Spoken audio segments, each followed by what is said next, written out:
hit my balls.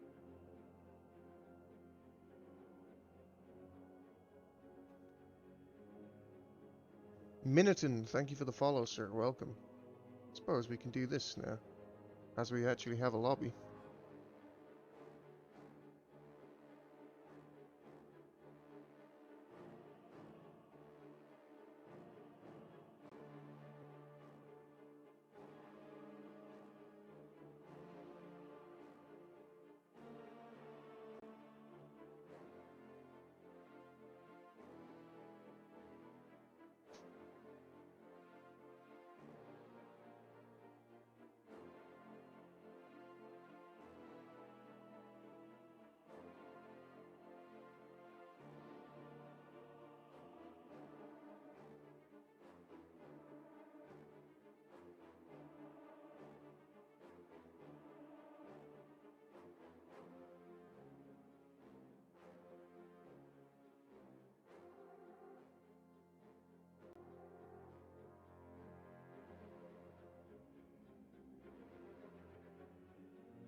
Alright, ladies and gentlemen. Good morning, good morning, good morning. The wife has left for work. The dog is properly arranged. So now I am all yours. We have a 3v3 tournament this morning, friends. Courtesy of Adila. Remember to thank Adila daily. Thanks, Adila. The drafting has been pretty much set, I believe. We have Cry, Torpid, and Val facing off against Headcrab, Fog, and Ligd. Cry is playing Force Commander. Good evening, Blizzardrix. And Privyet to those in the Russian region. Want to become famous? DJ Andrei Bolomarks, fuck you. And Fufu is here as well, of course. Wonderful news.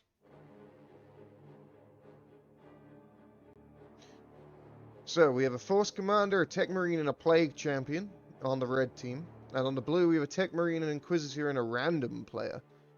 Exciting to have a random player. Breaks the monotony of Space Marines and Chaos, as you see quite often in the 3v3.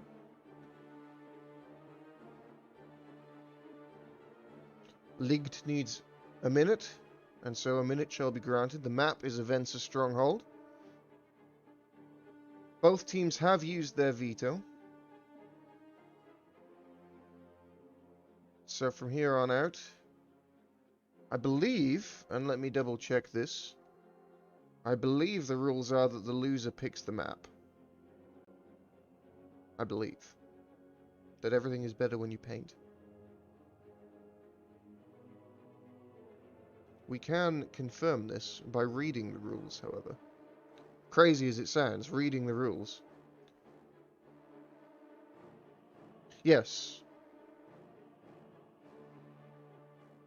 So each team has a one map veto, so both of them have been used for this series. And from here on out, it'll be loser's pick.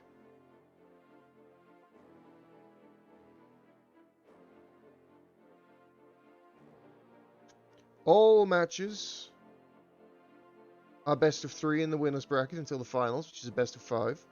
And in the lower bracket, it is best of 1 until the loser's finals, which is best of 3. There is a little bit of a prize pool. 150 euros as things stand.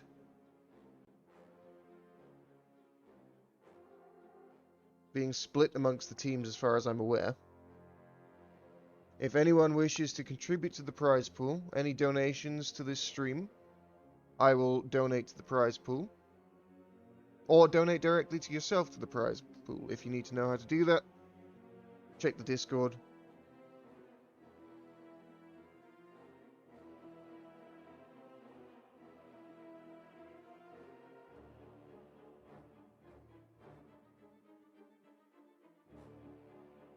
Little bit of a delay here starting, but, you know, it's Dawn of War 2. It wouldn't be a Dawn of War 2 stream if we weren't delayed starting.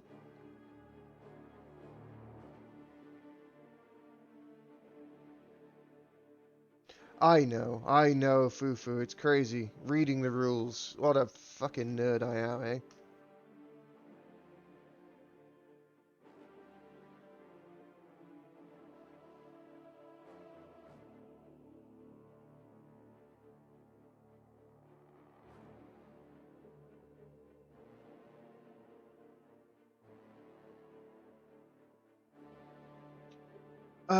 Will these games be on Dawn of War info and replays? I don't believe so, Blizz. I don't honestly know if it works for 3v3s.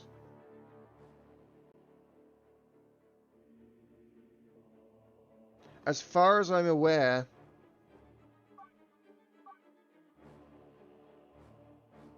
the replay tool does not work for 3v3s. Which is, I think, why people have to... Well, don't people have to send them directly when you do replay casters? I don't know. I don't cast off replays, so I barely use the tool. Either way, we're underway. The map is Avenza Stronghold, an injured map. What a an auspicious time for us, casting 3v3 on an injured map. Oh yes, Ligd is playing random. Indeed.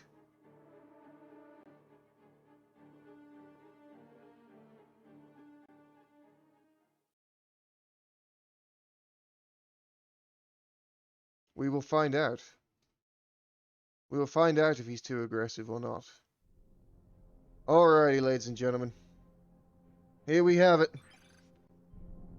In the red trunks, playing as the Force Commander with the Black Templar scheme, it is Cry. His mate, Torpid, also playing as Black oh my god. Those sons of bitches. It's a Tech Marine. And Val Hero, playing as the Plague Champion. Headcrab is playing as a Tech Marine. Fog is playing as an Inquisitor. And Ligged has random to Plague Champion as well, so quite a lot of mirrors here. Novasight not giving the blue team too much of a chance. Inquisitor being surrounded by heretics. This is an awful fight for us. You need support desperately.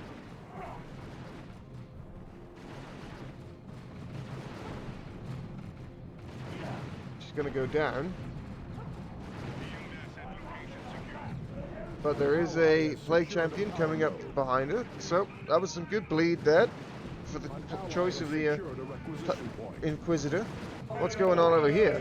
Over here, Torpid and Cry are working together. Force Commander's going to go down here, and down he goes. Cry getting a bit over aggressive, and the Tank Marine doing a bit of teabagging there. So, double push. God, it's really loud. Hold on a minute. Why is it so loud? There we go. The announcer was so loud. Alright, Cry's Force Commander is back up. The doubles on both sides pushing back their respective opponents. Val doing a reasonable job of staying in the fight here, but starting to lose some heretics. He went double heretics. But basically mirrored moves across the map. Alright, let me see if I can... There we go. Let's turn the speech down a bit. Kraken bolts popped here by Cry's tax, but they're super low. They're going to start bleeding here in a second. Kraken bolts onto the Tech Marine, Force Commander. We've lost his icon, but he's still here. Very low on HP, going to have to retreat on out of there. Has Val managed to stabilize? Looks like it. Bringing the Noise Marines out. By Hick in the middle comes the Heretics of Leaked. Doom blasting, but against double tax, those guys have no business sticking around. Tech Marine has been flanked by a Sentinel who's going after scouts. Cry only lost one model off that squad, which is pretty lucky. Or was it? It was Cry's tax. God, with them all having the same freaking color scheme, it makes it very difficult. Devastators are up for Cry, so Torpid's gone double tax. Val, very standard, almost a 1v1 build here. Devastators for Cry, double tax, and a heavy weapon squad from Fog. But here's the power push. Noise Marines getting in, breaking down the node, aiming for generators.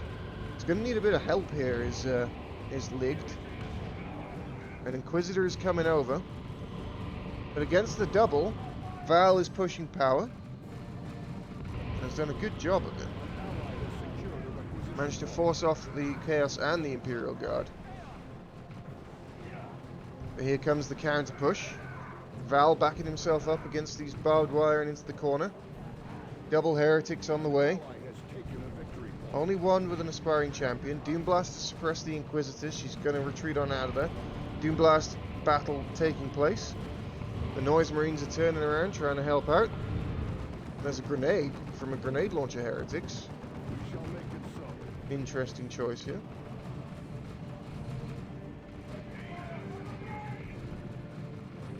Heavy tier 1s. Very heavy tier 1s. ASM now for Cry.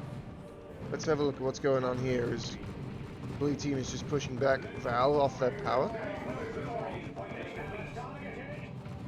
Not sure if this power was bashed or if it was just not fully noded, but probably bashed.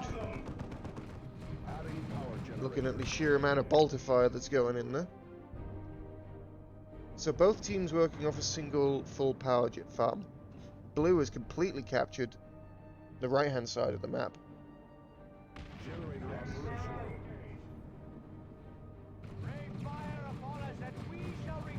Catachin Devils as well, on from Fog. Headcrab and Ligged going for much lighter tier 1s than their opponents.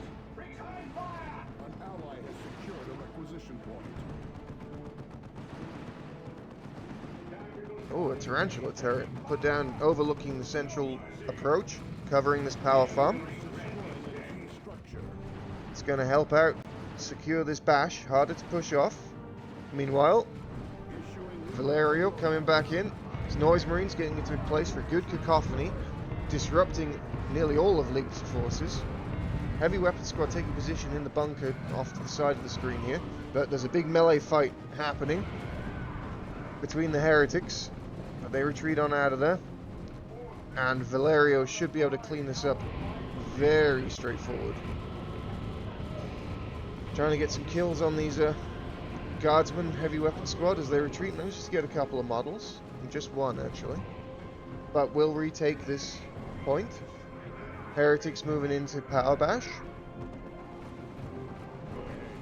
Meanwhile, Sword and Shield, Force Commander, supporting his troops, giving them a bit of extra durability. Red team fully defended their power farm here, and the turrets aren't really doing a great deal for him. There's a lot of firepower here if they choose to use it, and the flame attacks doing a good job burning down this power farm. Tier 2 halfway done for Torpid. He's the first player up, and these two attacks moving into a horrible crossfire of Devastators here. But here comes a flank from the Imperial Guard. Not the most dangerous flanking faction known to man, but there are Catachin Devils here. Either way, this position will quickly become untenable. Devastators get disrupted and forced into retreat. Retreating through the Catachans is a bit rough. There's a drop pod coming in. 2 drop pods. Flame attacks getting knocked down. And there are more tactical marines here on the way from Headcrab. Triple attacks trying to punch down the tactical marines, but they get reinforced from their own drop pod. So 2 drop pods landing side by side. Assault marines very low. Catachins trying to get in. Oh, and the assault marines wipe. Cry lost so much there. He lost scouts, devs, and assault marines. This was a devastating flank here from the Imperial Guard. Meanwhile, the endless battle of chaos continues. It's sort of a back and forth battle here. One side gets an advantage, the other retreats, then the counter-attack pushes them off. Torpid's Tech Marine has a plasma gun, and there's a Razorback, on the field. So Cry is in real trouble. Both the Inquisitor and the Tech Marine are down, however. Torpid's Tech Marine is also down. A nice grenade barrage there, knocking down and suppressing the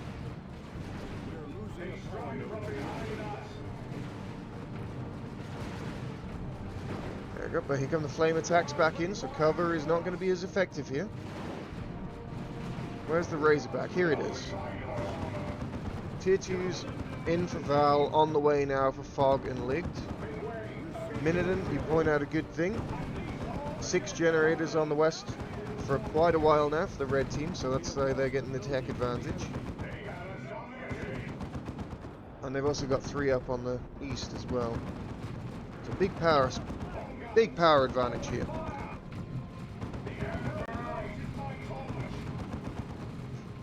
Razorback going completely uncontested for now. Absolutely nothing capable of anti-vehicle fire here. Sentinel pushing forward, aggressive. For the Emperor popped, buffing the damage of the Devastators, and they have a pretty much uninterrupted field of fire here. Oh, what's taking... Oh, there's a las cannon now. Razorback has walked into the las cannon trap, deposits a unit of tactical marines in there. I hear a let fly, a retreat grenade. It's not bad. These techs have a sergeant. Plasma devs on the way for Torpid. And Blue finally managed to deal with this power farm in the middle here. Missile launcher sentinel, putting in some artillery fire. Oh, hitting their own drop pod there with the missile launcher.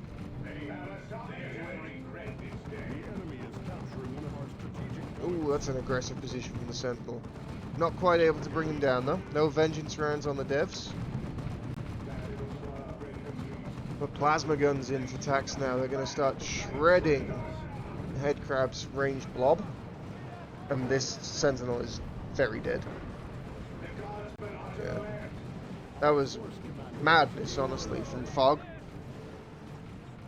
The Storm Shield and Chainsword Force Commander getting in there, mixing it up with the boys. Here come Flame Attacks and fully upgraded Scouts though, but against Devs and Plasma Attacks, that's not a good it's not a good fight for those lads. And they will wisely retreat on out of there. God, look at the carnage over here. Whilst we've been watching the 2v2 over here, there's a quite compelling 1v1 going on between Val and Ligged. But Val seems to have the upper hand here. Generator operational. Red are desperately below on VP. Ally has secured a power node. But, as a wise Czech man once said, the only time victory points matter is the difference between 1 and 0. So we'll have to see if the red team can turn the screws here, make use of their tech advantage, make use of their economic advantage, because they have given up a lot of victory points to do so. Val moving into the mid, getting disrupted by grenade barrages. These heretics not having the best of times. Wisely getting on out of there. They should be alright. There's stormtroopers on the field from League. I didn't see if they were built or if they were called in, but most likely called in via the Inquisitor's global menu. Headcrabs, TM, and the Inquisitor are still down, by the way. Ligged is making no moves to get his Plague Champion over there to revive him. They're in difficult positions as well to revive. And it looks like Red are really starting to turn the screw here a little bit. Cry going straight for tier 3, deciding not to invest anything in rebuilding his forces, trusting Torpid and Val to try and hold the line here. It's risky, but tier 3 could be pretty good. He has a lot of wreck. What did he just drop in? Cry, you used something. You used your red. It was tactical drop. That makes sense. The Dreadnought of Torpid coming on in here with a Noxious Cloud as well. I presume that's Val's Noxious Cloud. Oh, nice punch in there. But the Dreadnought has found the las cannon, or the las cannon has found the Dreadnought. I'm not sure which is more accurate. Either way, the Dreadnought needs to get on out of there. Marcus Zinch, Chaos Space Marines taking on the attacks. They snipe the Sergeant nice and quick, but get forced off by the plasma attacks in cover. And now the power bash taking place again. Blues on the ropes here. Triple cap for Red. Trying to bring forces over onto this side of the field now, as the blue team completely abandoning the west. Missile launch attacks. Where are the plasma devs? The plasma devs are in the midfield. They might get caught out here if they're not paying attention. Scouts are in the midfield. They're oh my god, look at those. Look at that damage. 3 tactical marines, tech marine, all shooting at them at the same time. Those scouts got absolutely mullered. And tier 3 on the way for Val as well. Cry is in tier 3. Tier 3 a distant dream for anyone on the blue team. All 3 players now converging for the blue team on the eastern side. Realizing they have to break this army if they want to have any chance of getting back into this game. More stormtroopers from Fog.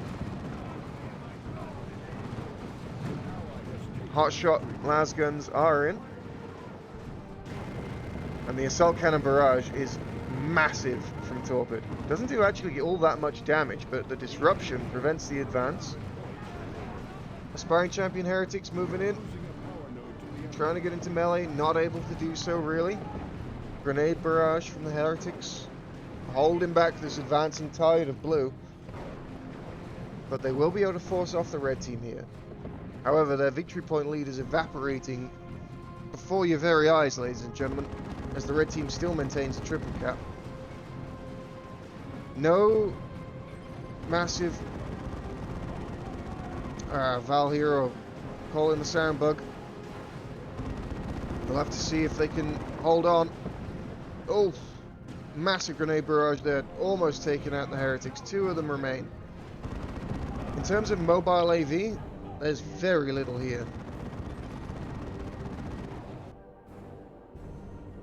Red still holds 2 victory points. Assault cannon barrage, not going to hit much. Here come the Chaos Space Marines, popping slaughter. Trying to get it in there. There's a grenade trying to dissuade them from attacking the las cannon, but they are going to make contact. And these slaughter CSM are going to really mess these guys up in close quarters. Was that another drop pod? It was. Attack drop pod in the back lines with flanking tacks. Going for the rocket launcher here as well. There's a Plague Fist on the Plague Champion, creating a nice stinky zone of control, but Val did lose his CSM, and those were upgraded with an Aspiring Champion. That's not a cheap upgrade. Plague Champion repairing the Dreadnought. This is some disgusting heresy right here. Meanwhile, we see the Plague Champion of Licht going down at the hand of the Storm Shield Force Commander. Land Raider Redeemer coming out for Cry. And this will be the nail in the coffin here for the blue team, I believe. What are they going to do against their Land Raider Redeemer, other than Cry? Manticore on the way for Fog, trying to go for crowd control and disruption. But triple cap for the red team here. Maybe the sound bug for Val won't end up costing them too much. We'll have to see when he drops. Once his units split like the Red Sea, we'll know he's gone. Oh, nice grenade launcher. Grenade launcher. That's not a grenade launcher. That's an assault cannon barrage. There's a lot of damage here, and this Aspiring Champion will probably go down and retreat. Plasma gun not able to fire around this. Cry made a nice play there for the Emperor, trying to get that last hit, but this bloody pole, man. An ally has taken a victory. Val still not dropped as far as I can tell. Either way, 60 victory points. It's too late now. Game 1 will go to the red team here. Cry, Torpid and Val, despite the soundbug. And there's the drop as the concede comes in. A nice first game.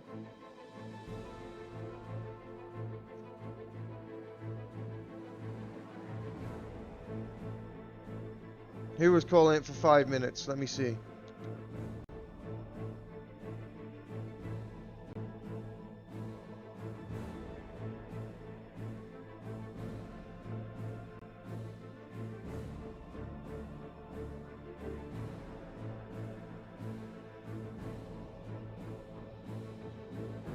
Alright, Donable.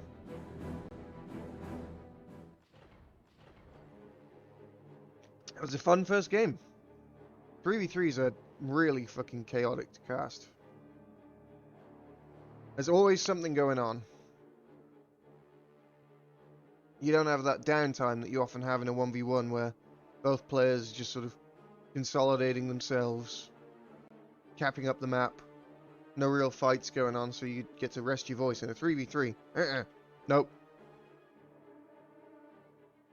Always fighting.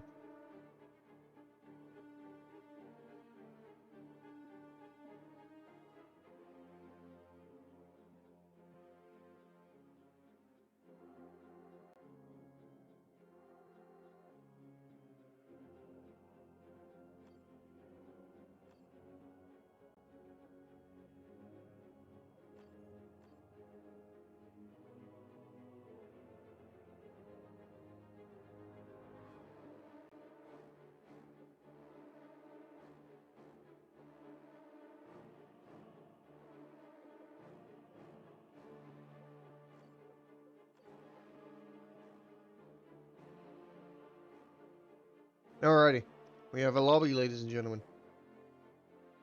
Oh, it was an oversight that was calling it for 5 minutes. That was right. It wasn't someone in chat. It was in spectator chat.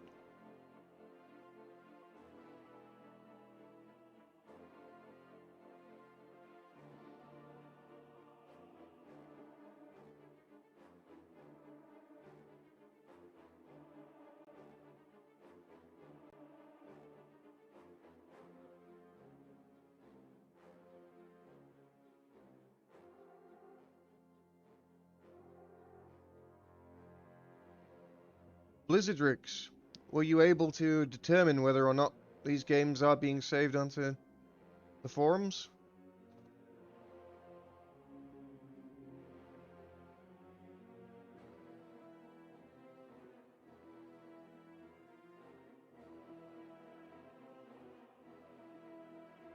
That's got to be a Korean name, right? %3 24 plus -3 // // That has to be a Korean name.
Classic case of where reading the rules helps.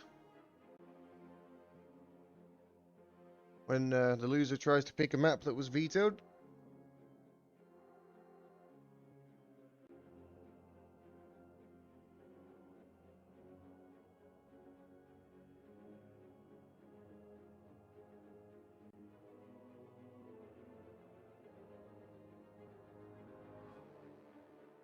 Fucking rules lawyers. Unbelievable. Ruining games since games were first invented.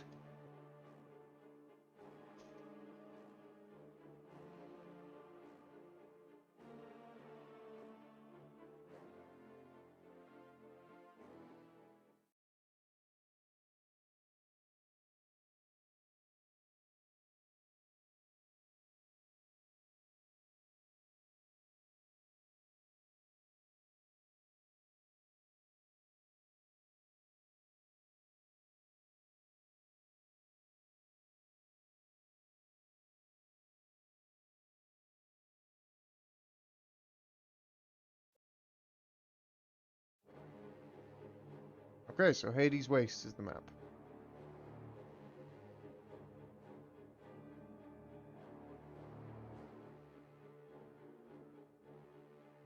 We're gonna have the classic chain AFKing, where one person goes AFK for a minute, and then another person goes AFK for a minute, and then another person goes AFK. All of the fun things that you know and love from Dawn of War 2 competitive. But this time there's 6 players, not just 2.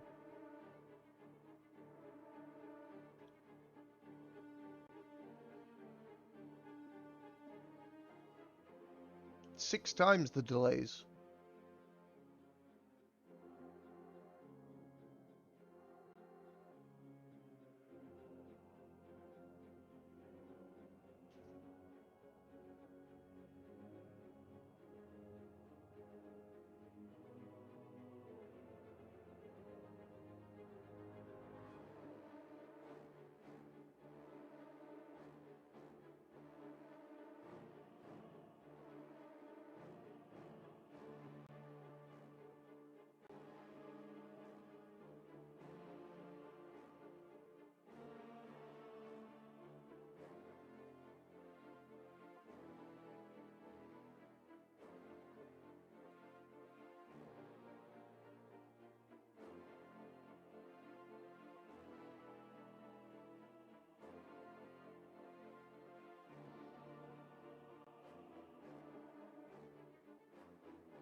Forgive me if I don't talk too much during the lobbies, friends.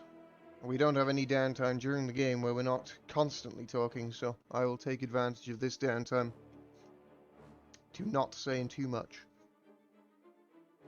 And hopefully, I will still have a voice come tomorrow.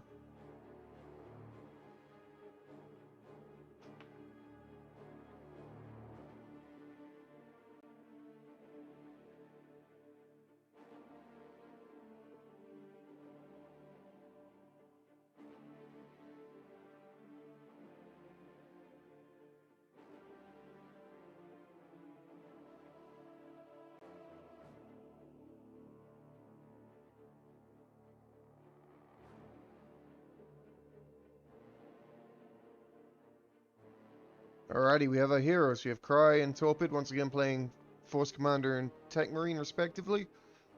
Valerio is playing as a Farseer, which is more fun than a Plague Champion. Ligged is playing random.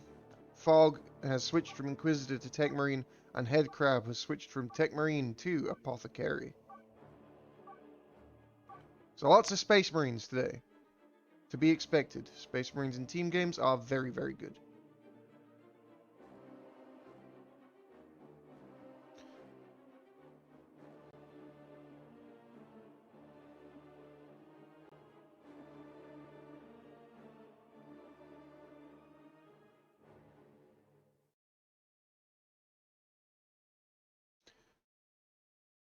Oh, our friendly %324 plus -3 // guy might have a bit of a hamster motivation problem.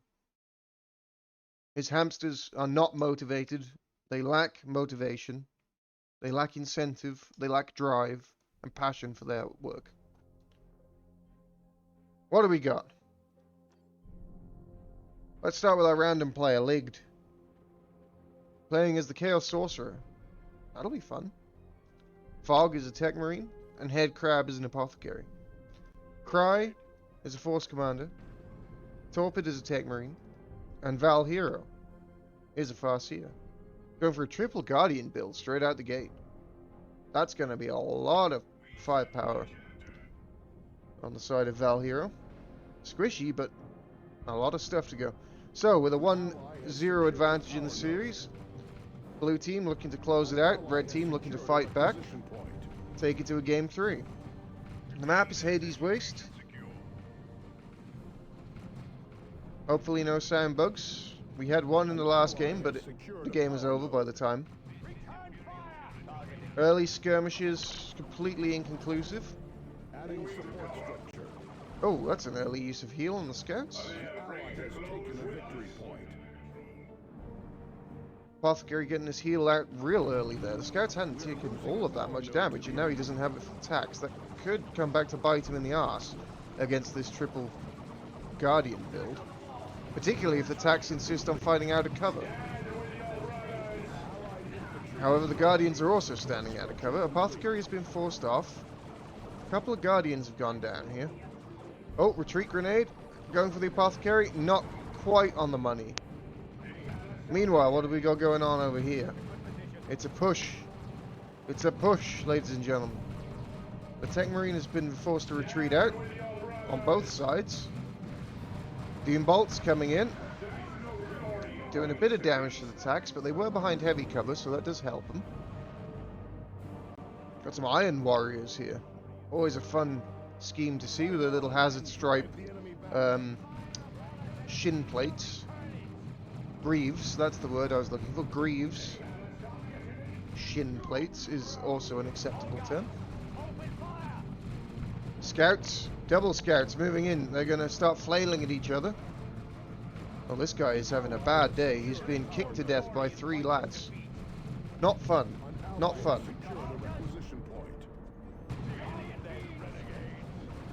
Force Commander trying to mix it up with the Chaos Space Marines, but there are 2 of them, and that's too many Chaos Space Marines for a single Force Commander to deal with. Cry going straight for Assault Marines as his first purchase. Some Tzeentchian worship looking to propel the sneaky Chaos Space Marines into combat. Cracker Bolts is popped, but on a partial infiltration that does help mitigate the damage somewhat. Meanwhile, scouts and tanks working very slowly to defeat power generators. These scout squads aren't firing very effectively. I believe I just saw sniper scouts. I did. Double sniper scouts for Torpid. This is a big push here from the red team. Doombolt misses. Zinch Worship providing a bit of infiltration and cover. Yes, lots of apes. Monkai. The Eldar Farseer has persuaded both teams have Astartes being corrupted by malign forces, in this case malign forces of the Xenos variety, and malign forces of the heretical variety. Which just goes to show how easily manipulated the Astartes are. Meanwhile, and I haven't even mentioned this, double devs for Fog. Kinetic blast there, knocking back the tactical marines into a grenade. Not too much damage. Oh, that retreat grenade slightly off the mark. Valerio is rushed showing a bit. He's been playing too much Vermintide and not enough Dawn of War. Sniper scouts as well from Fog. Assault Marines diving in onto the Devastators. This is a mass retreat here from the red team. They've been broken and will fall back now, surrendering the map to the blue team. With Flamers, these tactical marines will make much quicker work of the generator farm than their opponents managed. Arming power sword. Assault Marines on the way for a head crab, and Cry is going for a power sword on his force commander, making him into a very dangerous melee combatant.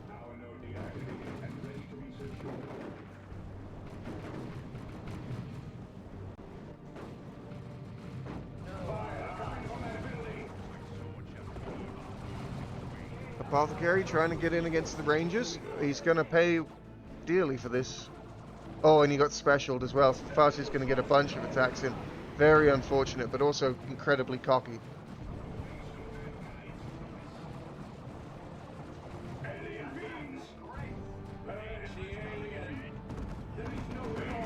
Torpid being toxic, setting up a turret here, helping to secure his bash. Sniper scouts moving forwards, trying to plink off some models. Not quite able to do so, but it's close, and there's double sniper scouts up from Fog as well. They are plinking at the hero, the Tech Marine. Tactical Marines coming in from the flank now, but they are found by scouts and Assault Marines of Cry.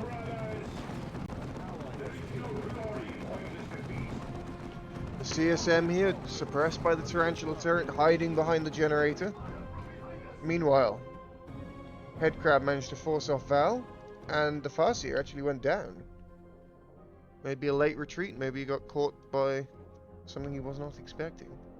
Either way, might see the Tech Marine head over that way to try and get the revive. Cry finishing off the power bash here. Research underway. Tier 2 almost finished for Ligged. Almost finished for Torpid. On halfway done for Headcrab and just started for Cry.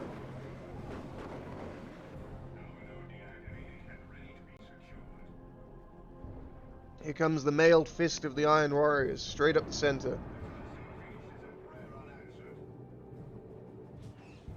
Infiltration, not for any real purpose there, but it looked cool. I will not fall. So Cry's forces here a little bit cut off. And by a little bit cut off, I mean extremely cut off. He's going to have to try and get around this edge here. I beg your pardon. A bit of a frog in the throat there. The turret will be taken out. Cry out doing some guerrilla tactics here. Chasing tactical marines all the way back into base. While the snipers of Torpid inflicting a little bit of bleed here on the heretics, not too much.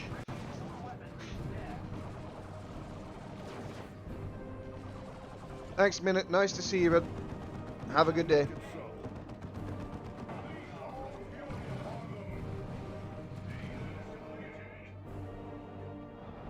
It is a Razorback first purchase in Tier 2 for Torpid. Blood letters hitting the field for Ligged. For the Emperor popped here on the Assault Marines. They have their sergeants. They have a power sword up in there. Oh. Are those Mark of Khorne CSM? They are Mark of Khorne CSM. That's cool. So a melee-focused force here from the Chaos Sorcerer with Bloodletters and a Mark of Khorne CSM. Razorback coming on in, and the second CSM are going for Mark of Tzeentch. Very sensible, playing against double Space Marine players. Mark of Tzeentch obviously giving them Inferno damage, which is doing massive, massive damage to the heavy army of the Space Marines. Meanwhile, we have a Falcon on the field, and a Librarian coming up for Cry. Plasma guns on this? Not yet. No plasma guns yet. Oh, I tell a lie, there's a plasma gun on the Tech Marine of Torpid. An ally has taken a victory point. An ally has taken. Here come the Iron Warriors. Chaos Sorcerer moving up. No war gear on this guy, but he is supported by Khorne CSM and Bloodletters. Ceasing rearmament. The enemy is destroying a key structure. Let's see here. So setting up here defense is Valhero. Behind the Rangers look Guardians, a Falcon, and more Guardians. And the Assault Marines are going to take a lot of damage for their temerity jumping in here. Oh, and knocked down into a grenade. It's going to be a wipe for the Assault Marines. That's exactly what Val was setting up for with that positioning. They all bait with the Rangers into knockback and grenades, and the Assault Marines took it hook, line, and sinker. Meanwhile, Cry pushing forwards into the Chaos Force, going for the wipe on the CSM. He's not going to make it. Bloodletter shifting away into the warp. Taking the 2v1 here was leaked, and he got heavily punished for it. With the support of all of these Black Templars. Not much the Chaos Sorcerer could do alone. Sternguard veterans coming in for Torpid. That's why he didn't purchase plasma guns for him. In fact, field up for the Tank Marine. Standing here, tanking all through it. These devs are about to get tied up. And a grenade, not quite gonna... Oh, almost. The shotgun scout should be able to finish the deal here. Yep, that'll do it. A retreat grenade blows them all to tiny bits. And the enemy, being naughty in my sight, shall snuff it. And this tier 2 has gone dreadfully for blue. Nice Doom Bolts, but too little too late. The Rod of Warp Fire is here. Trying to get in. There it is, maybe. Yeah, that's some Warp Fire. Knockdown. Oh, nice positioning with the drop pod as well. That was well played. And they wiped the Sternguard and the Scouts. That was a great play. But most likely too little too late. Look at the VPs. Red is in complete retreat. They have nothing in position to get a cap. These Bloodletters need to be going for a VP. Oh, here they come. Warping forwards. The Assault Squad are turning into Vanguard veterans. They're not going to finish this in time to disrupt the cap. But they will be able to punish the Bloodletters. Here we go. Here they come. Vanguard veterans. Ready to go for Cry.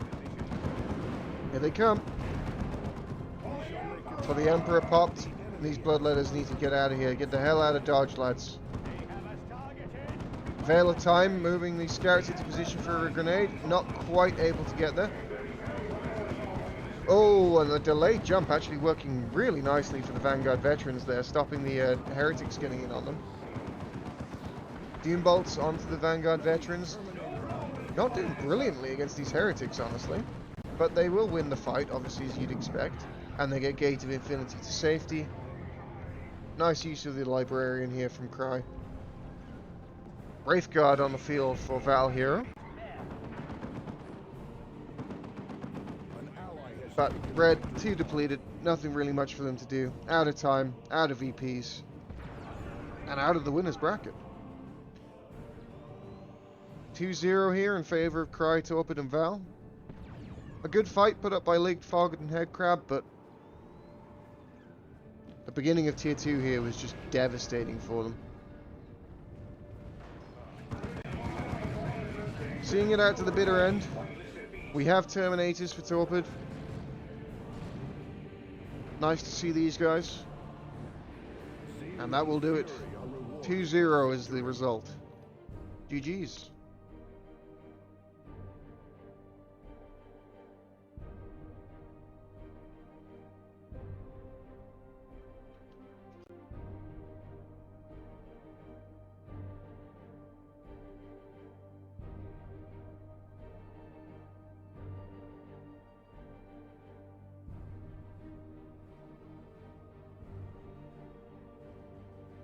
Let us check the bracket.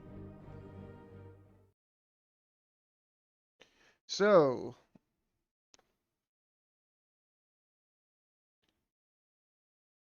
that means so far the winner series are Freeman, Best Noob, and Bruce. They beat Fangers, Dr. Merrill, and some name in Russian that I can't possibly pronounce. I believe, question mark, Python is playing.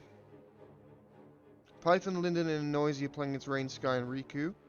That is being cast over on Venom's stream.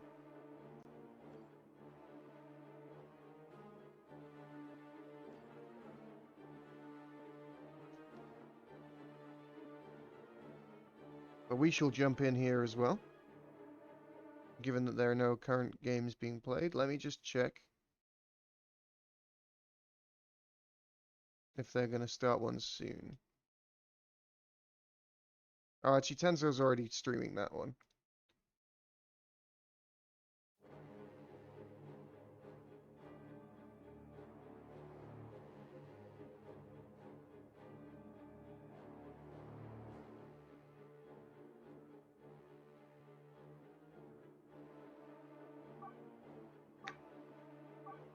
Here we go.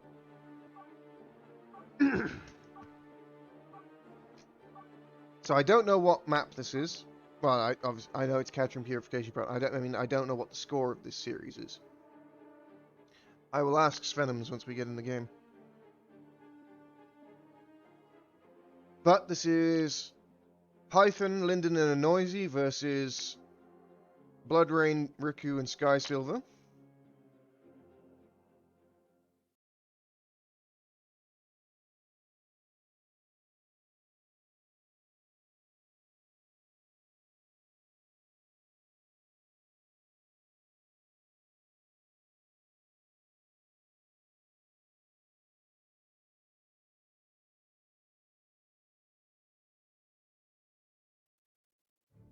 And here we go. Let me just ask what the score is. But we have the King of Pythons playing as the Lord Commissar in bold green. Lindenin is a Farseer. Noisy is a War Boss. Versus Blood Rain as a Farseer. Dark Riku as his patented Apothecary. And Sky Silver playing as Tech Marine, to everyone's surprise. Victory point acquired by our mate, sir. So, Python, Linden, and Noisy have a 1-0 advantage. Game 2 this is. I don't know why I said that like Yoda. Game 2 this is. 1-0 advantage the red team has. Anyway, if I do voices, we won't make it through the day. We must stop. So, a bit more of a varied team against us here with the red and a Warg banner coming up straight away over this western victory point. Considering the amount of combat that's going to take place here, I quite like that. Buffing all of the orcs under its radius. The sluggers get absolutely melted. Look at this fusillade. The Warboss getting in there, the stomp, disrupting the Banshees a little bit, but they do manage to get in there. There it is again. Nice specials from the Warboss. He's absolutely crumping Gits. And that was a devastating engagement from the red team. The Warboss just charging in, that Warg banner doing excellent work. But they also did triple this. They just charged straight in with all of their forces, giving up the eastern side,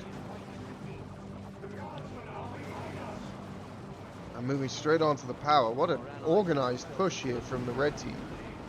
My god. The amount of firepower they've just brought to bear. With double guardsmen, no sentinel for Python. He's just going straight out flashlights. And this is an overwhelming amount of Daka. With the war boss up front to tank everything. That went really well. Really like the Wild Banner there. That was excellent by Noisy. I like that push very much.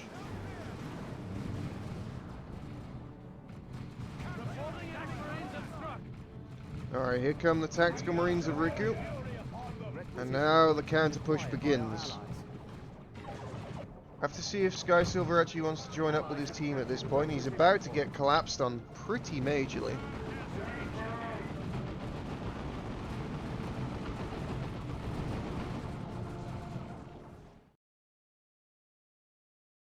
Oh, fucking hell. What have I done? There you go, I had to tab out to allow that message because it doesn't like the word WOG. But thank you, Uglifier. I know that you didn't mean it in the way that it thinks you mean it. So we will allow that. They will regret this day.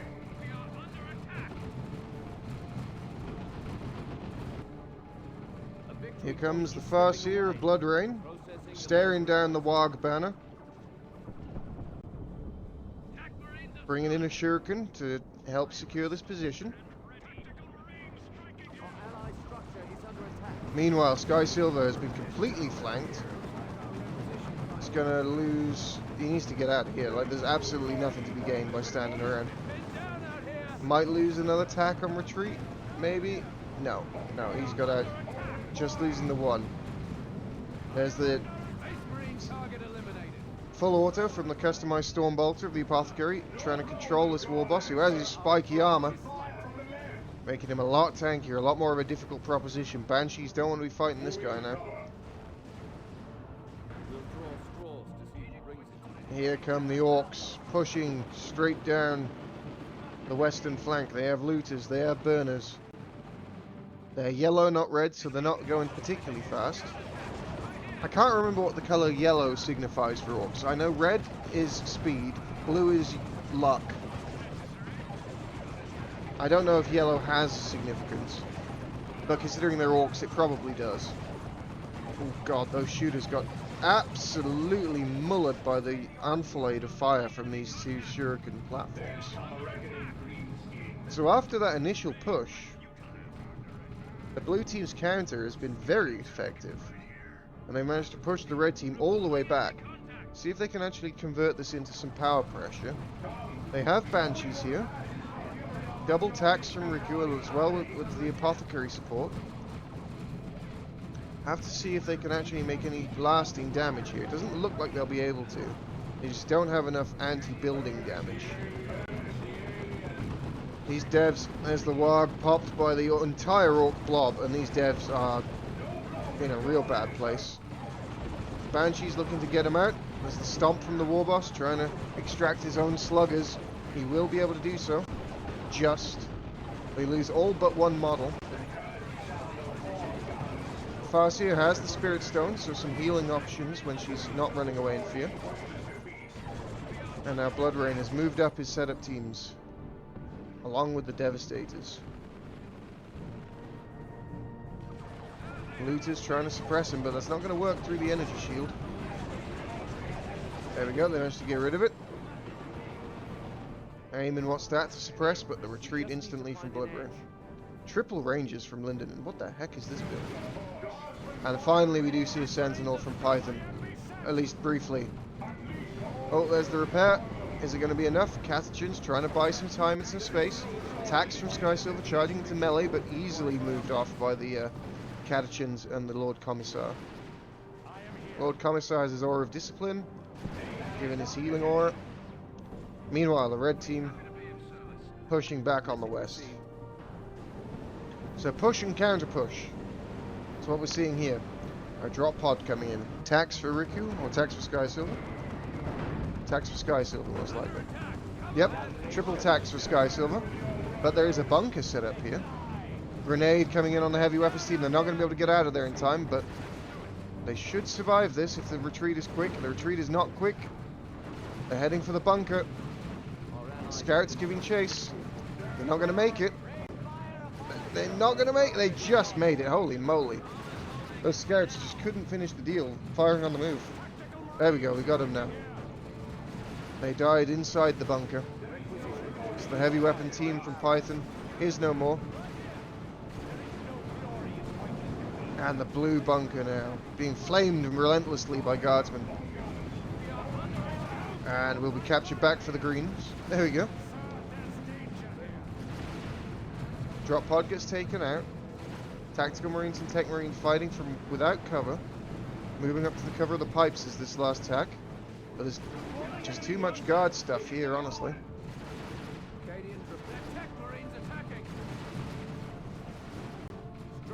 This fight is a bit of a noodle contest. Not a lot of damage here. In the mid, Orcs and Eldar going at it. A shooter blob sniping a Guardian. This battle being won now thanks to the bunker of Python, setting up a nice strong fortified position and setting up on the power now. Going to be able to take that one out nice and easy with this flame of guardsmen. Warboss goes down trying to stick the cap. He wasn't able to do so in front of the double shurikens, the Guardians and the Howling Banshees.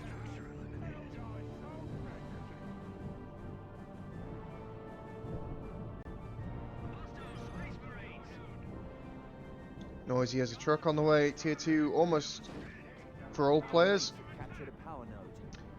Both Blood Rain and Sky Silver will be there soon, as will Python. The constant power bashing has been pretty hard, as well as the triple tax from Sky Silver, setting them back a bit economically.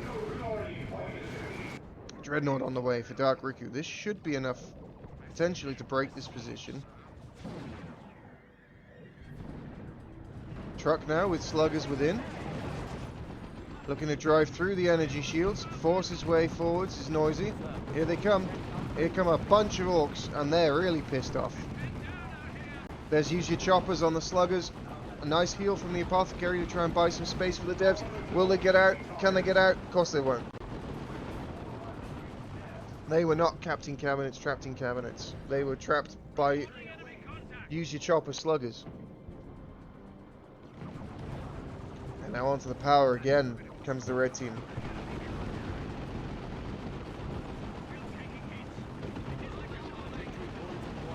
There's Dreadnought coming. He has an assault cannon barrage, which unfortunately is going to be neatly dodged by jumping directly into the truck.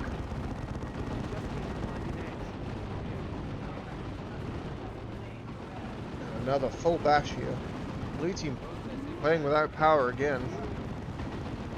Dreadnought not able to make enough of a difference on his own. He's going to move in, try and punch the truck. Falcon is here though. The Falcon will be able to finish off that truck.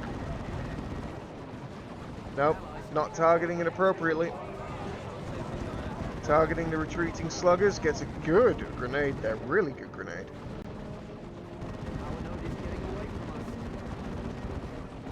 There are stealthy, beamy looters. Falcon will survive as long as it gets back in time. And the truck taking a lot of damage from the albeit quite weak Bright Lance of the Falcon. It's still something. It's not great damage, but it adds up. And here's a Dreadnought from Sky Silver, also with an assault cannon. Python consolidating a bit, trying to regain the ground he lost. Power has been rebuilt. Both sides. Okay, here's the engagement. Sky Silver charging forwards. Very clumped up attacks though, easily disrupted by a single barrage from the Catchers. Didn't even need to stomp. Questionable micro from Sky Silver there. Having his units all clumped up like that. Assault cannon barrage onto the Catachans will do very good damage to them. 107 HP. Scouts wide for Sky Silver. And a nice rotation from Lindenin breaks the back of this push. Commissar Mines being dropped down. And with the Fire Dragons in pursuit, this Dreadnought's goose is cooked.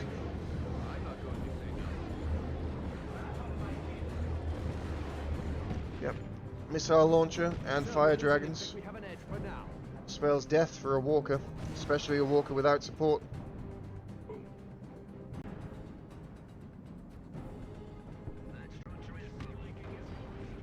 Here comes the Falcon. Blood Rain.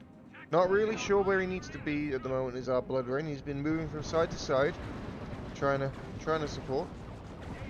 The Farseer must be inside the Falcon, or inside the webway. But I don't see a gate icon for blue team. Falcon just doing a bit of messing.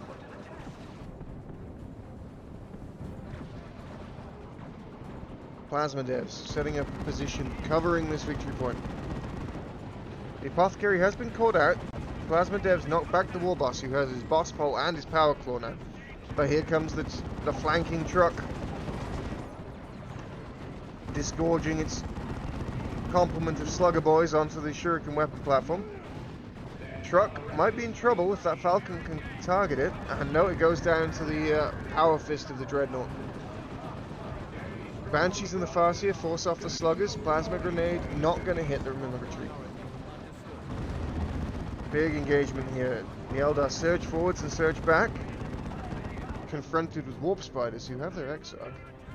Python maintaining his position over the power farm of Sky Silver. Lindenin moving from side to side. Nice rotations from Linden in this game. The Busters are in position, going for a barrage, trying to finish off the Falcon. Unable to do so.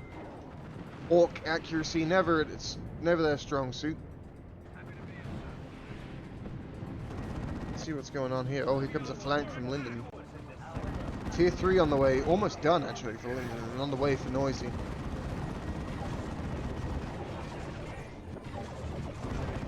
Fire Dragons trading blows with the Dreadnought, but that Dreadnought is being repaired, and now with the meleeing Warp Spiders, its Fire Dragons get on out of there. Catachin barrage from the flank, taking out a Warp Spider, but the Stern Guard are here, and between the Stern Guard and the Warp Spider, those Catachins have no business hanging around.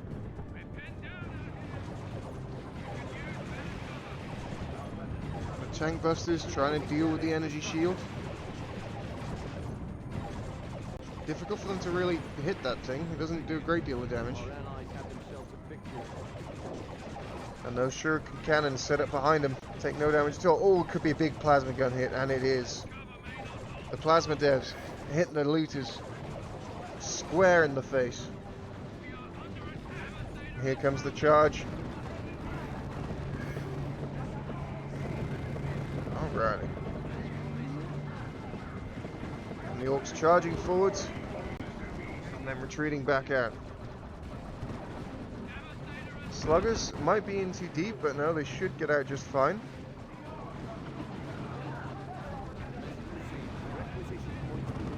More Commissar mines being laid down in the back lines of the blue team.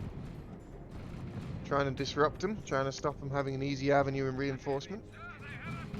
But there are detectors here, so thanks to the scouts, be able to be taken out nice and quickly. Tier 3 in for Lindenin, Tier 3 in for Noisy.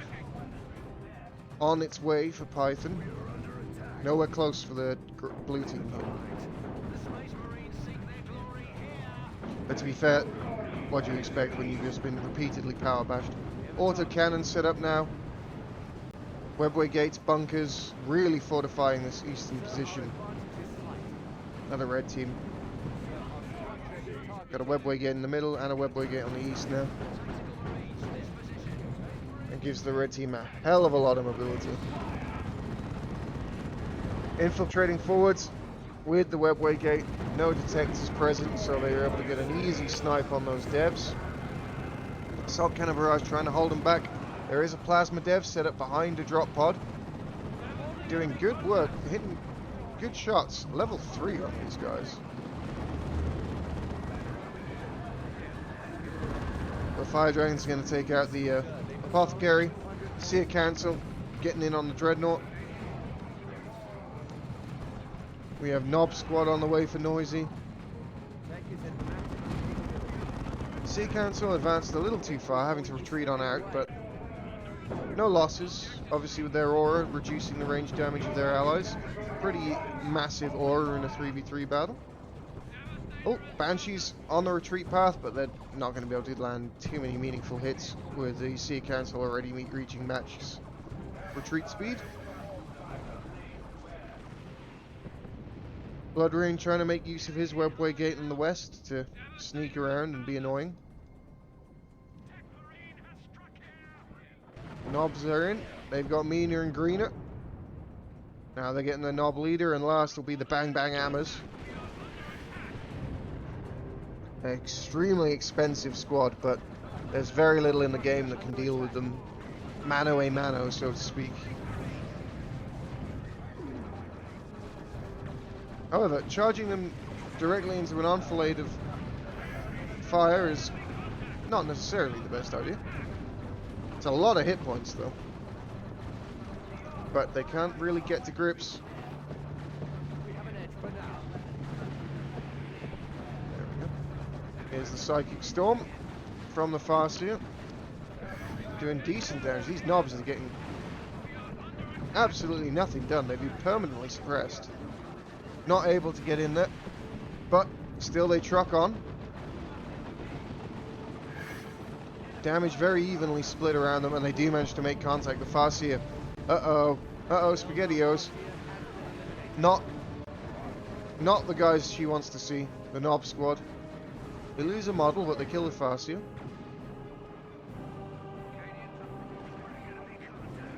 Tier 3 is in for Bloodrain. On the way for Riku. Tank Busters barraging the Warp Spiders, trying to knock them down. And the cover of Farseer infiltration, Bloodrain's units managed to push back out again. Found in the gateway. Linden in a Noisy. Wise to Bloodrain shenanigans. Also having the Rangers there helps. Allies have captured a requisition point. God, look at this devastation over here.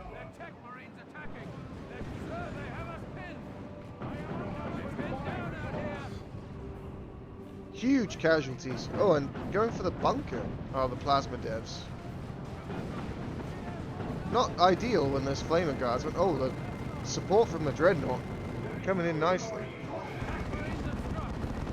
That squad is going to wipe, yeah. Python just lost an entire guardsman squad. Autocannon setting up now with its refractor shield, unable to be disrupted.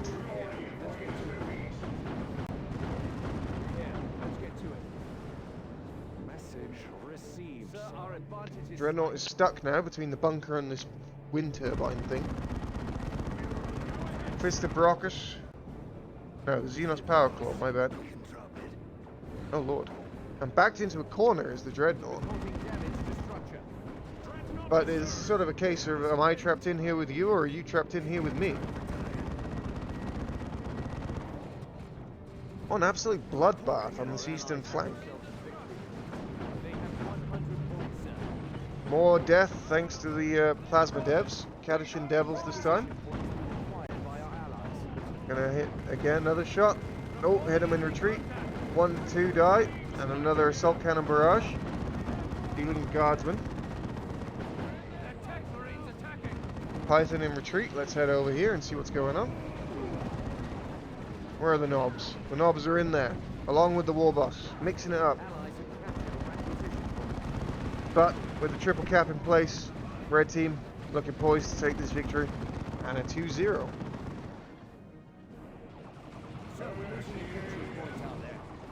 These Tacks desperately trying to get a cap off, but not going to be able to in the face of all of this shuriken fire.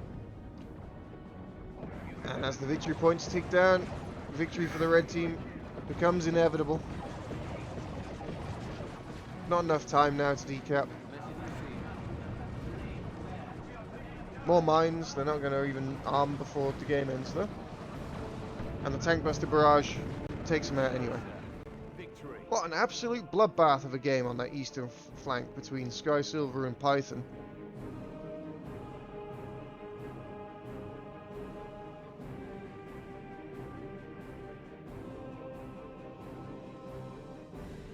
So that is a 2-0. Whole bunch of 2-0s today. Let us see what's going on elsewhere.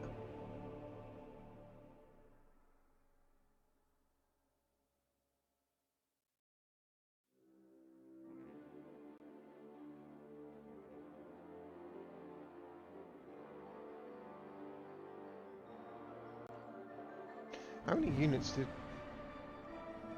Units lost 138 guardsmen.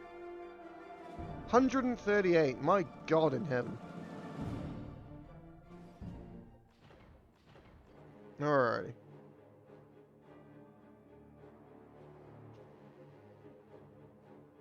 Let's see what's going on. So, looking at the bracket, has it been updated? There's a question. I don't know what's going on with Adila, Hunter, and Triumph versus Tenso, Asmon, and Deimos. I know that Python, Linden, and Noisy will play next against Cry, Torpid, and Val.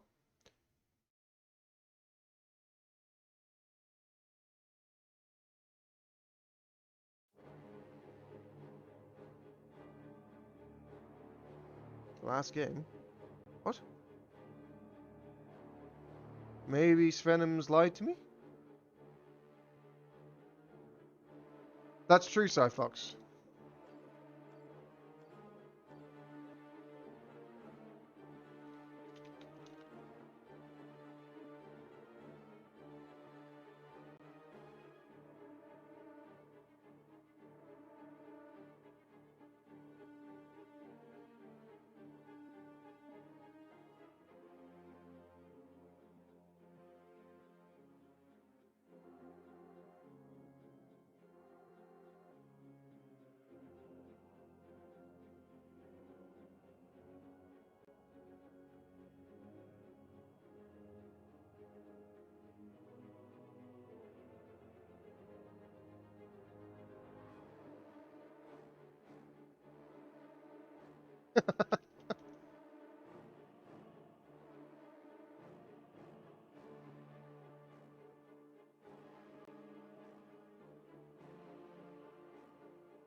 Oh yeah, 200 men isn't... I mean, they don't even notice.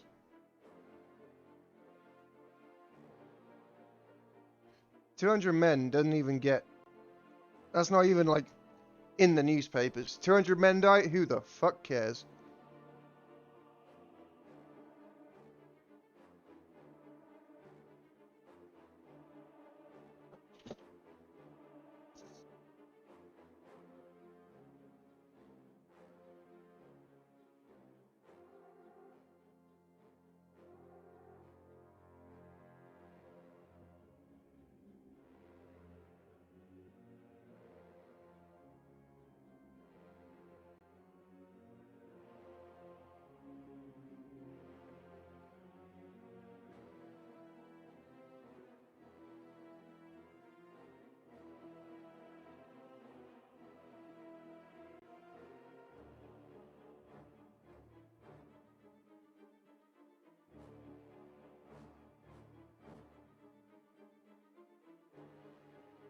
Yeah, losing 138 dudes in Dawn of War, even as...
Yeah, it's difficult, but it's got to be done. At the end of the day, Fufu, it's not the Russian people that we have a problem with.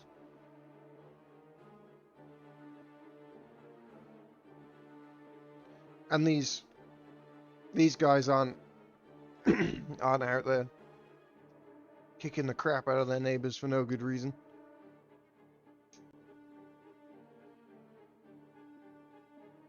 If all the Russians were more like the ones we have here, we'd be just fine.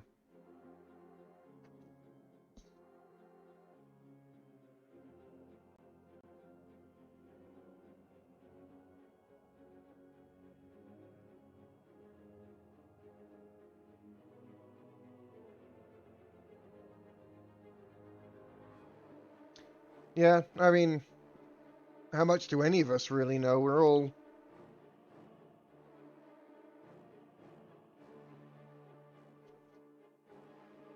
Yeah, how much do any of us really know, Fufu? We're all fed a specific diet of information.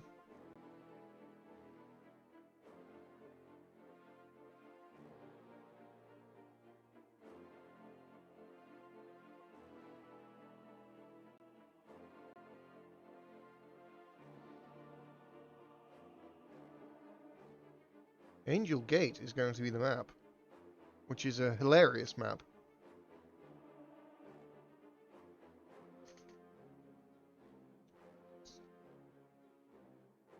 God, my throat is really struggling today. Good grief. Great googa as they say. We're only an hour and a half in. I've already felt like I've been casting for 4 hours. I guess that's what 3v3 does to you.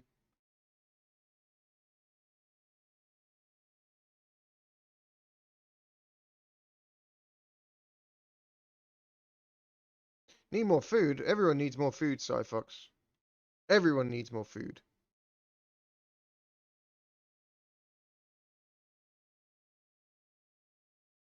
Oh, really? Awesome. Good job, Fufu. Thank you for that. They know everything.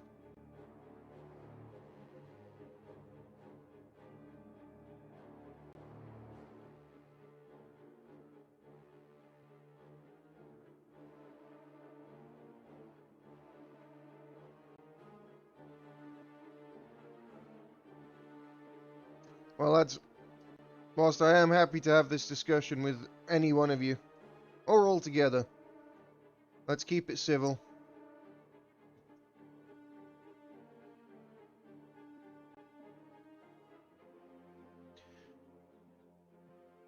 Fufu was commending us for what a good job we were doing keeping things out of it.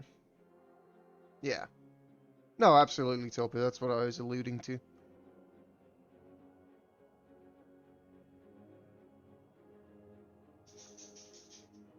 If we could all just sit down and play video games, the world would be a better place.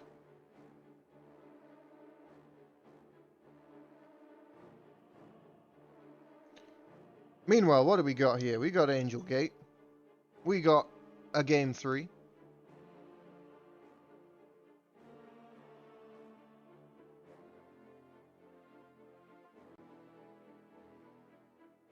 Not too many surprises in the hero picks, to say the least. Sky Silver playing Tech Marine. Dark Riku as his Apothecary.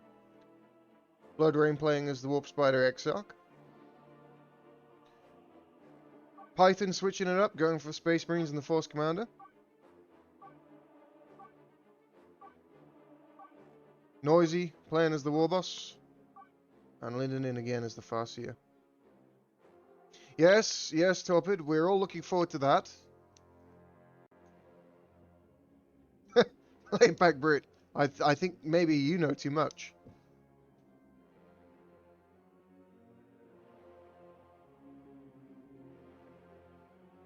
Well, you see, but Fufu, we like Syria in the West for some reason.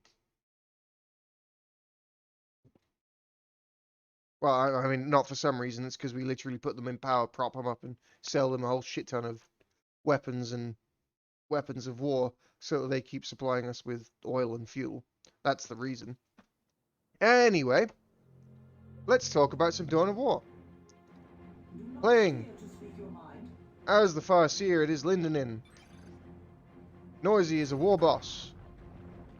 And Python is playing as the Force Commander. Warp Spider Exarch coming in here under the hands of Blood Rain. And Riku playing as his patented Apothecary. And mixing things up, Sky Silver. Tank Marine, never seen this before in my life. The map is Angel Gate, which is not my favourite map in the world, if I'm perfectly honest. There's a lot of weird shit that you could do with garrisons here. It'll be different, there's no doubt about it, it'll be different. Also, have my... It seems really loud for some reason. Like, my volume levels are going all over the place.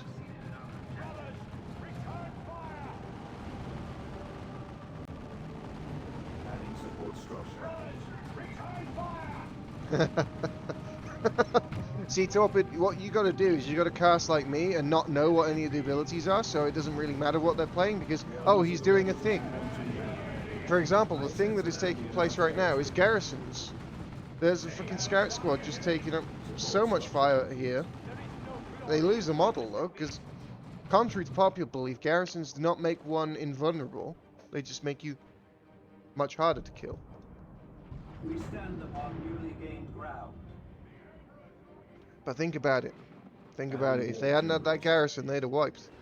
Yes. Meanwhile, nice early burner sluggers from Noisy. Tank Marine's gonna try and retreat on out. He's gonna get out just fine.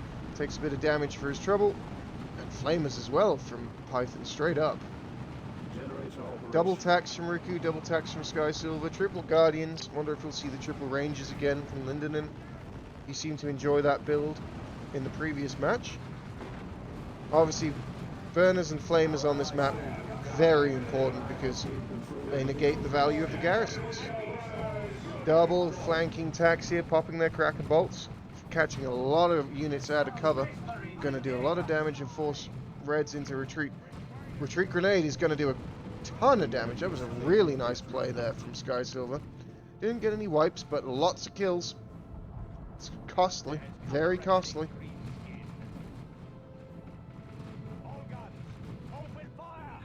Let's see what's going on here. Triple Guardians have been found. They've been found by double tax, along with the Warp Spider Exarch and an Apothecary. Howling Banshees taking the Farseer out of play. Now pushing forward onto the power now. Flamer halfway done. We'll have to see if the red team can do anything about this. It looks like this might be a significant bash coming here. Probably a full bash looking at the map position. There it is. Generator's going down. Yeah, bit of dodgy targeting there from Rick. You could have flamed them both, I reckon. But should get even the decap. Here it is. Orcs coming in from the flank, taking out the Shuriken cannon. Getting it off the field. Not going to be able to finish it off. Not quite. Close, but no cigar, I'm afraid. 20 HP. Hey. Lay back, Brit. Chill out.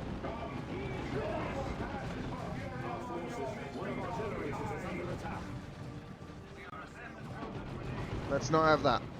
We were doing so well. We were doing so well. Don't buy it, bait. Don't buy the bait, Zev. Just leave it be if he keeps on. I'll...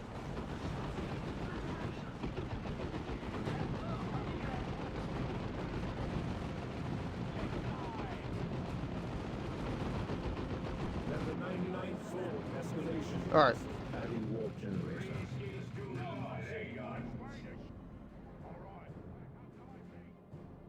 Oh, is that Bruce? Bruce, don't be a dick. Simple as.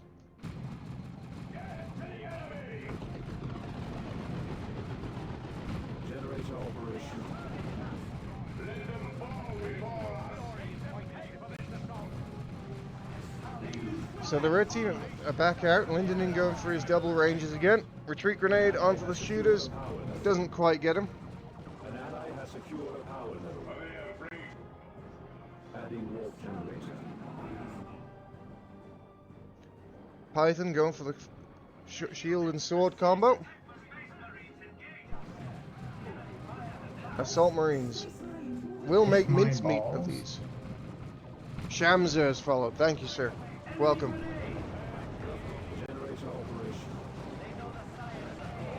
A grenade coming out. Oh, Rangers. Rip. Rip you guys. Hey, lads. Stop. Seriously. No one needs to talk about this. We don't need to talk about this. We were doing so well, and now it's gone to shit.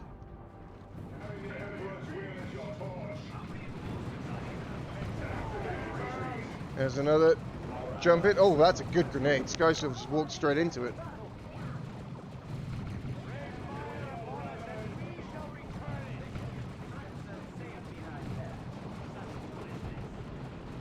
There's a big blob of orcs coming though, but between the three of them.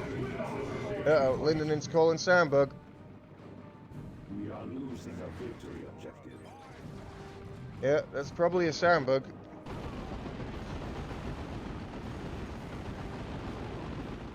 Now, I didn't read... I know. Heaven forfend that I didn't read the rules properly. I don't know what's the case in terms of Sandbugs. But I guess probably... I mean, at this early stage, a remake sort of makes the most sense.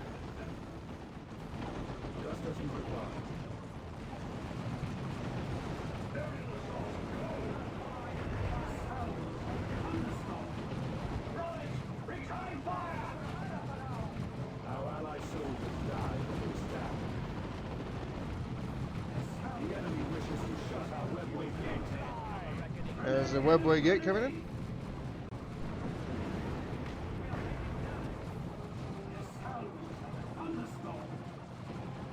Yeah, I don't know, Toba. I feel like with the Sandbug, it's tricky. It's really tricky. Yeah, that's the problem, especially with certain players. Something mildly unfortunate happens to them. Oh, I got a Sandbug. Let's remake. It's definitely a risk. Either way, we're still playing for now. Things are settling down a little. Skysilver's managed to make it all the way down here and shooting with an entire army to take out this node. The other host now wields greater weapons. Yeah, I'm not sure what the plan is. No one's...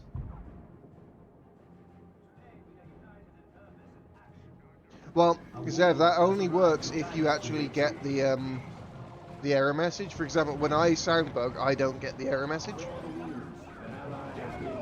Yeah, Linenen's out. Let me read the rules. Let's just follow a fun unit around. What's a fun unit? Banshees. They do fun shit. Yeah, but so Zev, that doesn't work for everyone. I don't get a bug report. When I Sandbug, it just crashes to desktop and no bug report. So that doesn't fix the problem.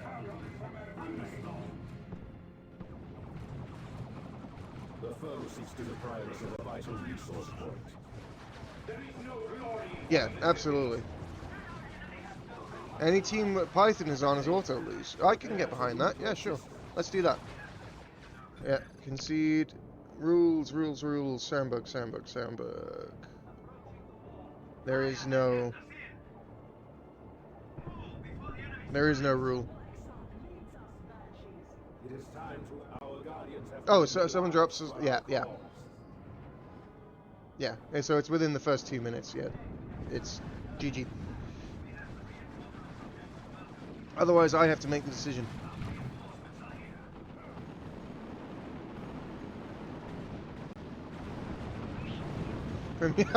Yeah, exactly. For you, the sound bug doesn't exist. It's all lies.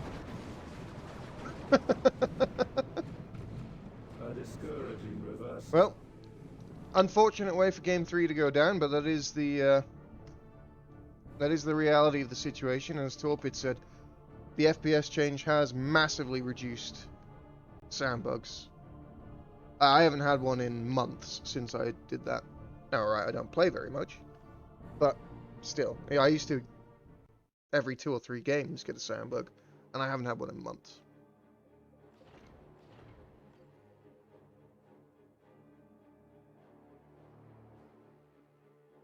Oh yeah, I can assure you it definitely exists. We're not all just having massive hallucinations. Shared group hallucinations.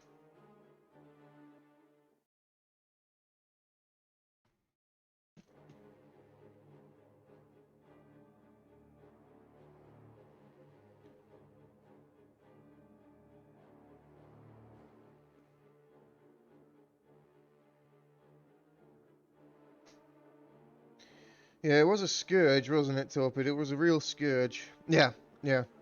Well, one of the many reasons I don't cast replays is because I sound bugged all the time in them. That, and I have no fucking...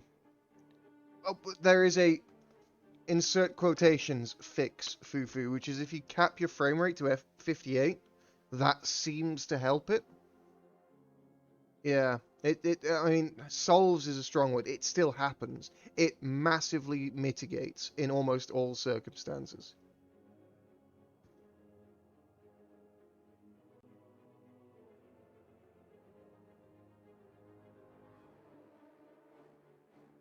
Like, and I haven't done a study on this. I don't have data. Anecdotally, it seems to reduce it almost completely for most people. Anecdotally. I do not have data to back that up. I do not have evidence for that. Just talking to people.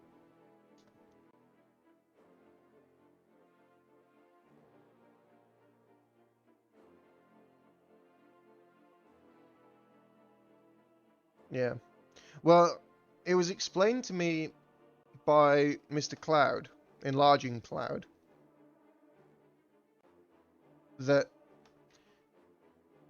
basically the sound engine that is used in Dawn of War 2 is tied to the has a certain frequency of sounds that it can produce, and that somehow interacts with the frame rate.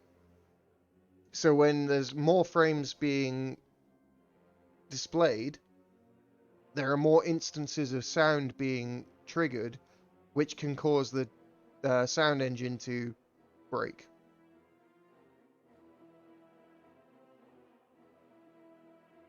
That was how it was explained to me, and I'm prepared to accept that.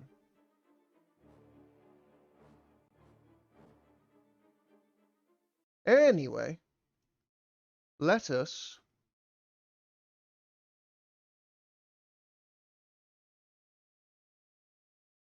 check the brackets. So with that, Bloodrain, Sky Silver, and Riku move on to face Cry, Torpid, and Val. Freeman, Best Noob, and Bruce will play Tenso and Asmon. And in the lower bracket, Headcrab, Fog, and Ligged will play against Python, Linden, and Noisy. And Tvanges, Russian Dude, and Dr. Mera will play against Adila, Hunter, and Triumph.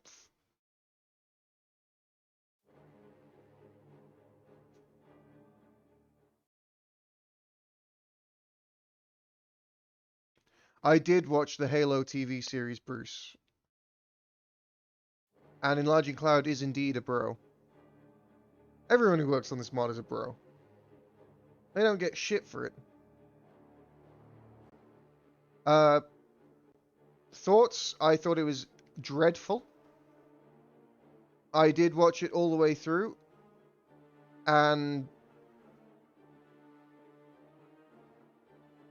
it was okay if it was not called Halo.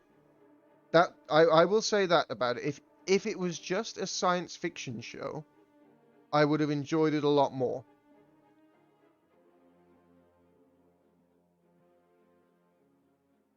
I thought it was a dreadful rendition of the game.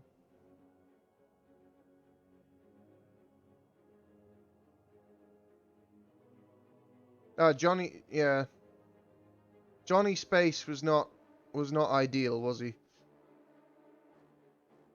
So here's the thing. I understand why they did what they did, because the character of Master Chief in the games wouldn't make an interesting TV character. It doesn't make an interesting TV character. You have no reason to give a shit about him.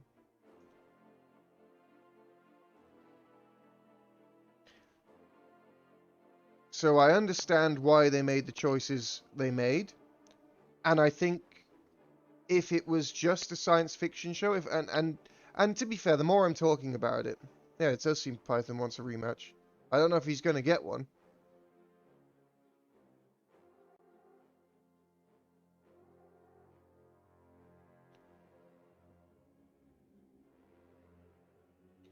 Let us go to Discord and find out what's going on.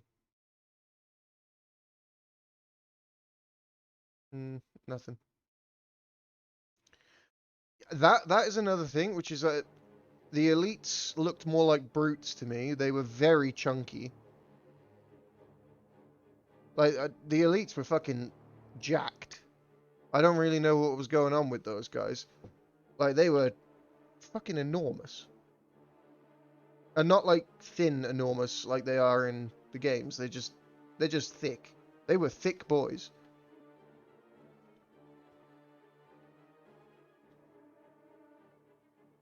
But no, the things that annoyed me about the Halo TV series are the same things that annoy me about most TV series, which is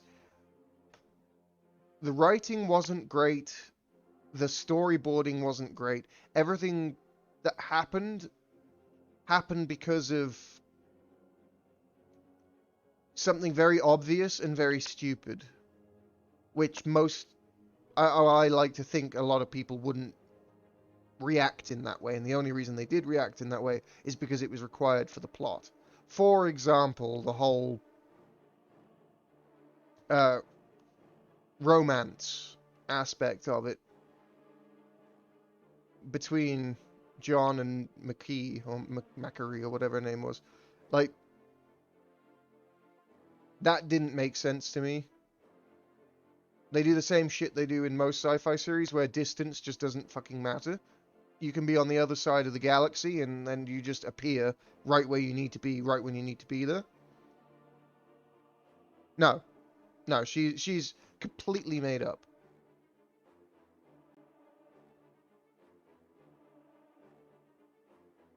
The Blessed One.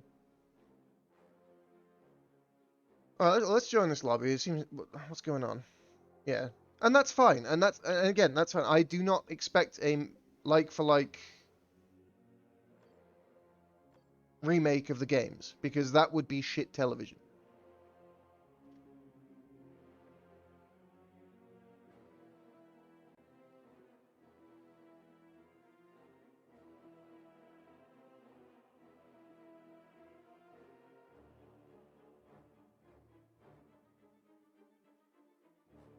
Yeah. Exactly, Bruce.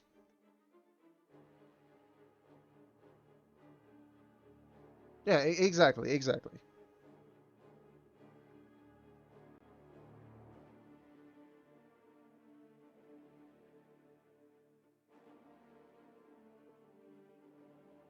Yeah, the Halo was never meant to be a story-driven game. I think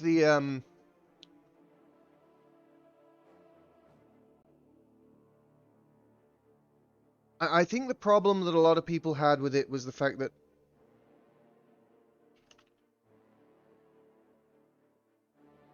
they wanted something else and they didn't like what they got. I think it was a very poor rendition of the game, but as a standalone TV series, it's not bad. You know, it's not brilliant, It's not going to win any bloody awards, and it really shouldn't. But it was watchable. You know, I watched it to the end. I probably wouldn't watch it again.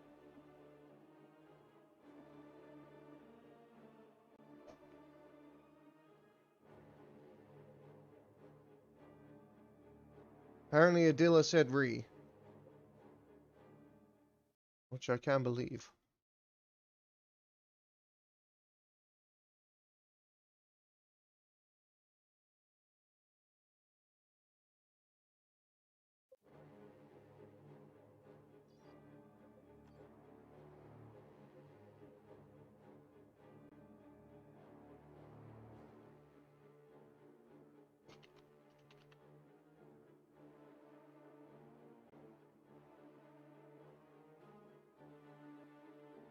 Yeah, I feel the same way. I mean,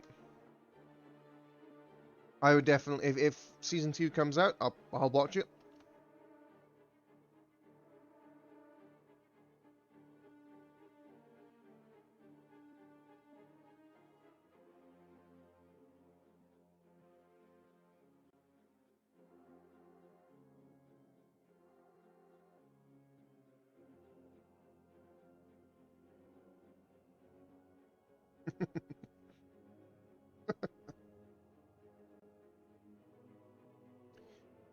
Severance. No, I haven't watched Severance. Let me give it a quick goog. Severance. Ooh.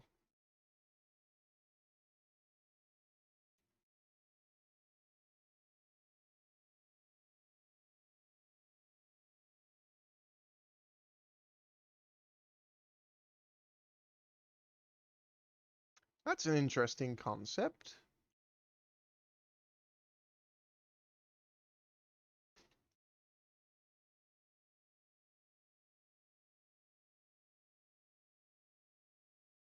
That's a very interesting concept.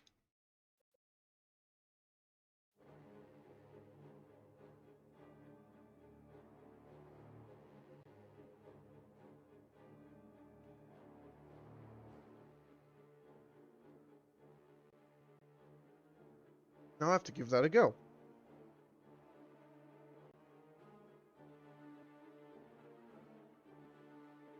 Alright, where's Venoms? Oh, shit.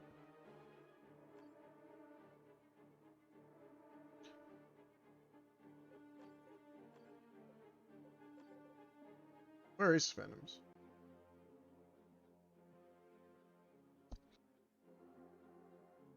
Does Apple have a monopoly on all electronics like in Ted Lasso? I mean, you mean like in real life? Nah, not quite, but nearest makes no bloody difference.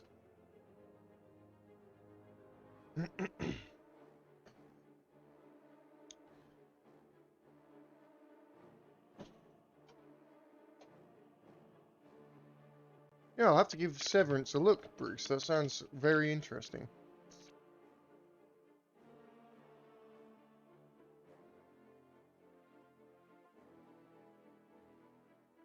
I'll be honest, I don't really watch a great deal of TV these days.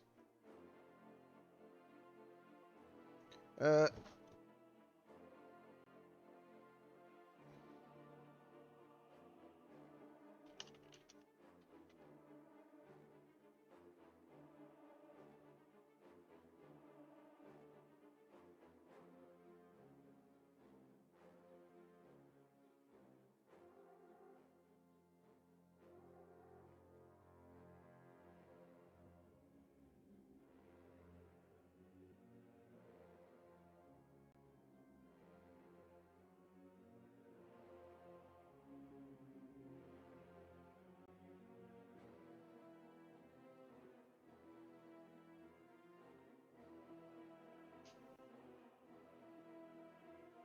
Ted Lasso was on Apple TV. Oh, wow. Okay, interesting. That's hilarious. All right, I think we've sorted the problem.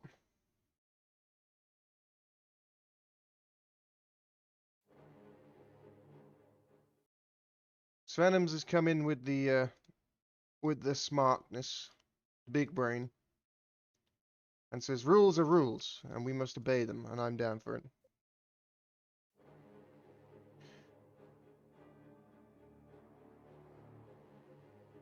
I heckin' love rules. That's why I read them all the time. JK, I don't ever read rules for anything.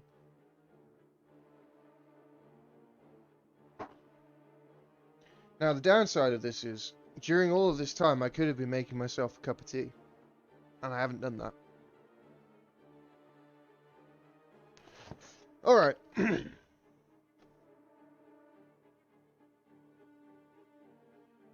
Alright, I leave it to you guys. Tell me, who do we want to go for? Let me just see which one Venoms wants. Venoms, dear boy. Click, click.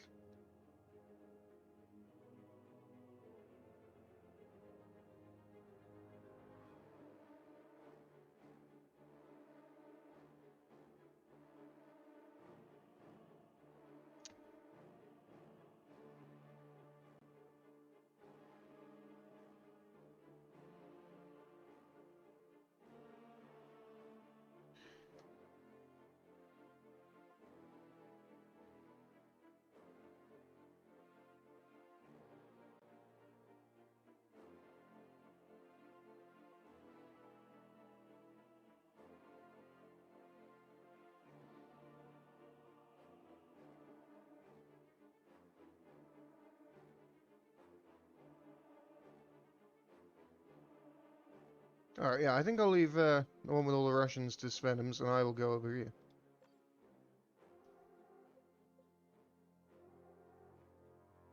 So we are going to watch...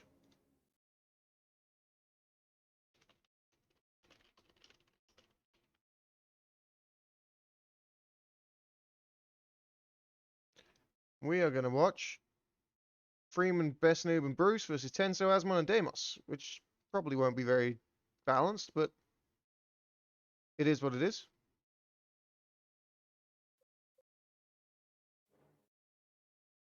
I hecking love balance.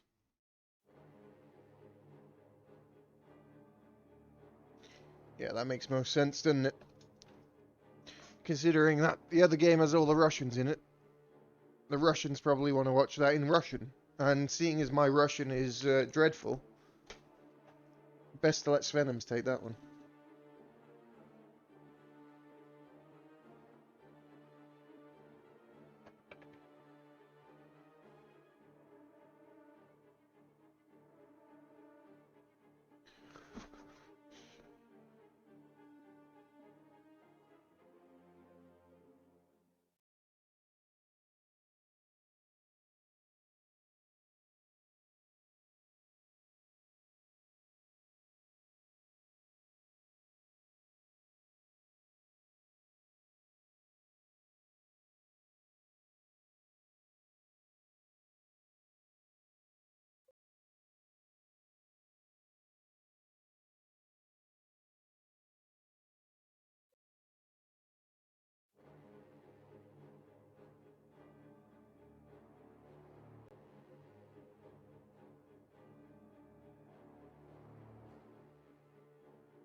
Alright. We're doing it, team.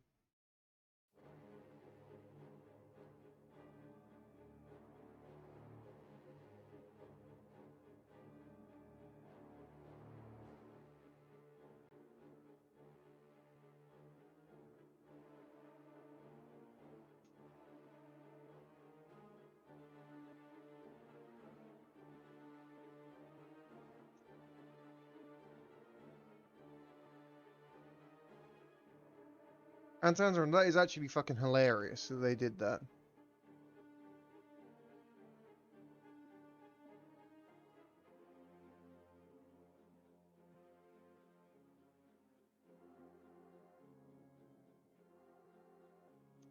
What was that soda that there was in the first season of The Boys that they were constantly like advertising?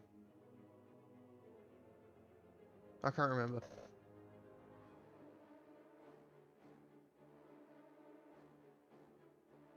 Which just goes to show what a pathetic advertisement it was.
They showed a Pepsi upside down after every death. That would be next level. God, I don't know if there's fucking... I don't know if there's enough Pepsi in the world for that.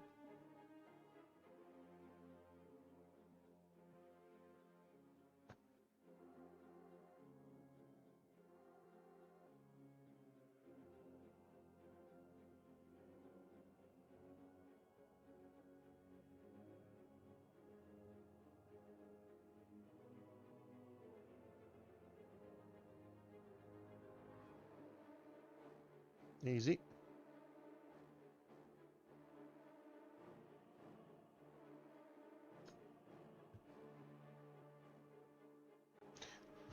I wonder if there is enough well, I mean, obviously there is. But there's a lot of death in The Boys, so you never know.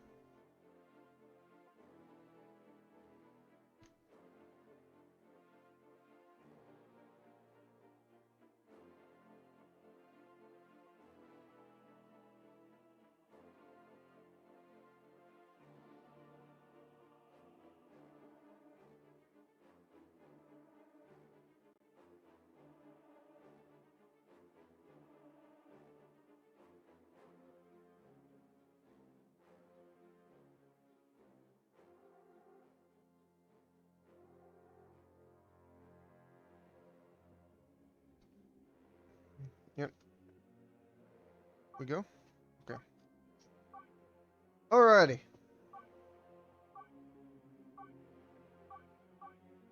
Oh.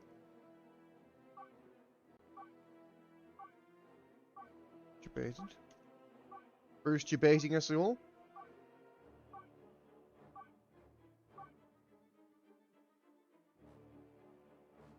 Okie dokie. Here we go, ladies and gentlemen. Here we go. After a bit of a delay whilst we had a rules chat, we have our third series of the day, actually. Because we hopped in midway through the other one. The map is Typhon Arena, which is, again, a map we don't see very much of. So pleased about that. In the blue, playing as a Tech Marine, it is Deimos. As the Eldar Warlock, it is Asmodeus. And as an Apothecary, it is the Tenso. Their opponents, in the red, as the Lord Commissar, is Don Freeman, the 12th. Bruce Campbell, playing as the Eldar Warp Spider. And Best Noob, playing as a Tech Marine.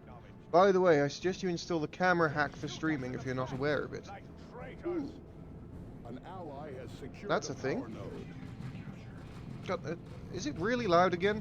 I don't know. Maybe I'm just overly sensitive. Either way, scouts fighting against Tech Marines rarely do well. Even behind heavy cover. Target acknowledged. As the heal from the Tenso. Thank you, Fufu. I'm just... and Uglifier. I'm just overly sensitive to it, I guess. There's going to be a lot of death here on these Guardians. Asmodeus needs to get them out of there.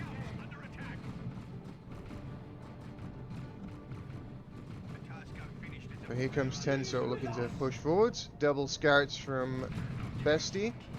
Ooh, double Banshees from Bruce. That's fun. And what's going on up here? A bit of bullying. Sentinel doing some bullying.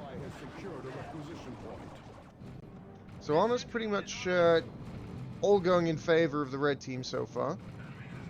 Inflicted a lot of bleed here. It's going to be double tax from Deimos and Tenso. The double Banshees lying in wait. Ready to pounce, ready to strike.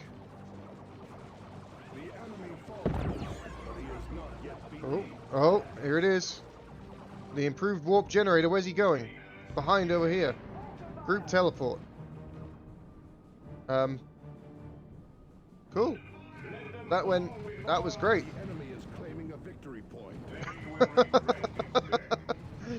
Worthy investment. Worthy investment. Very cool. Okay, we're actually going to get the chop in action. Chop, chop, chop, chop, chop. There's a nice heal onto the friendly Banshees from Tenso. Nice presence of mind there. Definitely saves them from a wipe. Unfortunately, he has got himself backed into a corner, and there's a lot of Banshees between him and safety. Oh, shotgun scouts. Coming in clutch. Otherwise, that second Banshee squad could have gotten a lot of damage and potentially the kill on the apothecary. That was pretty fun. I mean, it wasn't immediately devastating, but they definitely didn't expect it. Sniper scouts from Best Noob, or at least one squad. Guardians coming in now from Asmon, and the Warlock trying to help out, deal with the Tax. Tax sticking around on low HP, trying to bait in the Warlock. They do manage to do so, getting some knockdown. And retreating on out are the Tactical Marines. Double screams, the Banshees getting in there. The specials have started. Shotgun blast dissuades any further aggression from Bruce Campbell. So nothing completely brokenly stupid has happened so far with regards to the group teleport. But this is an obnoxious turret position for Best Noob. Really difficult to deal with. You have to come all the way around it, which means you have to walk so far to get the flank on. We haven't really looked at Don Freeman up to here at all. He's doing Imperial Guard things.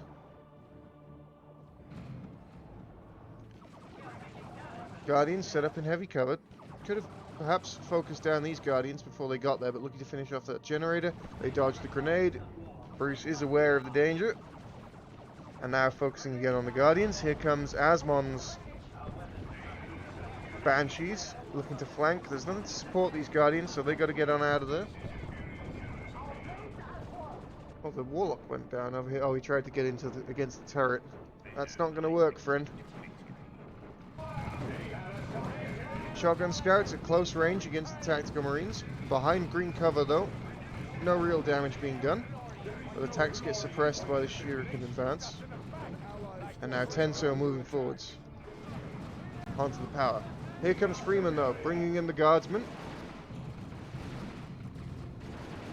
And the Lord Commissar, and these Tactical Marines are outnumbered and outgunned. Oh, they have the Carapace armor now, so that was the Inspire Courage we saw on the Catechins there. Trying to get them into melee a bit quicker. We are losing. An ally has taken a victory point. Triple cap in favor of blue for now. Sneaky scouts from Deimos doing sneaky scout things. Devastators are going to be able to stop this cap from the Lord Commissar, most likely. Probably won't be able to stop the decap, but they'll stop the cap. There you go. Just gets the decap and runs. Meanwhile, the double Banshees of Bruce chopping up power generators. Meanwhile, the flank has been achieved. This turret, annoying, but gone. Sniper scouts and devastators and flame attacks now. Shotgun scouts moving up. Getting the infiltrator grenade. That's a really nice grenade. Going to disrupt the devastators. But unfortunately the suppression is still on. So the attacks can't get in range. They do kill the lead model though. And here comes the jump squad. Oh, well, nice reactions from Bestie there. Oh, can you jump forwards again? You do have energy for it. If you can wipe these devs, it's worth the jump forwards. They're going to get that. Nah. Oh, they do. Oh my god, nice. Bestie has lost his devs. Big win there from the Tenso. Big win. Freeman, Colin, and Care. Expecting the flank from Deimos. It's not coming. Alright, the Warp Spider Exarch has managed to teleport in, disrupting the shurikens. He has Banshees in support. This is Banshees from Asmon as well, so attacks and Banshees. Nice heal there, keeping the attacks healthy. And now there's enough stuff here to force off Bruce's Banshees. What's going on over here? That is a whipway gate from Asmon.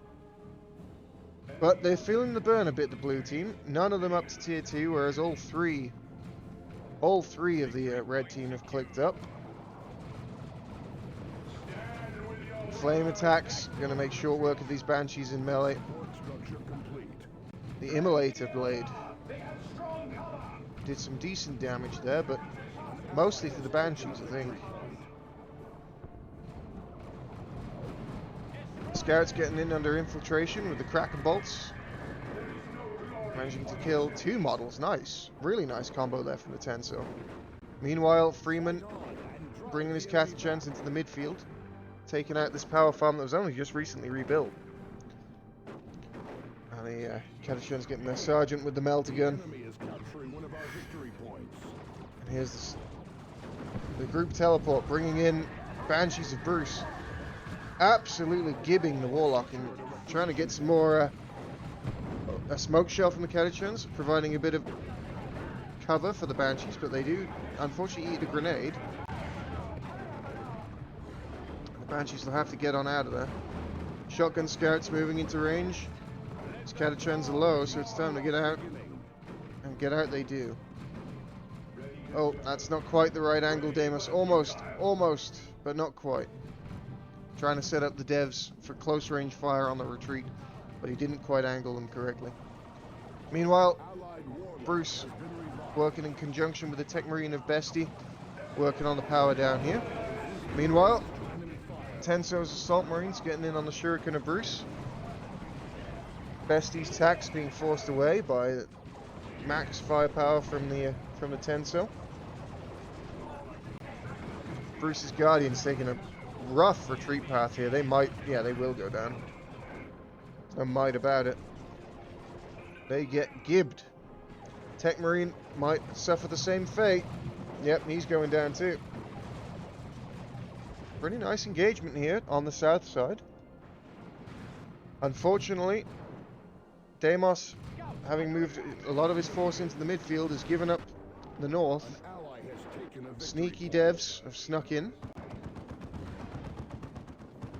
That's a good position for them. If they had vengeance rounds, that would be very nice. Meanwhile, Plasma Guardsman and Sentinel doing some power bashing. The Falcon of Bruce coming on in. Group teleport. Where's he going? Where's he going? Bringing in his whole force. It's going behind onto the power. With Razorback firepower, this will be a tough army to break here. And they should be able to get a nice power bash here. Tackle says. Oh, take. Yep. He's going for the take. Bruce not really paying attention, still chopping up the generators. Which is fine. You know, they don't really need the extra power income, if we're all completely honest. And Blue really struggling here. Everything in base. There's an Autarch from Asmon. Meanwhile, these Guardians not going to make it out. Too much stuff around them. It's looking pretty rough here. The army is just not able to compete from blue team against the red team. Let's see if they can manage a concerted push here. Try and take back their power. Adding support structure. There, you can see the incomes are wildly problematic for the blue team. Rearming. Massive economic lead for red. Their power has gone almost completely untouched. Support structure complete. Here comes the push. Tenso moving forwards. Unfortunately, nice grenade. Does manage to get rid of both Banshee squads, actually. Assault Marines jumping in, trying to get the melter bomb onto the tank, which they manage. Banshees of Asmon eat a foot grenade. Tank still up and down for now.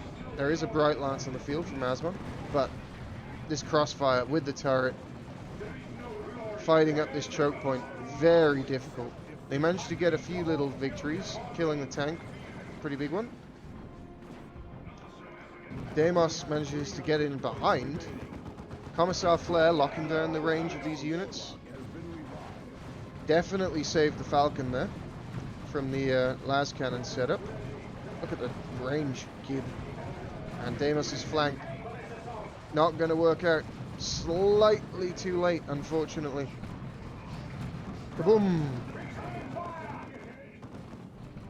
If that flank had hit whilst Tenso and Asmon were pushing up, that would have been devastating, but slightly off timing. And then it was all too easy for red team to just turn around and face the flanking force. Here comes Freeman again, onto the power.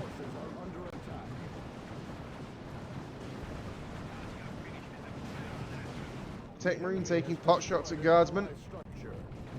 But these guardsmen are deceptively tanky for guardsmen. Oh, here's the mass teleport. Getting directly in onto the Devastators. A quick reaction from Tenso, but it won't be quick enough. And these are very dodgy retreat paths.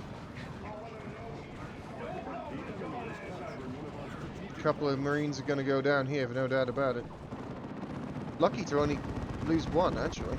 The Assault Cannon Dreadnought from Deimos.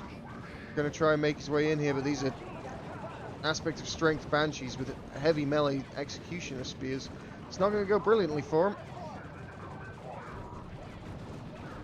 He's trying to get into a choke point where they can't surround him too well, but there's the repairs coming in from the Tech Marine. He's doing a good job, but he's been forced away, and without his support, this Dreadnought's going to go down to the heavy melee damage of the Executioner Banshees. Pinned into a corner, no escape for him.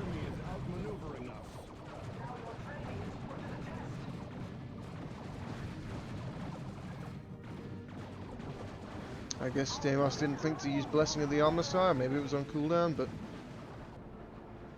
Or maybe it's in tier 3, I don't even know. I don't think it is.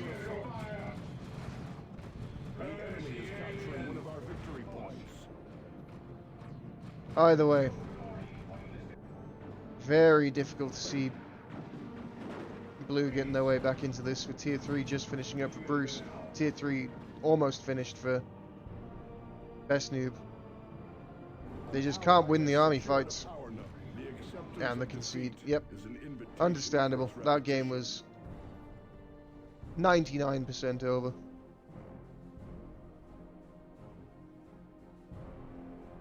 It would have taken a throw of epic proportions.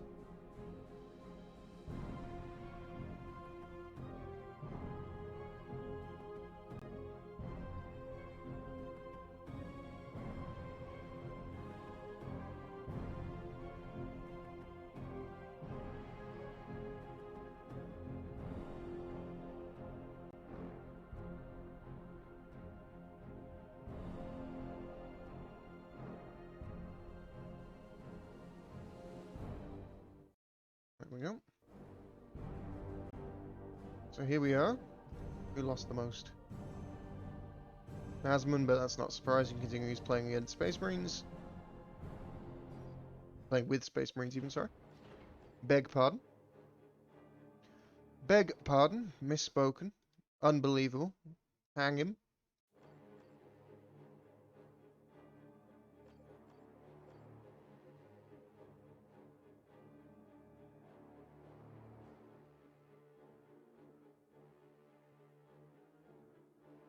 Hang him immediately.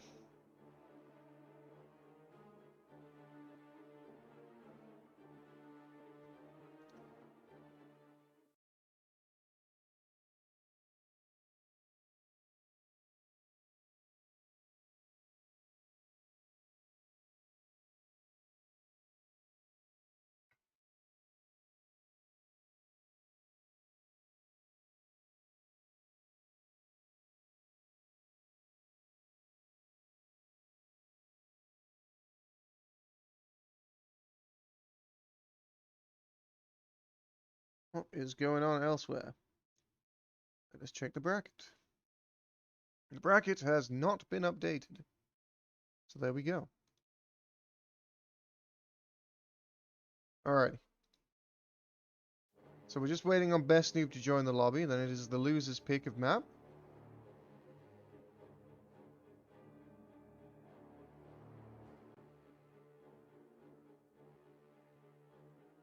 The group teleport strats were interesting.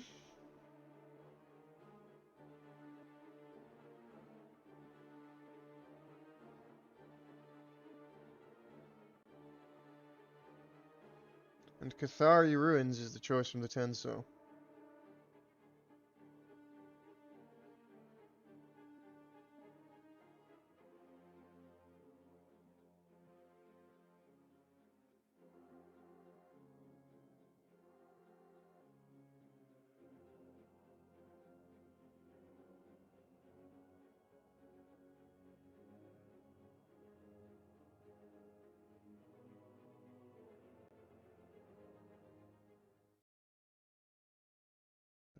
Who's messaging me on Discord?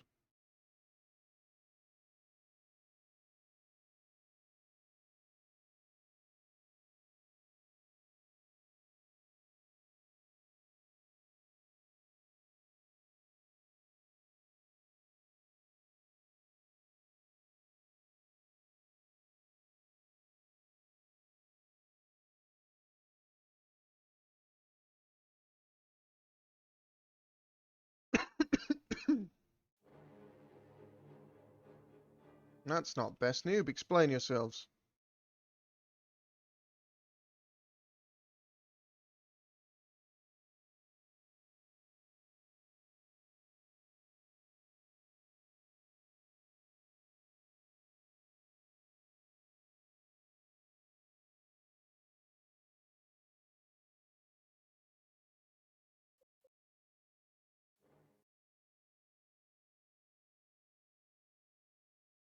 There he is.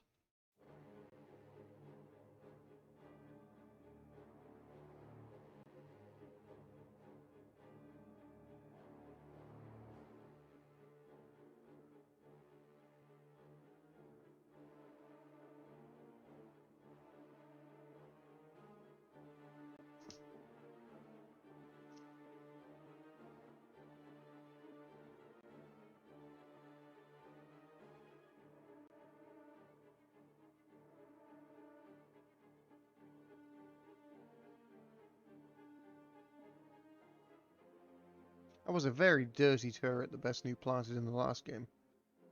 Very dirty turret. I personally felt sickened by it. Alrighty. We good?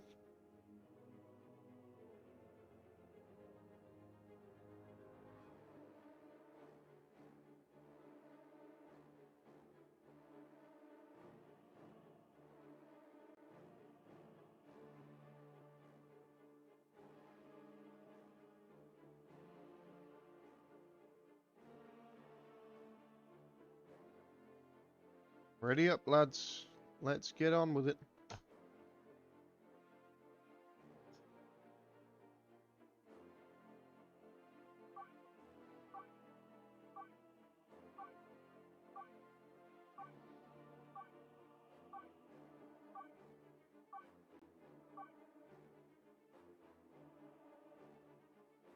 Alrighty. Game 2 on the Qatari Ruins. Cathari. Cathari. Cathari. I don't know. I don't care. I'll say it differently every single time just to annoy people.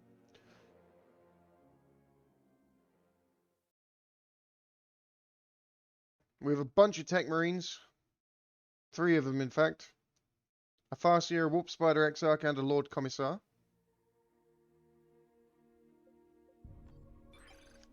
Tech Marine number 1, Tenso. Tech Marine number 2, Deimos. And their mate, Asmon, who's playing as a Farseer. And Tech Marine number 3 is Best Noob. Bruce is playing the Warlock this time, not the Warp Spider Exarch. So no mass teleport shenanigans on this map. And Don Freeman the 12th is playing the Lord Commissar again. Who's going to run into who? It's Eldar versus Eldar in the midfield. Tech Marine versus Tech Marine in the north. And thus Commissar versus Tech Marine in the south. So here comes Bruce with double Guardians. The Destructor softening up the Guardians, forcing them into retreat. So far so good. No damage real taken for Bruce. Bit of energy expended, but that is what it is. And the Farseer has no chance of winning this fight, so this just feels like a weird fight. She might even end up going down here. Yeah, very weird from Asmon. Here come the Banshees getting in on the Guardians. No lucky special, and they're going to start bleeding here. Oh, there are the specials. There they are. Here we go. Chop, chop, chop. Chop, chop, chop. Another one, and a Destructor from Bruce's Warlock. We got a whole bunch of bolter fire going on down here. The Stomp lands on the Tactical Marines, forcing them back. Killing a couple of Guardsmen. Nothing crippling, though, for Don Freeman. The Tech Marine reaping a bloody toll, but now flanked by a Sentinel. He's going to go... No, he just got out of there. Deimos paying attention, and the Scouts engaged in melee by the Guardsmen. Not usually a problem, but you don't want to deal with it. We got Tenso versus Best Noob. Tenso seems to be getting the upper hand here, but the Shotgun Scouts could change that. It's triple Scouts from Best Noob. And triple Scouts from Tenso as well. And it turns out that with the shotguns, Best Noob ends up winning that engagement and forcing Tenso away. We shall make it so.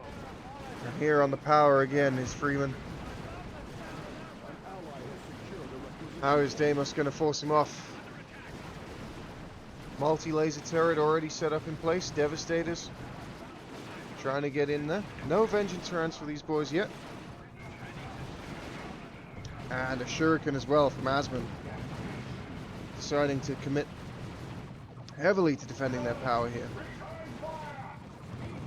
This turret soaking a lot of damage, taking a lot of time up. The Banshees finally get in on it, clean it up. Sentinel's getting a little bit blocked here. Guardsmen are not going to have a fun time with these ladies. Lord Commissar sticking it out, forces the retreat. Tying up now the Tactical Marines. Meanwhile, in the north, double shotguns. Is it triple shotguns? It is triple shotguns.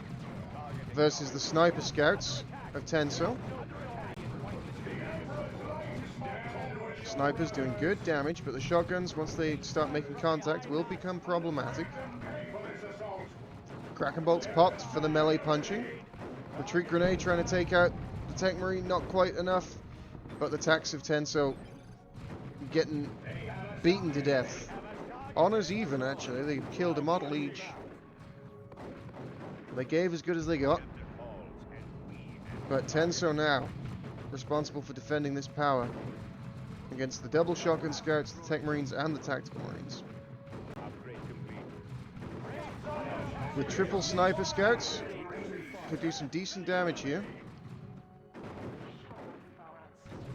Asmon's spending a lot of resources on power generators.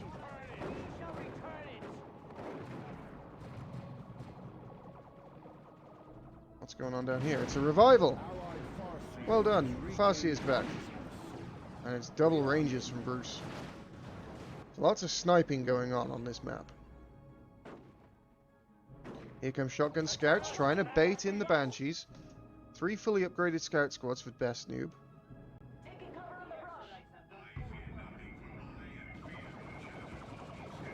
I hear the sound of shurikens in the night. Artillery spotters actually for Freeman. Smoke shells cutting down the range of the Devastators. And this is a big flank.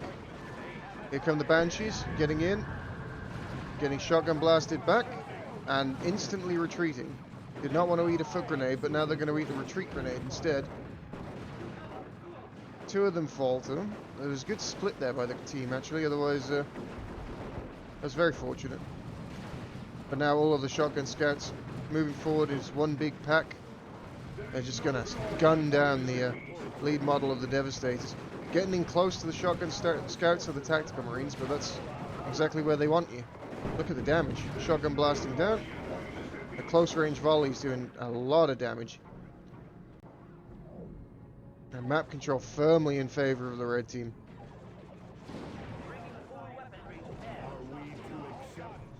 And the concede. Oh dear. Unfortunate. But to be fair, quite an outclass there in terms of the individual players.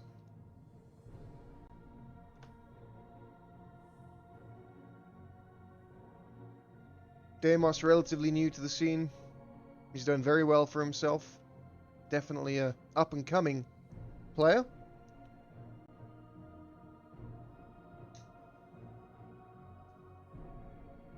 Obviously, we all know and love Tenso.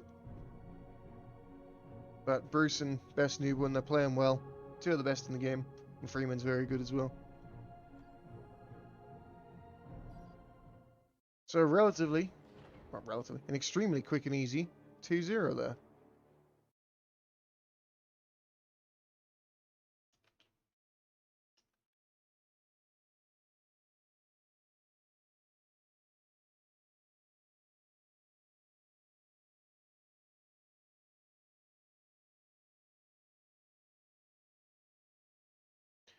So, looking at the brackets, what does that mean for us?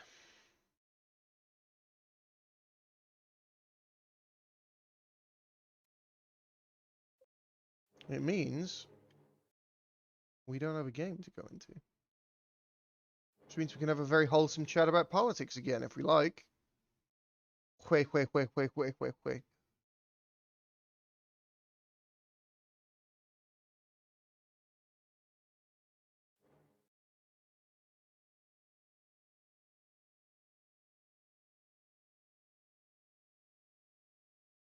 You were waiting an entire season to get some context on why Soren's arm looked like a sloth. Didn't he get, like, burned or something? Because when he left, his transport got shot down because John warned him. I think that's what happened.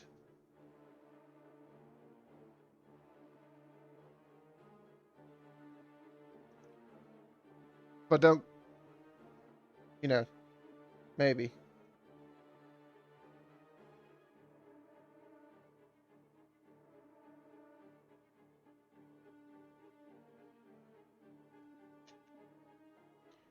That whole arc with him and... what's her fucking name? Quan was just weird.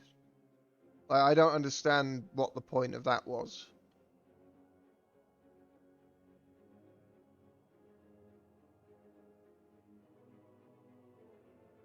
I mean, it's obviously setting something up for later on, but it was very bizarre. Like, you take that out of the show, and the show is exactly the same.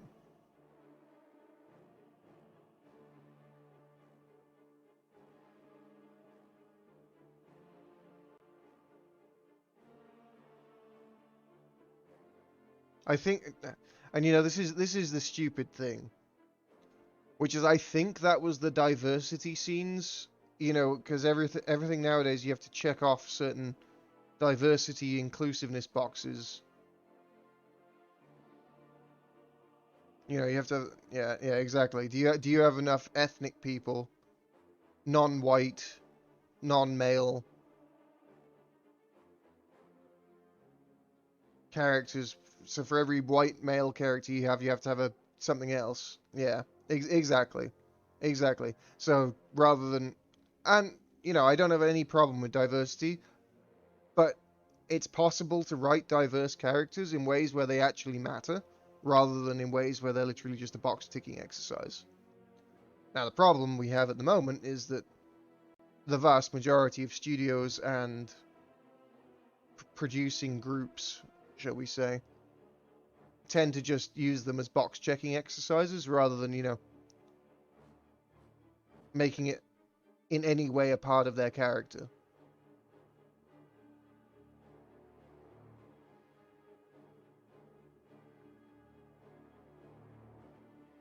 Yeah, well, we know this is the thing. We know from Halo lore that not all Spartans are male. There are female Spartans, and there are plenty of them. We know that. That has been a thing that's gone back in the game for as long as possible.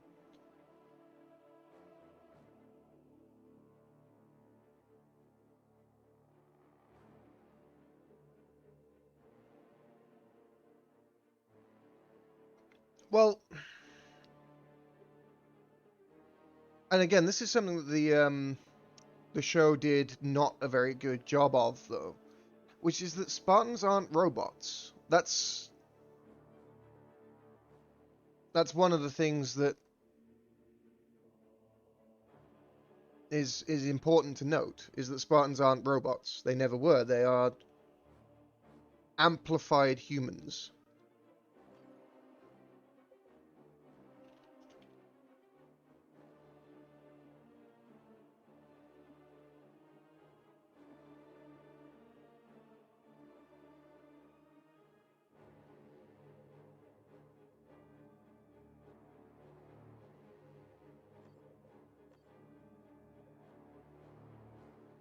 Yeah, and the idea that they have this chip in their back that somehow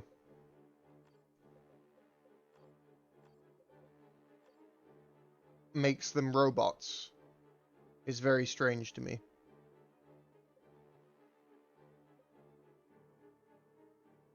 Especially if they can just cut them out as well. Like if that's the sole, because the whole point of the show is that's the sole thing that makes Spartans so special, is the fact that they've got this chip in their, I mean, you know, they're big, strong, fast, whatever, but they've also got this chip in their back, what makes them um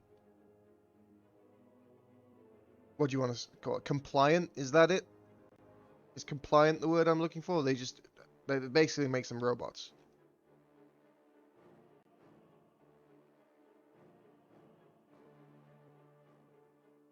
Why would you put it in a place where they could cut it out?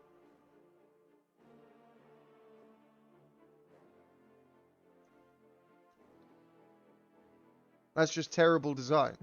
Also, the fact that they don't just anyway, I'm going on a rant here because there were a lot of issues that I had with that show that just didn't make sense.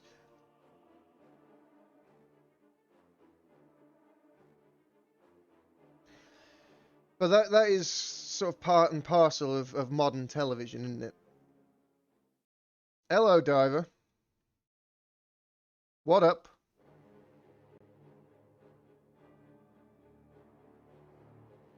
Every TV show these days, you have these moments where you're like, that just does not fucking make sense. Fairly sure you have COVID for the third time. Dude, you gotta stop. You gotta stop going out with COVID people. It's really not a good idea. I know you like the snotty girls, but and they're not the best. You can get nice girls who aren't snotty.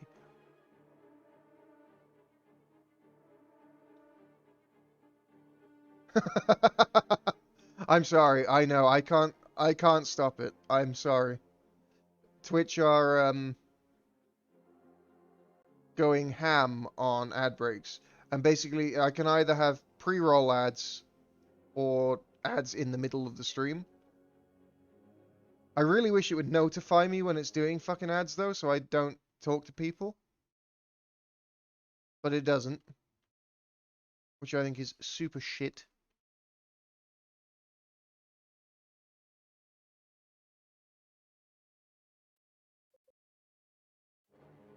Yeah, it's a choice between pre-roll ads or running ads in the middle of the stream, and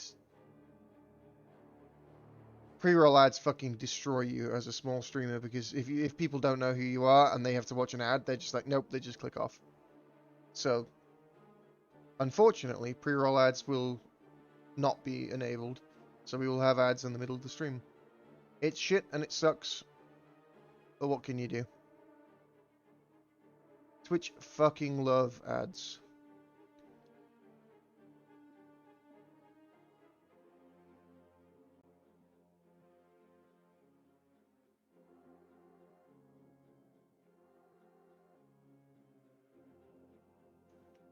They gotta make their shekels, Dive. That's the answer.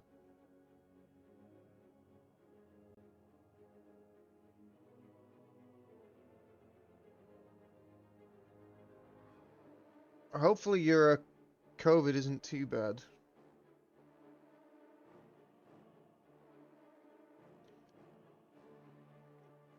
I'm pretty fortunate. I've only had it once, which, considering what I do for a living, is insane.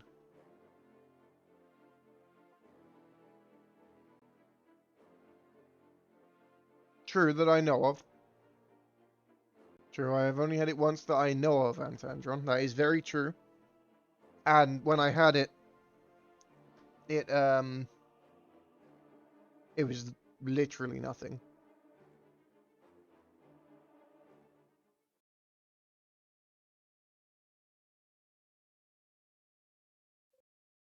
Like, I think I had, like, the sniffles for a day.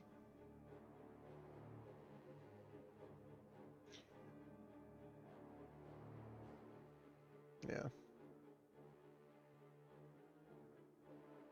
Let's have fun. Let's start a prediction. Name the prediction. Does Dive have the vid? Outcome 1. Yes.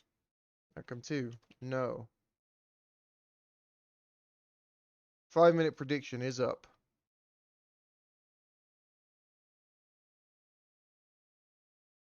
Does Dive have the vid? Here we go.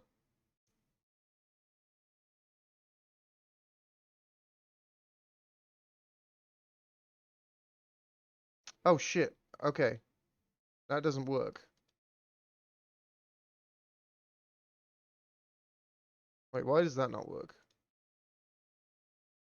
I don't know.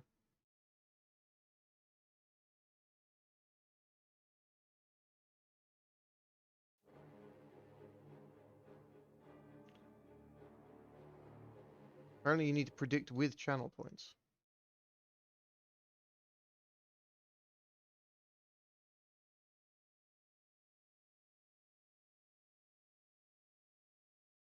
And I can't vote either. Rude.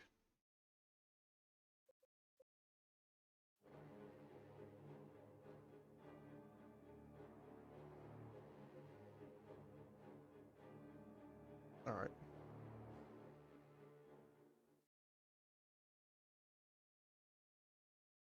Get out of here, prediction. You suck. And I hate you.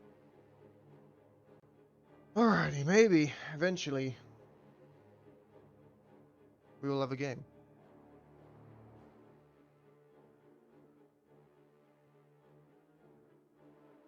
Let's ask the million-dollar question of what's the score.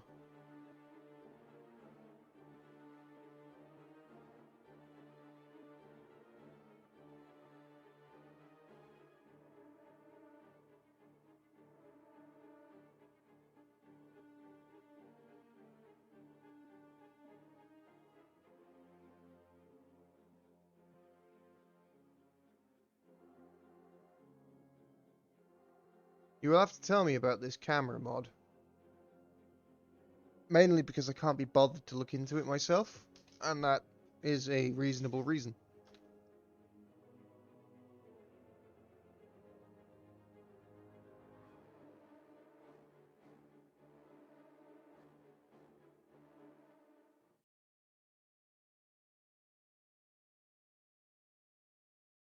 You put a link to the guide. Where'd you put it?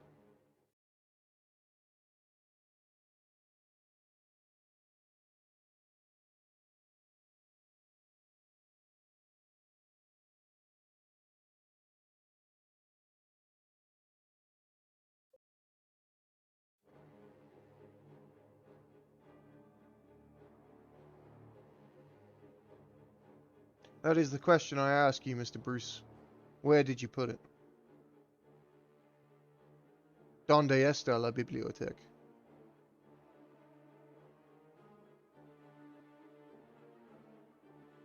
It's on Ant's forum thread. I'm not in Boss's Discord. I can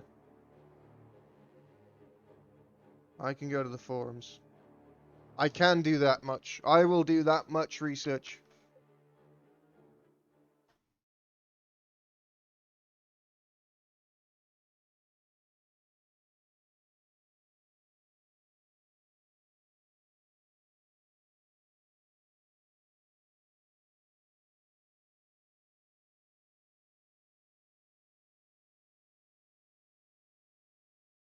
Aha!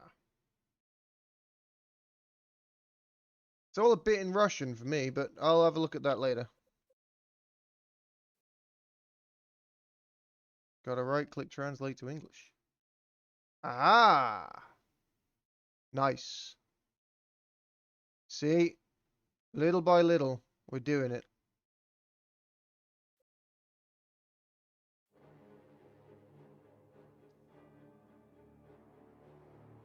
It's weird how months went by and nobody responded to your post. Oh dear, Antandron, I'm sorry about that.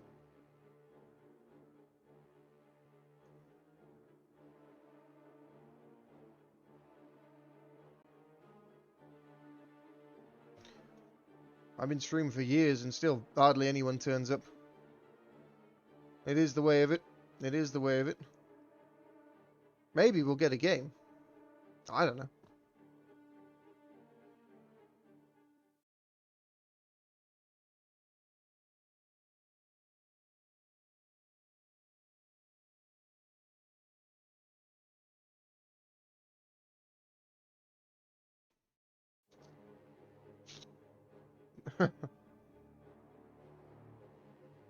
They're having some communication difficulties.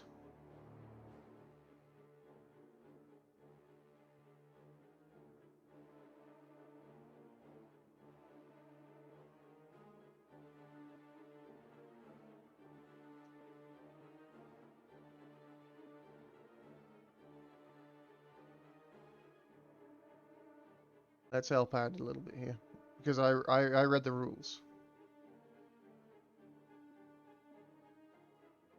See, we smart. We're reading rules.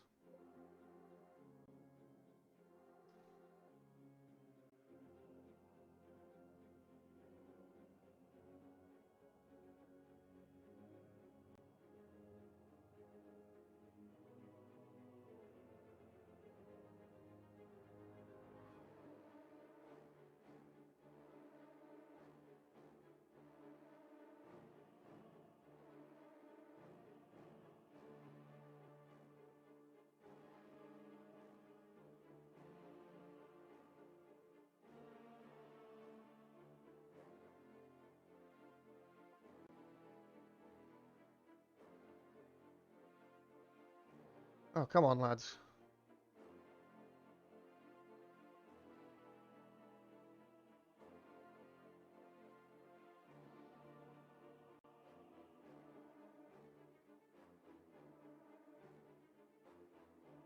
There we go. There's a surprise. The Sky Silver Tech Marine.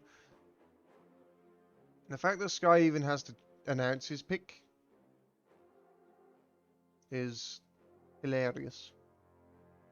We all know it's going to be a Tech Marine.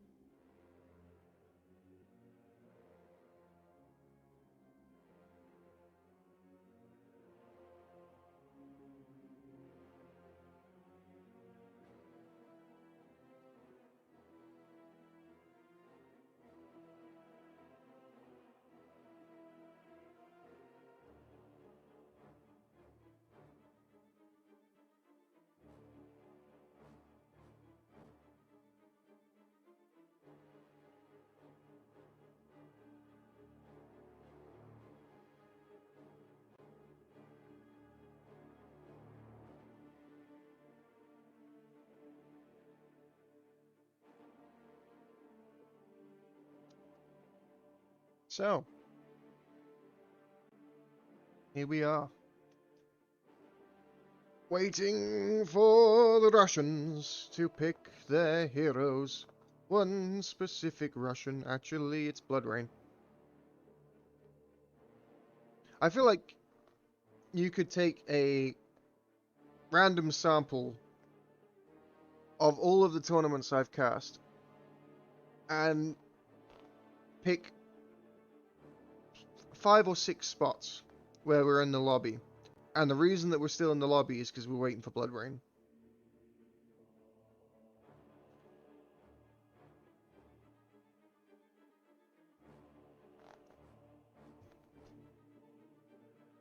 The mind games are too strong with this man. The tilting has begun already. There we go.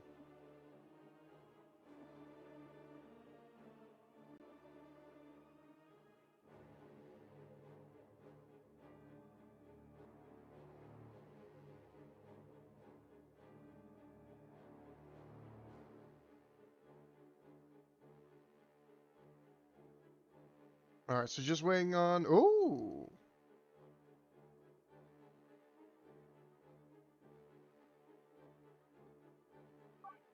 A mech boy from Torpid. Yeah, I think that's cheating. He definitely has Chaos and Space Marine.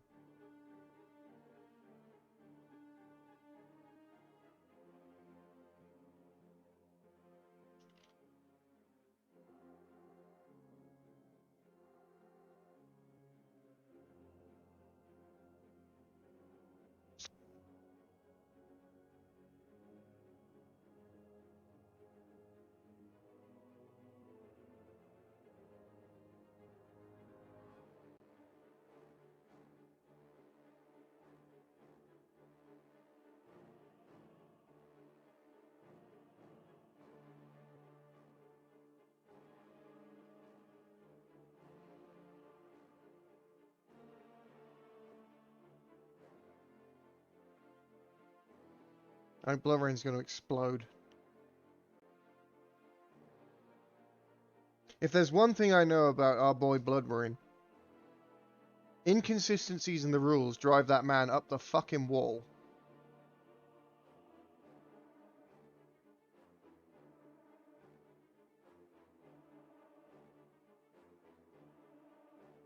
I'd rather watch Orc than SM. It's just fucking all Space Marine all the time at the moment in team games. Because they're really fucking good in team games.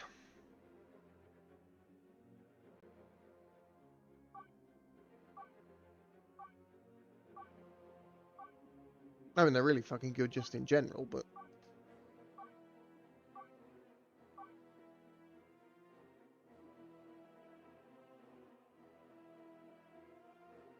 especially in team games. And I do like good Space Marine play, it's just a little annoying when it's all you ever see. That's why I like your group teleport shit, Bruce, because we don't ever see that. That's just not something people do.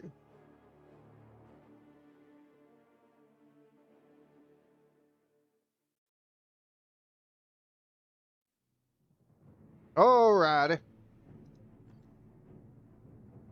Here we are. Valerio is playing as a stinky pestilential plague champion. Torpid is playing as a cool mech boy. Cry is the force commander. Their opponents with a 1-0 lead. Sky Silver is the tech marine. Dark Riku is the apothecary. And Blood Rain is playing as the warlock. Let's see the opening builds. Double Guardians straight out the bat for Blood Rain. Will it be a third Guardian? Possible. Possible. Your allies have captured a power node. We think we would have started it by now if he was going to go for that. Standard as they come for Valerio and for Torpid. Double shooters, double heretics. The mech boy trying to stick this cap in front of the scouts. They're not going to do too much damage to him. Doesn't need to teleport away, doesn't need to panic. These scouts get hit by the Destructor. And the double Guardians coming in now. The scouts wisely decide to get on out of there. Orcs chasing away the Space Marine scouts. Mech Boy teleporting forwards. It gets one model. God, that's a lot of damage. I'm getting in on the... Oh, here come the Guardians on the flank. Is Torpid aware of this? Oh, and there's also the Tactical Marines of Cry here. Well, he's aware of it now. Trying to pick off a generator nice and early. Will manage to do so. Probably get another scout model as well. No, nicely retreated. What's going on over here? Oh, Valerio. You're heretics, my brother. Run away. Getting doubled. Heavily doubled. By Sky and by Riku. But that did cost him.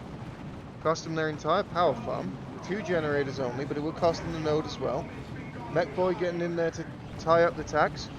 As Apo doesn't want to be in the front of all of this. He's going to go down, you know. Down he goes. And now these tax find themselves in trouble.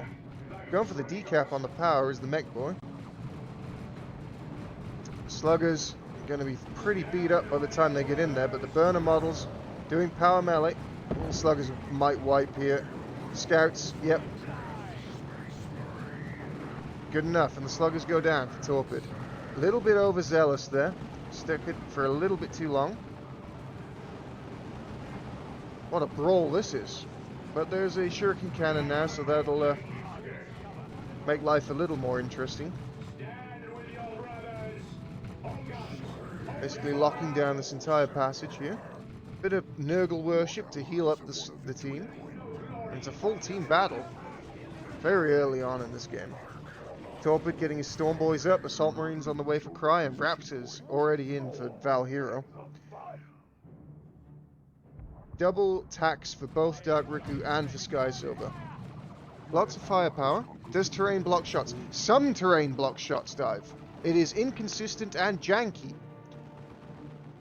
There are certain pieces of terrain that are called shot blockers, such as this here.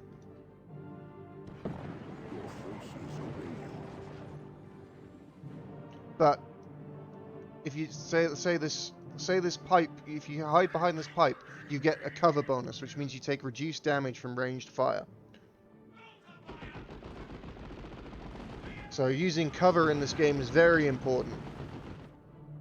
Oh, there's a big fight going on up here. Where are the Raptors? And Havocs. It's a full chaos build.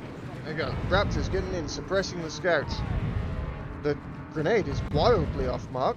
Going for the retreat rather than the foot grenade against the Raptors, but we got one model.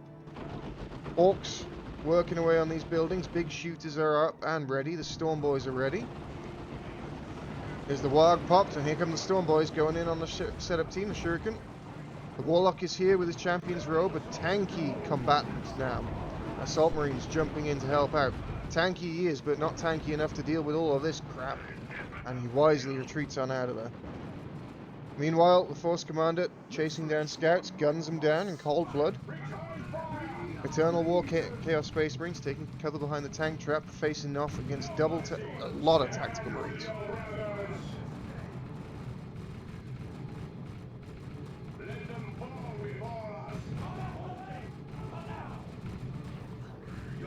Here come the Raptors diving in. Oh, big suppression here.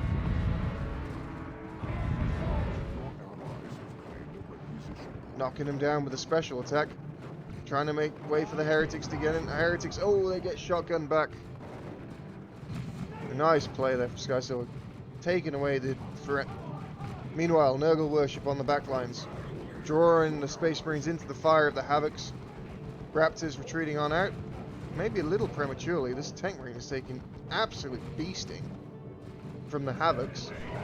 Assault Marines jumping in. Heretics are in position though.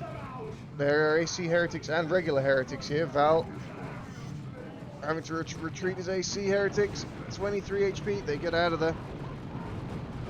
Just as the mucus discharge from the Plague Champion, keeping the Heretics alive. Oh, a very heretical behavior. Tank Marine's going to go down, punched to death by the Eternal War CSM. Raptors fighting Assault Marines. Scouts on retreat. Meanwhile, Storm Boys have arrived as well. What an absolute clusterfuck at the power. The Orcs are in great position here, flanking around. Force Commander with his sword and shield. Trying to get maybe another model. Not able to do so. He just doesn't do enough damage with his sword and shield to really kill units in retreat. More Daka here for the Orc Shooter Boys, increasing their ranged output, thanks to the Mech Boy. The Warlock has his Merciless Witchblade. A very powerful melee weapon. Getting in there, punching and stabbing. Meanwhile, Tactical Marines dropped in from Sky Silver. Triple tax from Sky Silver. Turret's going to be dealt with in short order. Infiltrated scouts looking to try and get a grenade onto this Orc blob. Knocked down from the ASM. Scouts not quite in range. Not quite perfect combo. If they'd knocked with the knockdown from Riku into the grenade from Sky Silver, that could have been very dangerous, but not quite able to get it off. Raptors now jumping in, suppressing the scouts. Scouts slip into infiltration, trying to take out the Havocs. The Havocs tear down and retreat out, seeing the advancing ASM. Tier 2 about to finish for Torpid, halfway done for Cry. Val can start it if he wishes. Stand with your brothers! And now completely cut off as the play champion. Be best served by a quick retreat, and indeed he is. Sound bug from Val, so that will be a concede, unfortunately, and the series going to Sky, Riku, and Rain. Storm Boys jumping in. I assume Val has not done the FPS fix. My guess is that Torpid and Cry will try and play it out, given that they would be defeated in the series if they do concede.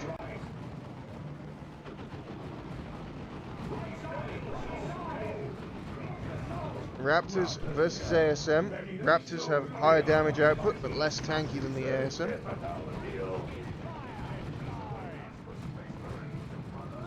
Kaboom!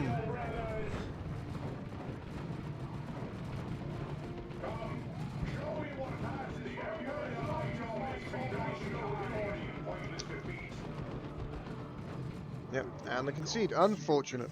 Unfortunate. The dreaded sound bug comes back to bite us hard, and again, Blood Rain, Dark Riku, and Sky Silver benefiting from sound bug to finish off the series.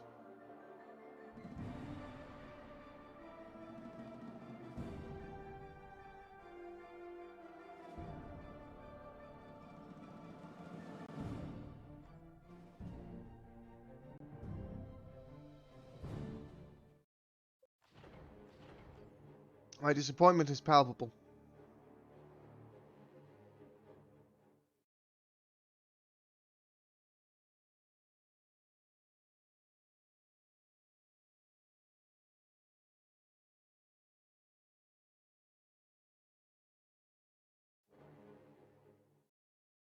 So, that means that Rain, Sky, and Riku will face off against Freeman, Besnebe, and Bruce in the semi-finals of the winner's bracket.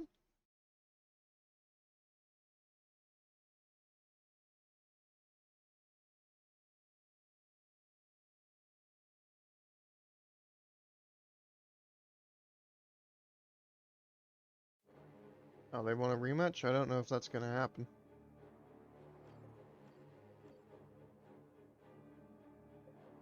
We'll see. We'll see. No, that was game 2. Apparently.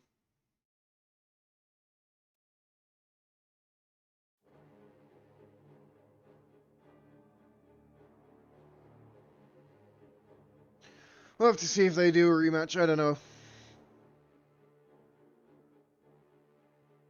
The rules say no.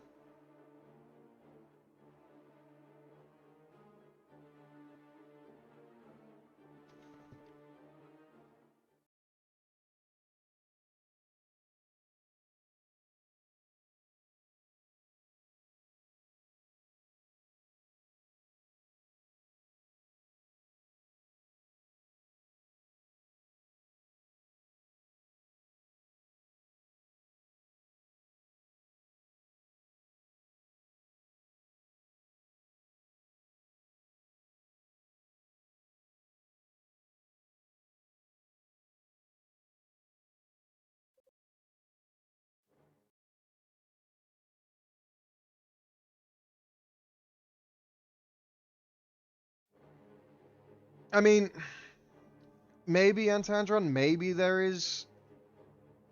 End of the day, though, this. Yeah, I mean.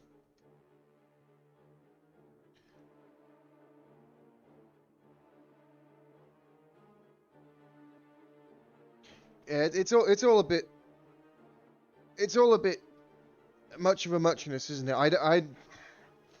Yeah, if there was like a StarCraft style resources lost tab.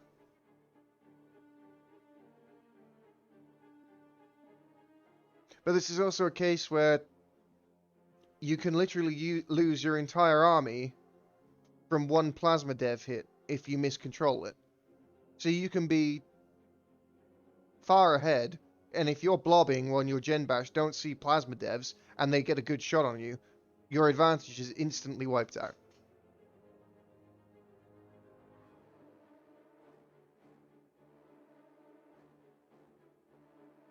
So it's not a perfect system, but yeah, it would be nice if there was a tool by which you could.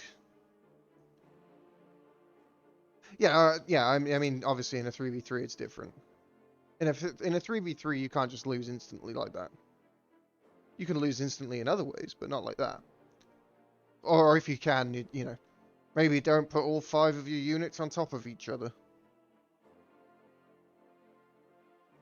Some might say if you blob like that, you do kind of deserve what you get.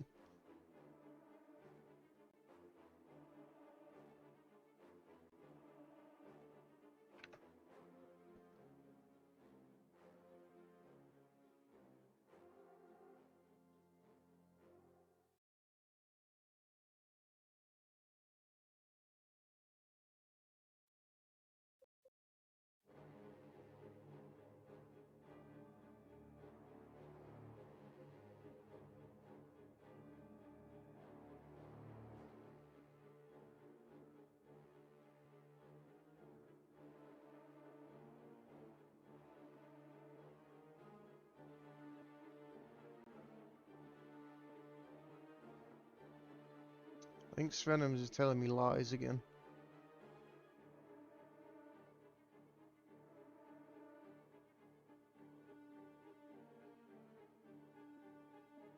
I don't see how it can be.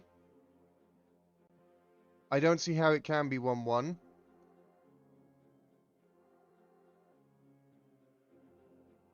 If it was 1-0 to Rain's team before, and they just won, that would make it 2-0. Which would be enough to win the series. I'm not sure what's going on. Unless yes, you might think that, Bruce. You might think that. But it's possible that our dear friend Svenoms lied to me again about the score. And in fact, the winner of the first game was Cry's team, not Rain's team. And it could be 1-1.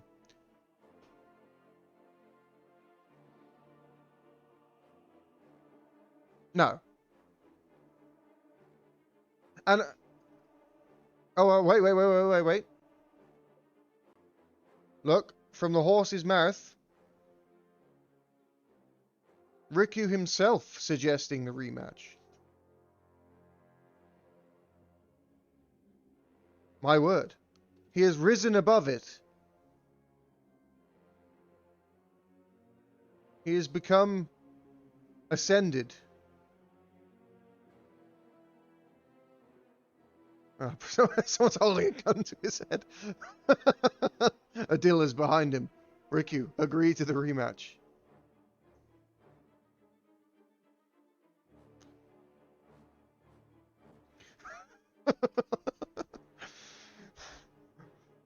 I'll tell Rostam where you live.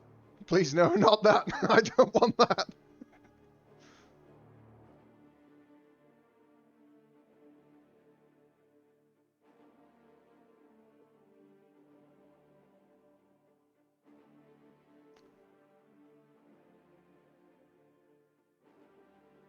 Yeah, Adila said it. Yeah, Adila's got the gun. He's packing heat, boys.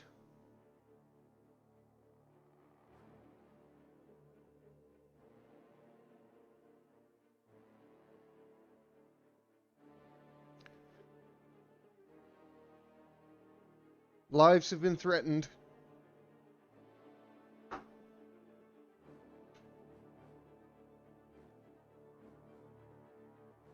Alright, I'm going for a quick piss. I will be right back.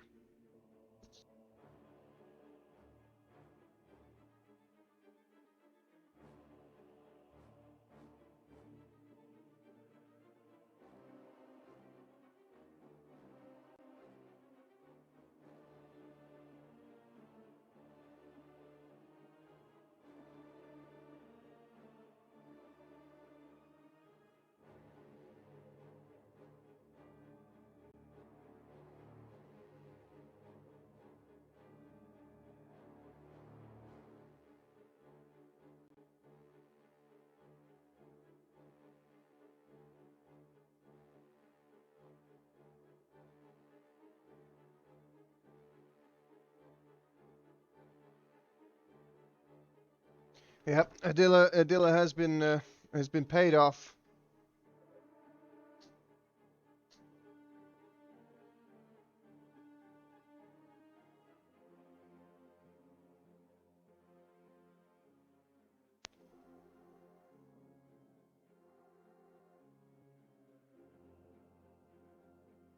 You know what I miss? I miss the days of the piano shroom drama.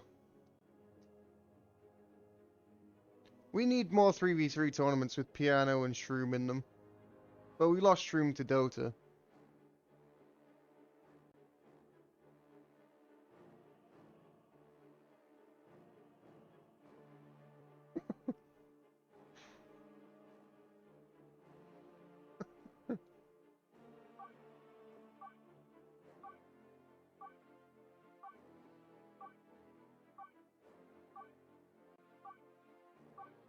Alright, well we get a rematch. That's good. I'm glad about that. Because, fucking sound bugs, man. Well, the good news is we told Val how to fix his frame rate thing. So hopefully it doesn't happen again.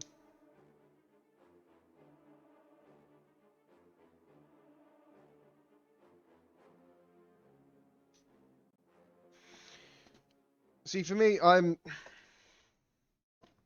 I'm fine with remaking once for a sound bug, but if it keeps happening, that's when you say no. Anyway, here we are again. Valerio is the Plague Champion. Torpid is the Mech Boy. Here is Crisis. Sky Silver is a Tech Marine. Riku, Apothecary, and Blood Rain Warlock. Ba-dum-ba-dum-bum-bum. Here we go. Heretical dirtbags get sandwiched. I'm just a heretical dirtbag, Antandron. Come get sound bugs on Dawn of War 2. I won't quit my day job, don't you worry. Taken a power node. Everyone's ears now bleeding sufficiently. Point claimed by your allies.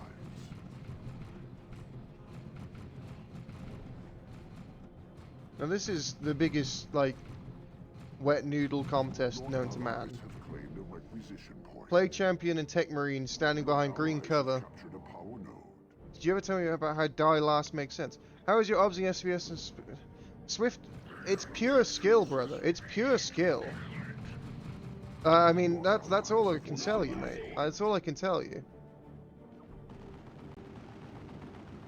I've done absolutely nothing to make it this way. And I'm sorry that yours is crapola. I appreciate fully how very fucking frustrating it is when something just doesn't fucking work for no reason. It's model rotating!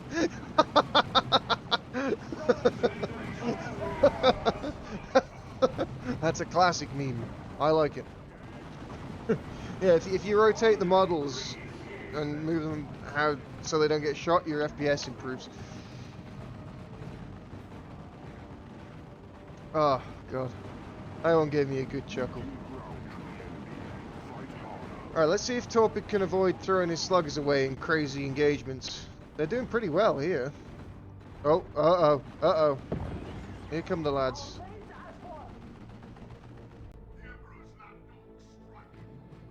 You are losing us a victory. Oh, it's just a Antandron Inakura likes model rotating. Didn't he do a video on it? It's one of his tips and tricks videos or something. Where if you move the squad around so that you can alter which ones get shot at. It's not actually a terrible idea. It's just funny because we make a big deal out of it. Anyway, here comes the double tax from Sky Silver. Raptors again from Valhera, probably into Havoc, same as before. There's a slight improvement this time for the blue team in as much as Torpid didn't lose his sluggers instantly to an overextension. Stormboys are going to hit the field with slugger support this time.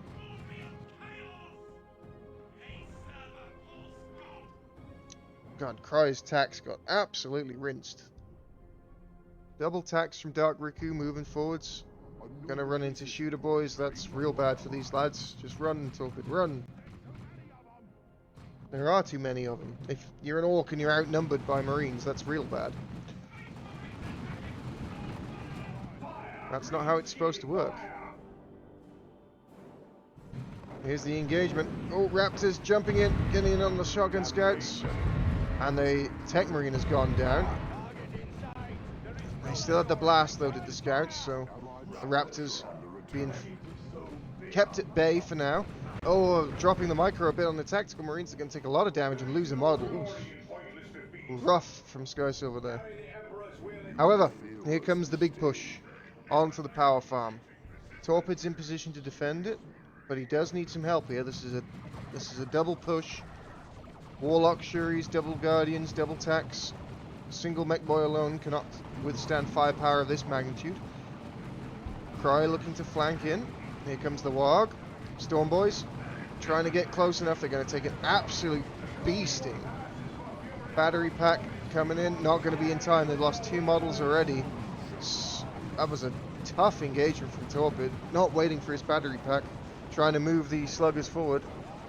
But they're going to get melted by this shuriken set up here with nothing to jump it. Warlock's in with his champion's robe and his merciless witchblade. Tanking it all up nicely. Meanwhile, the tactical marines taking a heavy toll on the orcs. Mechboy forced into retreat. Here comes an assault squad though. And these guys will end this push. Warlock's going to go down in retreat most likely. Can he survive? 20 HP, 16, 14. Yeah, okay, he might get out of there. Oh, not quite. Yeah, 6 HP he gets out. These tactical marines also going to get out. Here's a big engagement up here. Oh, unlucky. Sky Silver trying to get the devs set up. Raptors just make it to them in time. Riku's assault marines are here to help out, disrupting the havocs of Valhera. But the apothecary is surrounded by heretics. He has his storm boulder, leveling up by punching them to death. And getting the heal off, so Val and into the retreat. Heretics stay on the field from Val. Ballsy, but well done. Oh, the Havoc's 21 HP. Is there a mucus discharge? There isn't. These Havocs are dead. Rip.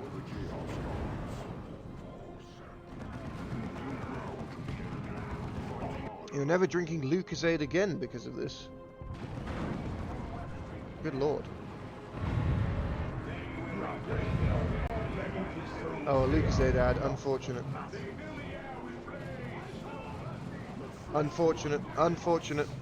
I'm sorry, friends. I wish I could do something about it. But Twitch is insisting that you keep ads on. And as an affiliate, you don't get the most control over your... Yeah, Lucozade is awful. Don't ever drink Lucozade.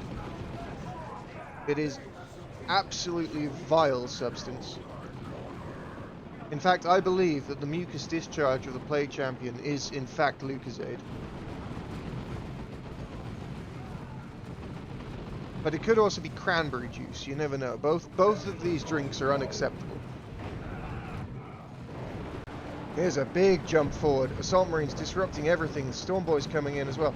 But the triple tactical Marines here and a plasma grenade. Friendly fire, was that? No, not quite. I'm getting confused as to who's who. Here come Heretics. Sky Silver's position here. Wow, absolutely rinsing those Heretics. Havocs died to the Assault Marines. And the Raptors get in onto the devs at the back. What a... It does give you Cottonmouth in a major way, I find. There's the touch of Nurgle onto the Chaos Heretics, meaning when they go pop, like so. Tech Marine in dead stuck. Apothecary in dead stuck. Everyone retreating on out, and here come Burner Sluggers. Pretty decisive engagement there from the blue team. Bloodletters on the way for Val.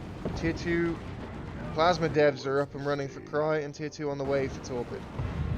Tier 2 about to finish for Riku, and just started for Sky Silver.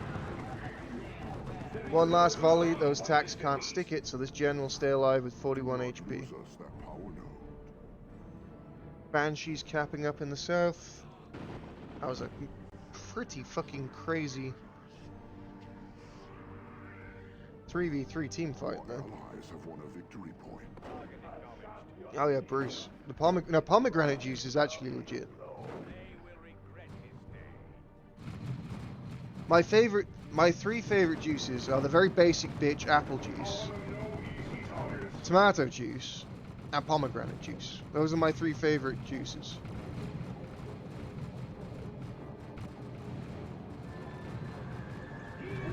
I'm hearing screams, which means banshees, which means chop. Here comes Storm Boys, getting in there. Don't quite have their knob just yet. Yeah, tomato juice is legit. I love it. With a dash of Leon Perrins to make it spicy.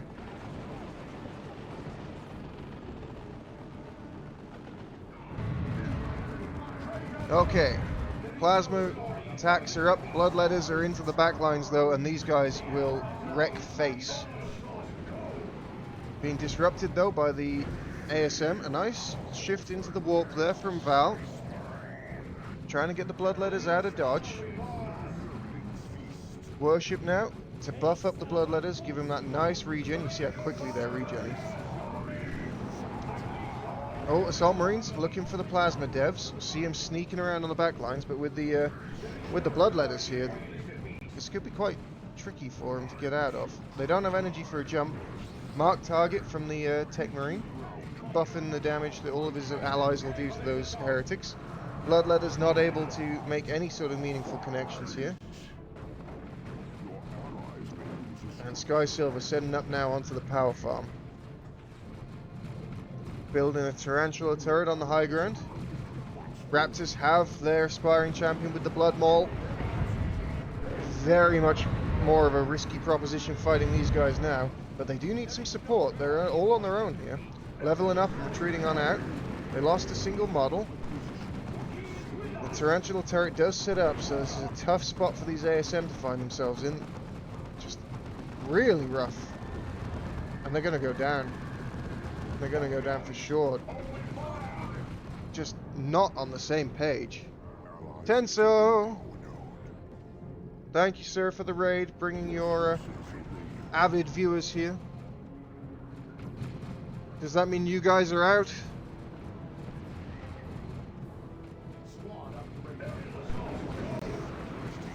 Here come the ASM, jumping in onto the plasma devs, but they've been found instantly by bloodletters, and they're going to go down and retreat here. There's no way out of this one. Markazine CSM sealing the deal.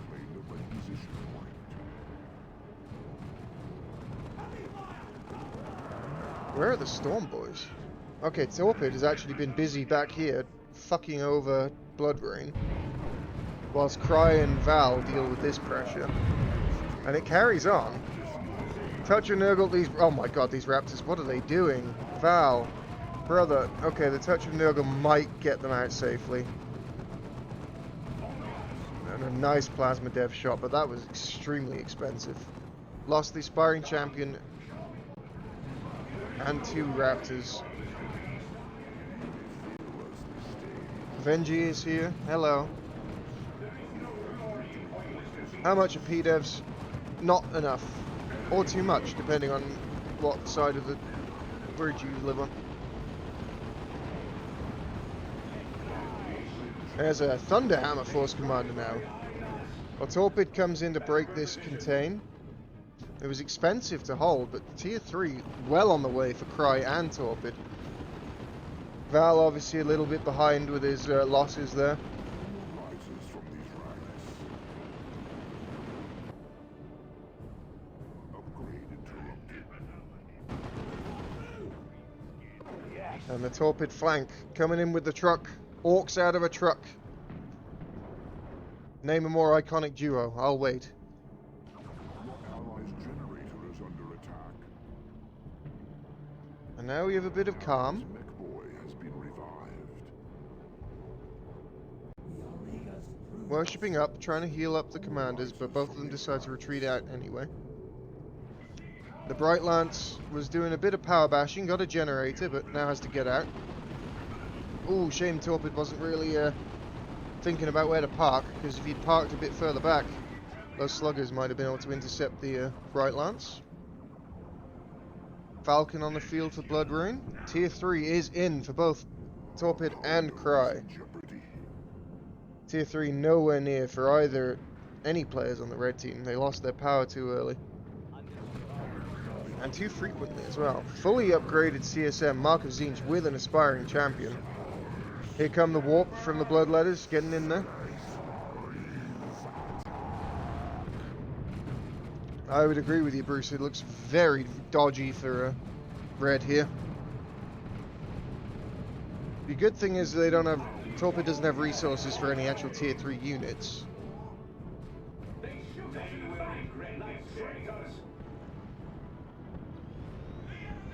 Oh, it's the beamy death gun for the mech boy. Looking to hunt some transports.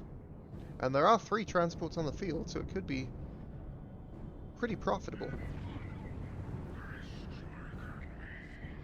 Oh, these are whirlwinds, not transports.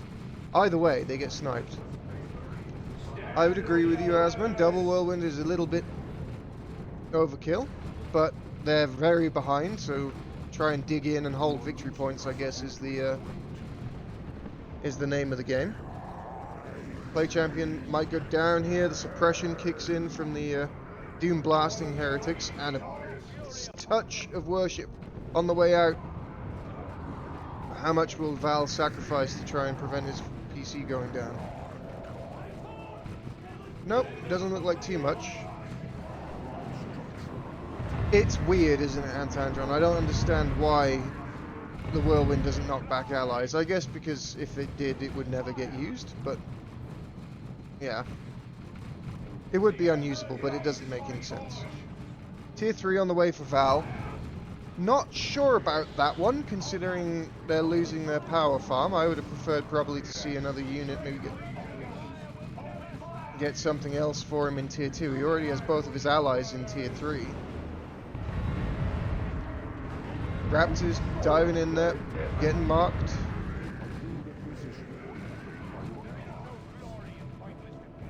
Bloodletters also leading the charge here, warping up, trying to get in.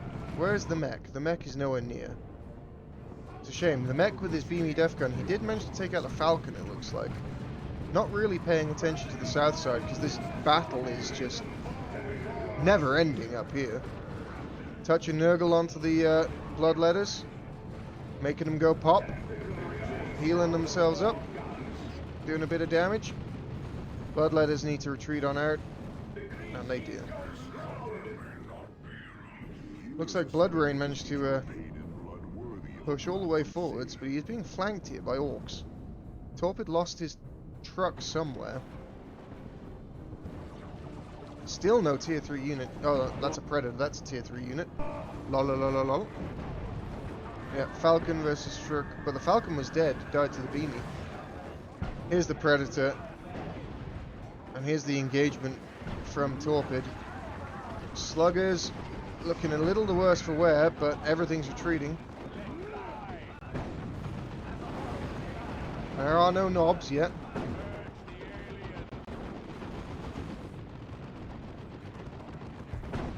Yeah, nothing in tier 3 for Torpid.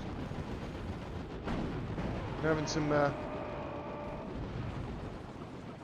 issues with the economy. Bomber boys knocking back the Guardians, but Here comes the mech boy. He switched over to his Daka. Big shooter. Oh! Plasma foot grenade. Not quite enough. And now these Guardians are going to face the wrath of some Orcs and a Predator on retreat. Not quite enough to do meaningful damage, but not bad either.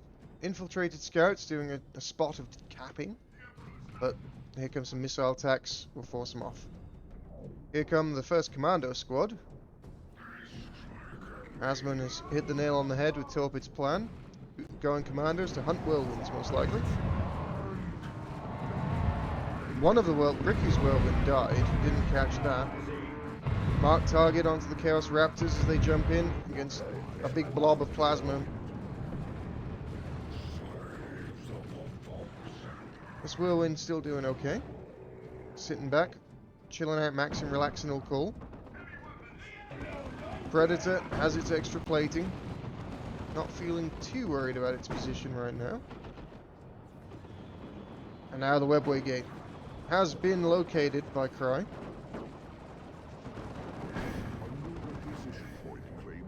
Meanwhile, the push here again coming in. Tier 3 done for all players at this point. Still everything to play for in this game. Victory points relatively even. Tons of requisition for Space Marines. And a bit of quiet.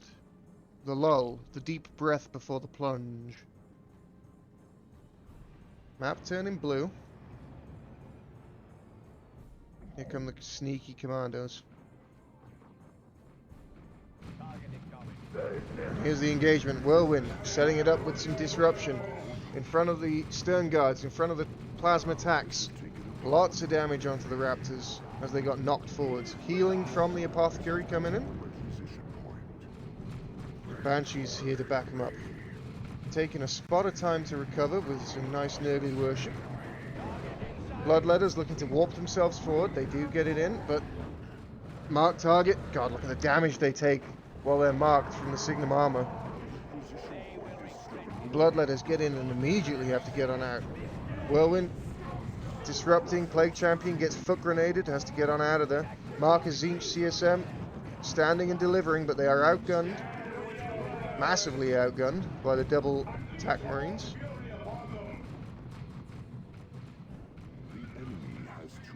That's a full retreat from blue. Meanwhile, in the midfield, Riku and Bloodrain pushing forwards.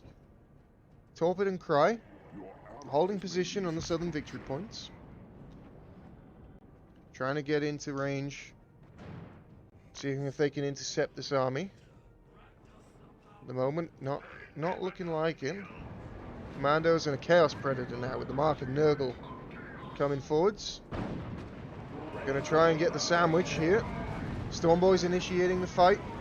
Chaos Predator holding the line. Commandos moving up as well. The Stormboy's getting absolutely shredded and the Commandos get engaged by a Seer Council and a Warlock. Meanwhile, Christ is using scouts to close the trap. Foul coming in from the north. The Banshees will go down. Seer Council. Next on the docket, it's a Mega Rumbler from the Mech Boy. The Warlock and the Seer Council in a world of hurt here. Sky Silver trying desperately to come in and bail out his teammates.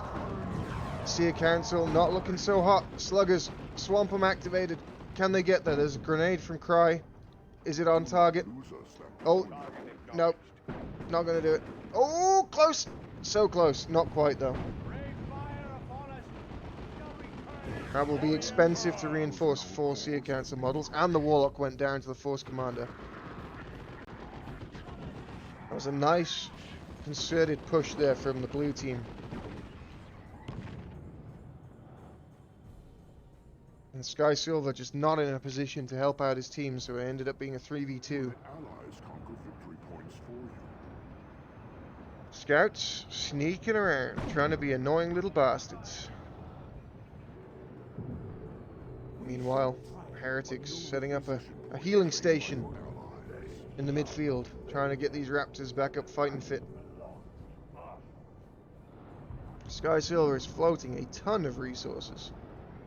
Dark Riku has plenty of red, but no power for Terminators.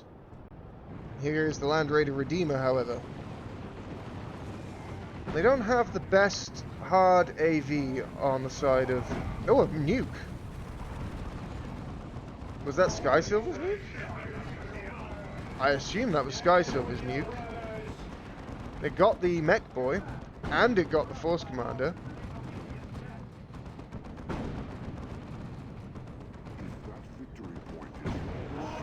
Here come the Storm Boys, trying to stop the cap.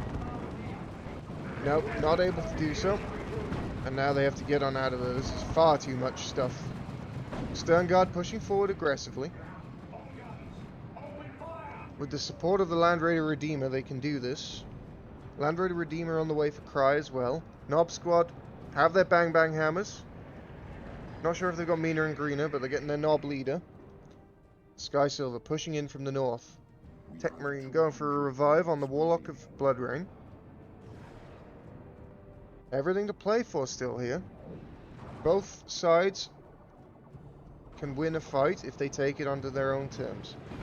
Victory points, near as makes no difference.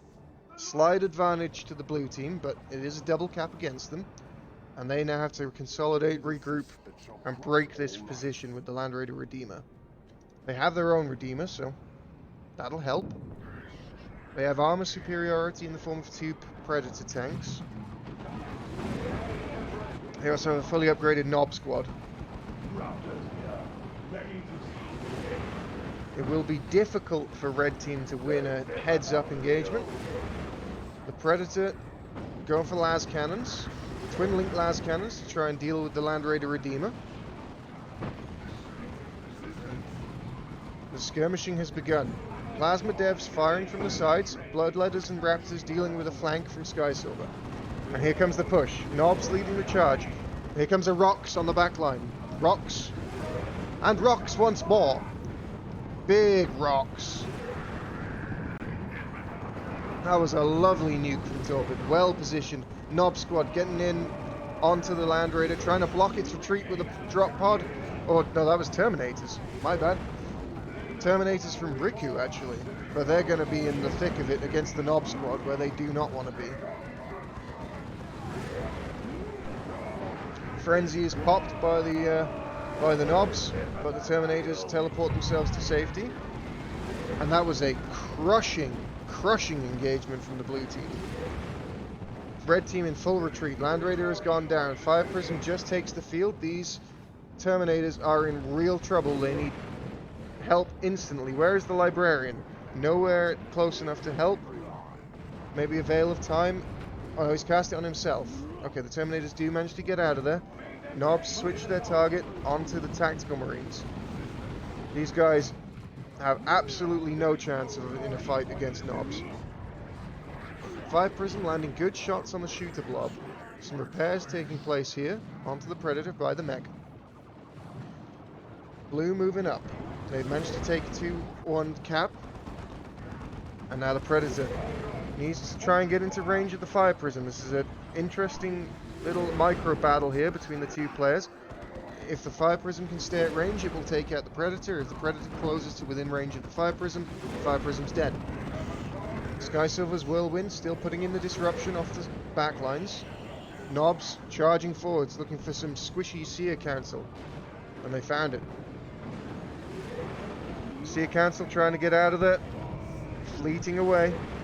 Much faster than the Nobs and the Seer Council, obviously. Nobs not known for their speed. Thunderhammer Force Commander forcing off Devastator Marines, trying to engage Stern Guard veterans.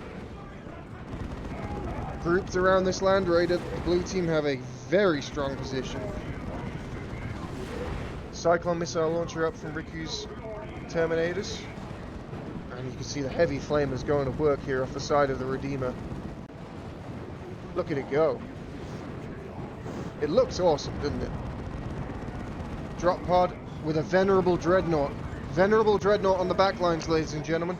Sky Silver bringing in the heavy metal. The Venerable Dreadnought going to work on the Chaos Predator. Where is the AV? The Predator is The regular Predator has died. Here comes a Mega Rumbler. Kaboom! There we go. And the Venerable Dreadnought charging on out of there does not want to get into a tangle with the fully upgraded Nob squad. But a tangle it will be. Emperor's Fist to knock back those ferocious Nobs. And a fighting retreat here from the Venerable Dreadnought. The Nurgle Predator still standing strong, but not actually taking part in the battle for now. Shooter Nob somehow ended up miles away. And the Great Unclean One is about to hit the field. Will it actually see combat? That's the question. Diving in are the Storm Boys, trying to get onto the rear armor of the Fire Prism. Unfortunately, the Nob is having a real mare and goes down. Storm Boys probably going to wipe here. Definitely going to wipe here. Retreat was way too late. The Venerable Dreadnought Stoicism popped. He will die, but he will sell his life as dearly as possible. Here comes a Rox to take out the Fire Prism. Bit of friendly fire on the Nobs. Triple cap for blue. Looks like the Terminators will be able to stick this cap for now. The Nobs and the Seer Council going mano a mano, but the Nobs will win a man fight with just about any unit in the game.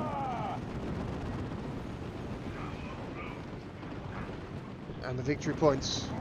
Oh my god. Here comes an Autarch, a desperation Autarch, trying to keep him off the cap. Cyclone Missile Barrage.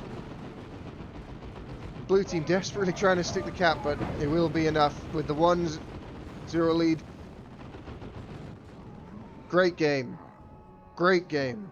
I'm glad we got a rematch. Holy shit. What a fantastic game. Went all the way, ladies and gentlemen. Went all the way. We got Terminators, we got Nobs, we got... How many was that? 4 nukes? Good grief. Absolute carnage there. Absolute carnage. And you know what, ladies and gentlemen? We've got another one coming. That's 1-1.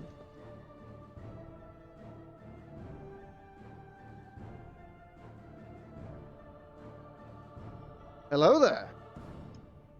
General Kenobi, you are a bold one.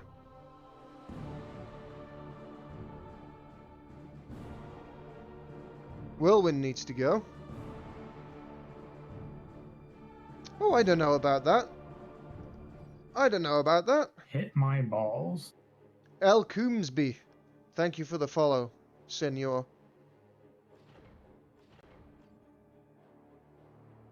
I think the Whirlwind has its place. I enjoy artillery.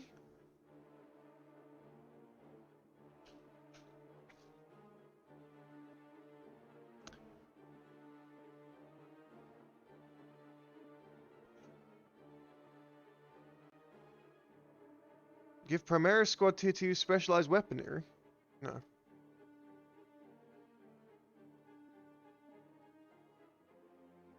We're doing well, thanks, mate. We're doing very well. It has been a little while, but we're still here. We're still alive. We're still kicking, just about. Well, we're not kicking. I'm not kicking. I'm Waddy. Kicking is kicking. That was a terrible... Oh, my God. I'll just leave. What an awful joke. Why did I even make that joke? I don't fucking know.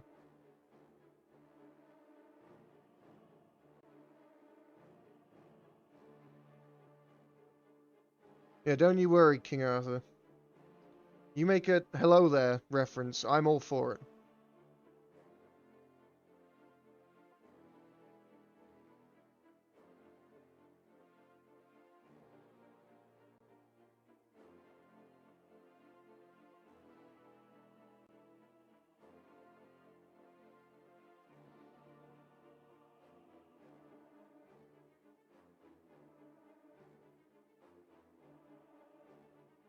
Alrighty.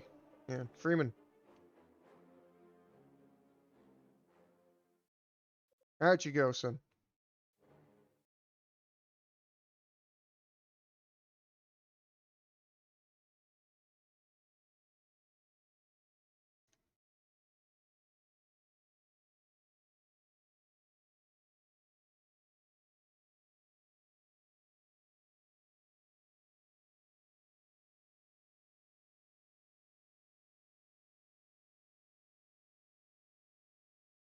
By specialized weaponry, I mean not to make them like better attacks, but something like Wraithguard. Whirlwind and PDMs are just redundant, and the no knockback on friendly makes no sense. I don't know about that, Wolfric. I don't know about that. I think PDevs and Whirlwinds have their place. Specifically in team games, they definitely have their place, but they can be used in 1v1. Really wish people would play Ultimate Apocalypse more. I think the problem with Ultimate Apocalypse is that it is woefully imbalanced. And unfortunately, nerds like to win. And whilst it is a spectacle and it is super cool, and what they've done with that mod is unbelievable, really. This is a strategy game where, and I mean even Dawn of War 1, where balance is so important. Because, you know, not everyone likes to play the broken shit. Sometimes you just want to make a... Yeah, I agree. It is hilarious. It's great. But you have to... There are very, very few people in any kind of game that is multiplayer online who will say, I don't care about winning, I just want to have fun. That's so rare.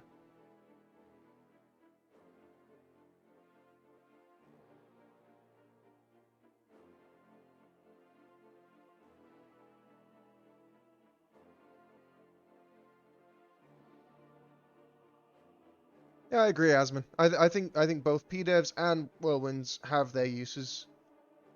Specifically in team games, they have uses. In 1v1, PDevs are a desperation. I am behind, I must wipe a unit or two to get back into the game. So I go PDevs because I roll the dice. You know, you saw it in the last 1v1 tournament we had, where Best Noob was winning against Cry. Had the match stitched up. And then a lucky, well, not even a lucky, a surprise PDev shot wiped both his shooter boys, which turned the game around and allowed Cry to come back and win that tournament.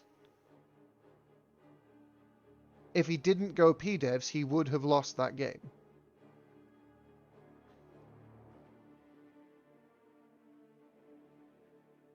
And then the comeback doesn't happen. Is it cheap? Eh. Who knows? But it's an important tool in the Space Marine arsenal, because otherwise they don't have a great deal of stuff that, you know, obviously they have scouts, and scouts are really good at this, but other than scouts, they don't have a particularly heavy damage roster. You know. Ugh. Calderas Refinery. There's no veto as far as I'm aware. You definitely need a computer. Yes. Yes, a computer is vital for playing computer games. If you don't own a computer, you can't play computer games. And if you can't play computer games, what the hell are you doing with your life? Let's be honest.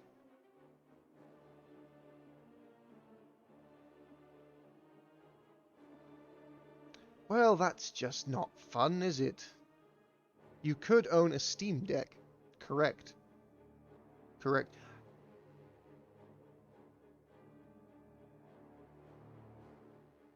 You've got me there, Bruce. You've got me there. Asman, if you're not a Brit degen, what are you doing with your life? All Brits are degens, but not all degens are Brits. And we're back to politics. Here we go. It's alright, Paige isn't here, Asman. Paige isn't here.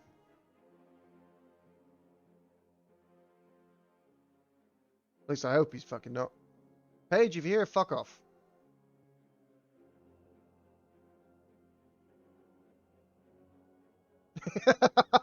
Exactly, Tenso, exactly. It's not about the physical change, it's about the mental change and how the swivel-eyed loons have taken over. But that happened 10 years ago. More than that.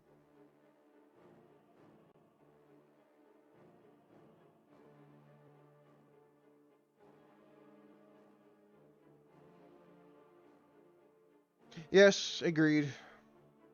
I don't think there's a single government in the world that is above criticism. Nor a single system of government in the world that is above criticism.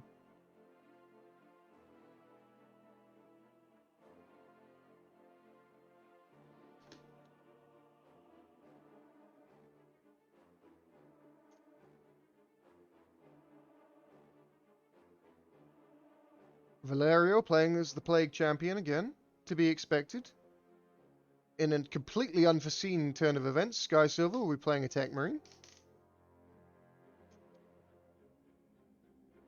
I wonder if Ricky's going to play an Apothecary.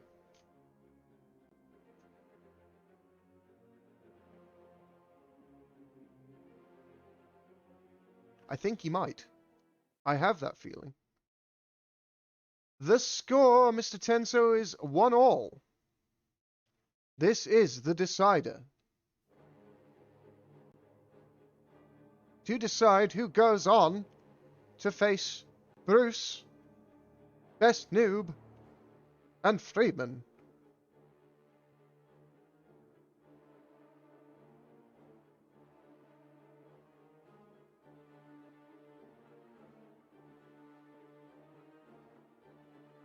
Hello, Broodwitch.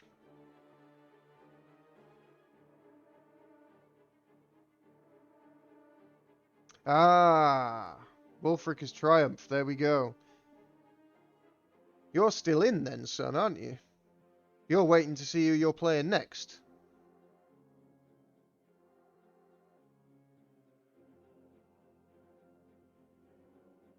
Hoggers. Alrighty. Well, ladies and gentlemen, we have our picks, we have our map, and game 3 of this best of 3 will get underway shortly. Although with Blood Rain in the game, you can never tell how long that shortly is going to be. His grandma might be on fire. He might need to pop to this corner shop for ciggies. His goldfish might be drowning. You never know. Anything's possible with this man. Oh god, there's Valerio as well. All the same can be said for Valerio. It's remarkable we've managed to get 2 games.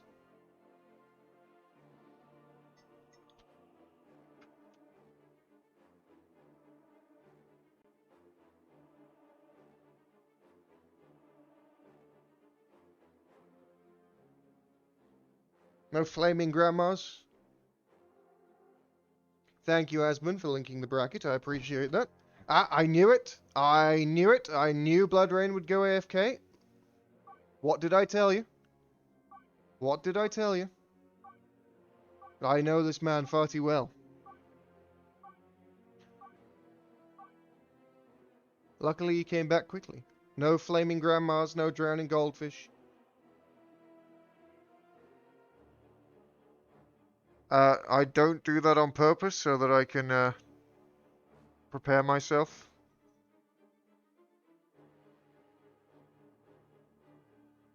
Because when it starts instantly, I don't get the countdown. So if I'm up and about like how I just was making a cup of tea, it's no good.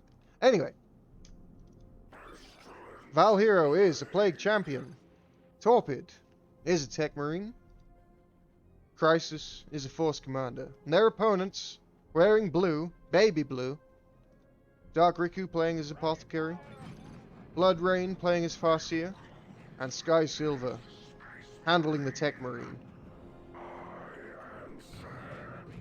So here we go again.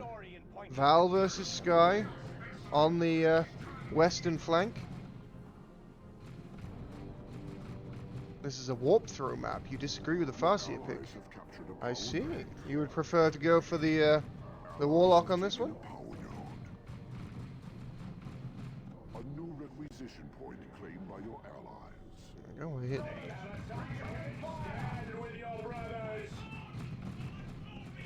I was going to say, isn't warp throw is Farseer, right?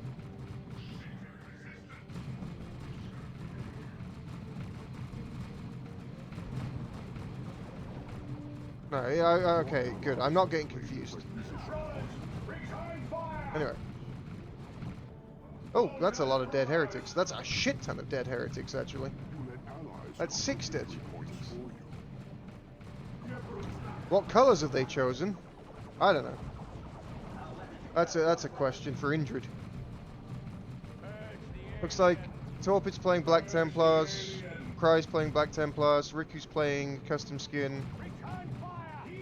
Ulthway, maybe? Or is that Bealtan? I don't know. It's Ulthway recolored. Sky Silver's playing a recolored skin. And Valerio is playing Black Legion. There you go. Easy. We got there. Them's the colours. Oh no, it is Bealtan. Anyway, punching is going on. A lot of punching, actually. And the punching is going extremely well for Cry here, who is going to punch real hard. He punches very good. We're actually, oh, the Plague Champions might go down. Oh, the suppression at the last. Don't greed it, Sky Silver. There we go. He almost got that. He almost greeded it. And it cost him a model, but that's okay. We're actually, replete with fucking Eldar players here, aren't we? With fucking Bruce and Asmon here, and... Ugh, I die.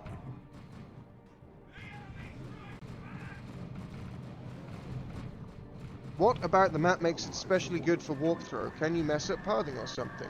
I don't know the answer to this question, but I would assume it's the, oh, there we go. Asmon has already answered it. It's very small, so you can flank and warp through into grenades. Plus, the bases are stuck in a narrow place, so you can warp through enemy units from their HQ. That's interesting. See, this is why it's nice to have people who actually know about the game in the chat, so I don't have to make up a bullshit answer to these questions.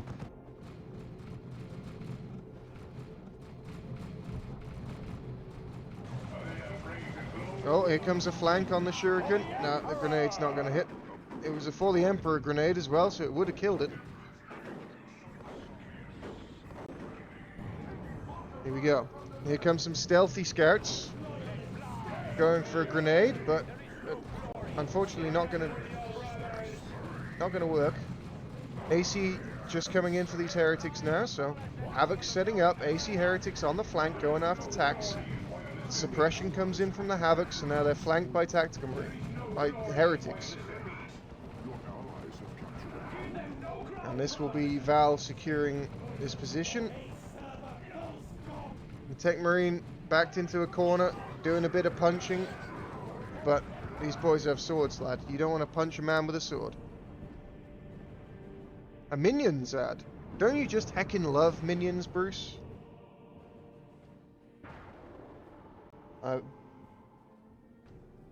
A big old triple cap for red team here. Victory points ticking down amazingly quickly. Nice advantage here for red on the victory points. Blue looking to try and get their handle back on this one. Here comes some ASM jumping in on the devs, but they've jumped into a trap.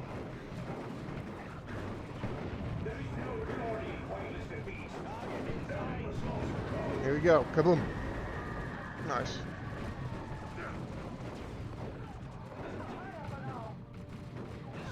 Tell me when you're back. Tell me when you're back from ads. I'm sorry, guys. I wish I could do more about it, but I really cannot. Wonderful. I'm sorry. I'm sorry. The ads... The way the ads work at the moment for affiliates is super shit. And if I could choose to do it differently, I would, but I cannot. The only thing I would say, and this is a horrible shill, if you have Amazon Prime and you have it linked to Twitch, you can use your Prime subscription and you will not have any ads, because I've turned it off for all subscribers, because fuck ads. But that is about all I can do for you, unfortunately.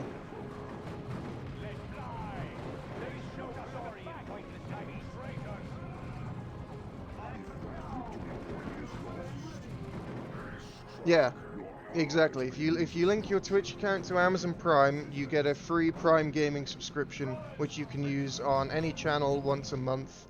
And if you happen to use it on my channel, I'll be very, very appreciative, but you will also not see any ads on this channel. But if you choose to use it that way or not, entirely up to you. What's going on in the game, ladies and gentlemen, now that we've done discussing ads? Val Hero is up to tier 2, Senpai Torpid is also up to tier 2. Sky Silver is up to tier 2. We have double ranges for Blood Rain. The battle is heating up on this eastern flank. Asmon's saying that Blood Rain's build is too heavy, Shuriken and 2 ranges. Yes, I would agree. He does this a lot, Asmon. And it is my major criticism of Blood Rain as a player is that he goes too heavy in tier 1, and it often costs him. There is a dog on the way, ladies and gentlemen. A dog, to say the least. And currently, as it stands, there is nothing to fight a dog. Here he is. Said dog. Woof. Sky Silver could go for the melter gun. That would definitely fight a dog reasonably well. And the first mark of Tzeentch, Chaos Space Marines are in. And the scouts trying to prevent this cap. Getting in and doing a bit of punching. But here's the dog, and yeah, get away from here, Sky Silver, get away.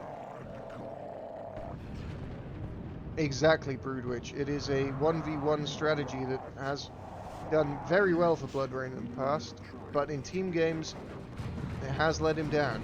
The dog is hunting the Whirlwind. Unfortunately, there is a melter gun, so the dog will die here. Overcommitted massively with the dog into base. Caught out by the melter gun of the Tech Marine, and Val Hero doing a bit of trolling. This battle on the eastern flank, not really moved from this position. It's difficult to really gauge who's won this battle. There's a lot of dead Marines over here. Assault Marines jumping the Devastators and the Shurikens, but these Devastators will have to retreat. The Shuriken can stay in. The Assault Marines jumped into a trap. Yes, the Blood Crusher unfortunately charged into base and died to a melter gun Tech Marine, El Kumzi.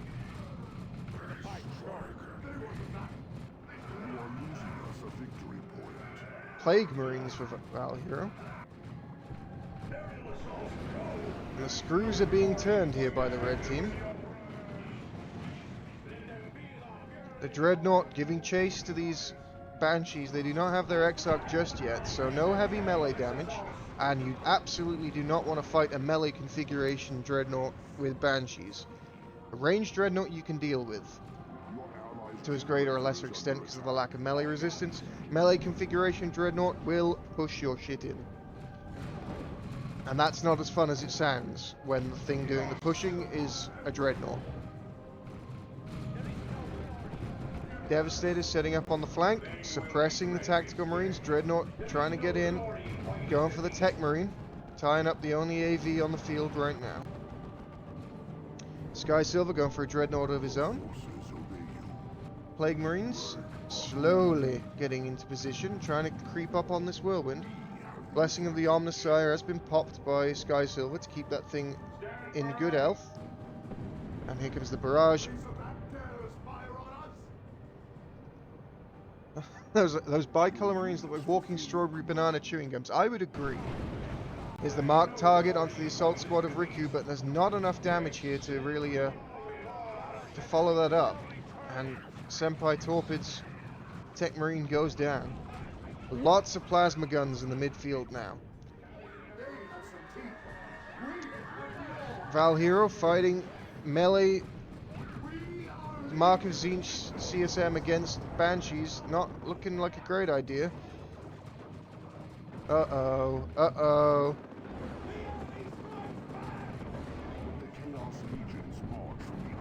This guy's gonna have a bad day if the Tech Marine decides to shoot at him. he missed. Oh my days! Ah! Unlucky. And the Mark of Zinch go down. And Val Hero going up to tier 3 already. Very greedy. But, with the victory point lead they have, if they can settle in, they don't have to win the game in this engagement. They have time. Getting up to tier 3 is Chaos. Gives you access to Chaos Predators. Gives you access to Great Unclean One if you want one. Chaos Terminators. And of course the Phobos. Don't ever forget the Phobos, ladies and gentlemen.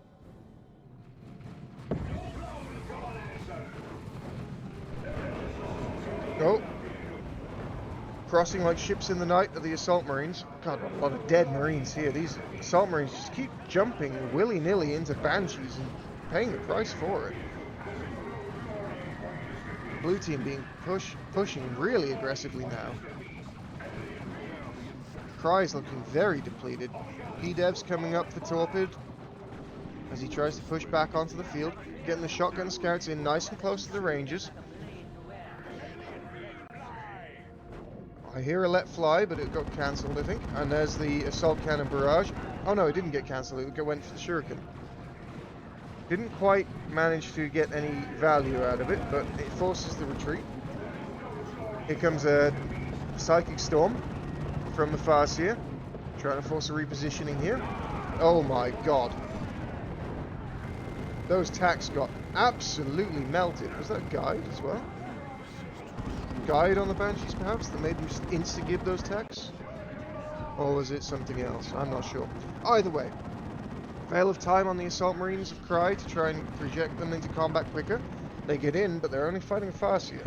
And they're getting rinsed for their trouble as well. They lost their Sergeant. The Apo stunning up the Force Commander. And now Red Team pushing across. Meanwhile, Sky Silver pushing Val Hero back into his base. Obviously going up to tier 3 means Val is really low on units. So Sky using that to his advantage. Cry also up to tier 3. And this is tough. This is what I was talking about with Val going up to tier 3 so early. He has no presence on the map. If the well, I understand why. Oh, the Plague Marines are nowhere nearby. Nowhere nearby. Yep. If Sky was more aware of the Plague Marines' positioning, he could march the Dreadnought directly into the base. Completely free of any threat at all. But it's not on the docket. Too early tier 3 from Val here. It's definitely set him back. He could have done with replenishing himself, getting some more units out on the field. But tier 3 on the way now for Sky and Riku and Torpid. So we're going late game, ladies and gentlemen. All of the players will end up tier 3. Both flanks for the red team suffering greatly. Torpid's doing what he can to support both players. But look at the rosters. Yeah, there's a slight tech advantage, but if blue pushes, red cannot withstand it. Oh, nice plasma dev shot. Only killed one, wow.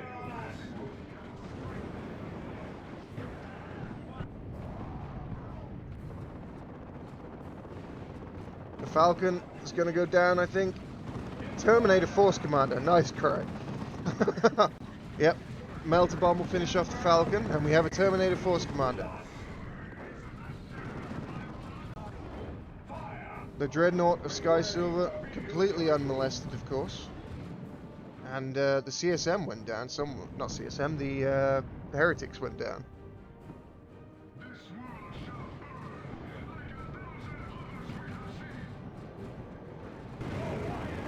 Here comes a Levitation Blade. Nothing to follow up with it though. Where's it? Is there a grenade coming? Nope. And the Farseer trying to set up for a team, but there wasn't any follow-up. And so she died for the pleasure.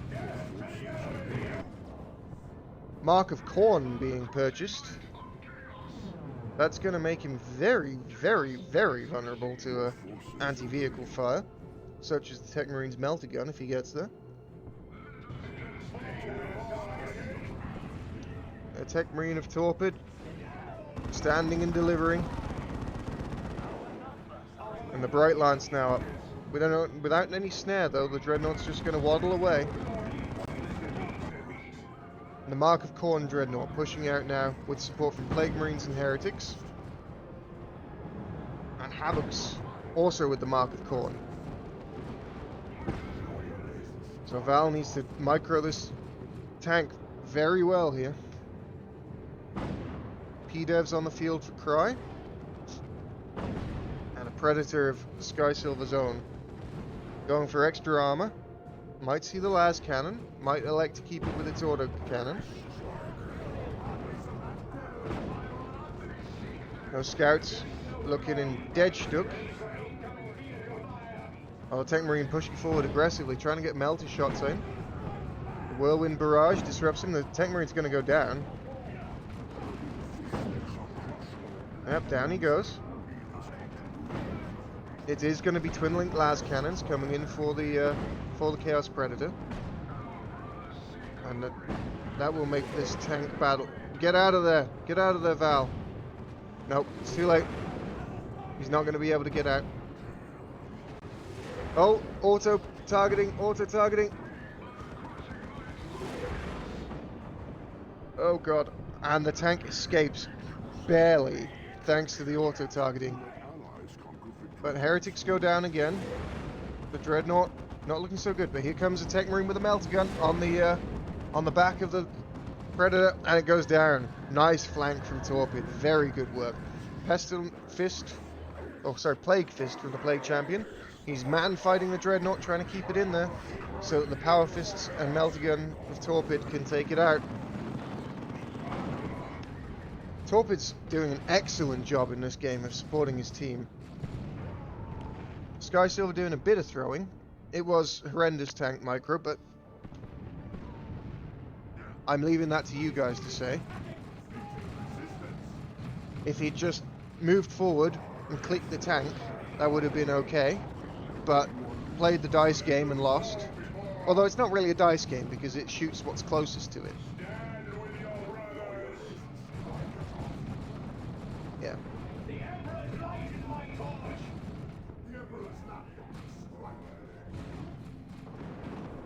What's going on over here? The Terminator Force Commander has a heavy flamer. Oh, but Riku has a Land Raider Redeemer. Vanguard veterans are up for Cry. The Tech Marine of Sky Silver engaging in melee with the Plague Champion. Not where he wants to be, but he has some support coming. Torpid in the meanwhile, trying to get rid of the Seer Council. Victory point still in favor. And the bolters, the storm bolters of the Terminator squad, reaping a grim harvest on these Eldar. Cyclone missile launcher is available. Terminators teleport away to get free of the Seer Council. Swing and a miss there from the assault cannon barrage, but you miss every shot you don't take. And now the Land Raider Redeemer takes up his position in the middle of the map. What have they got to deal with that? Not a great deal, honestly. Not a great deal. Veil of Time on the Terminator Force Commander at getting him out, getting him safe. Plasma Devs from the high ground will do significant damage to the Land Raider Redeemer if they land their shots reliably. That's a nice shot. That's a nice shot on the assault squad. Kills a member instantly. Eldar pushing forwards. Taking out the Terminator model. That was the one with the Cyclone missile launcher, but it doesn't really matter because it immediately goes on to the next model. Chaos Terminators in for Val Hero. So tactical Dreadnought armor aplenty on the field from the red team. Havoc set up covering this approach with their autocannon, which is one of the cooler sounding guns in the 41st millennium. Land Raider Redeemer has taken a bit of the damage, but still well above half health. The Plasma Devs, though, doing good work. Here comes a push from Sky Silver. Getting in against Plague Marines in melee with scouts. Not been able to do anything about this Market Corn tank for quite a while.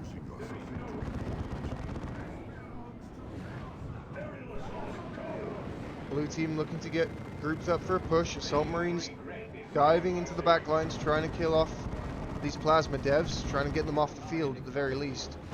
Not able to do so. Too much backup here, so plasma devs stay in play. That's very important for the control of the midfield. With 2 plasma devs, one on either side, they can control this midfield very nicely.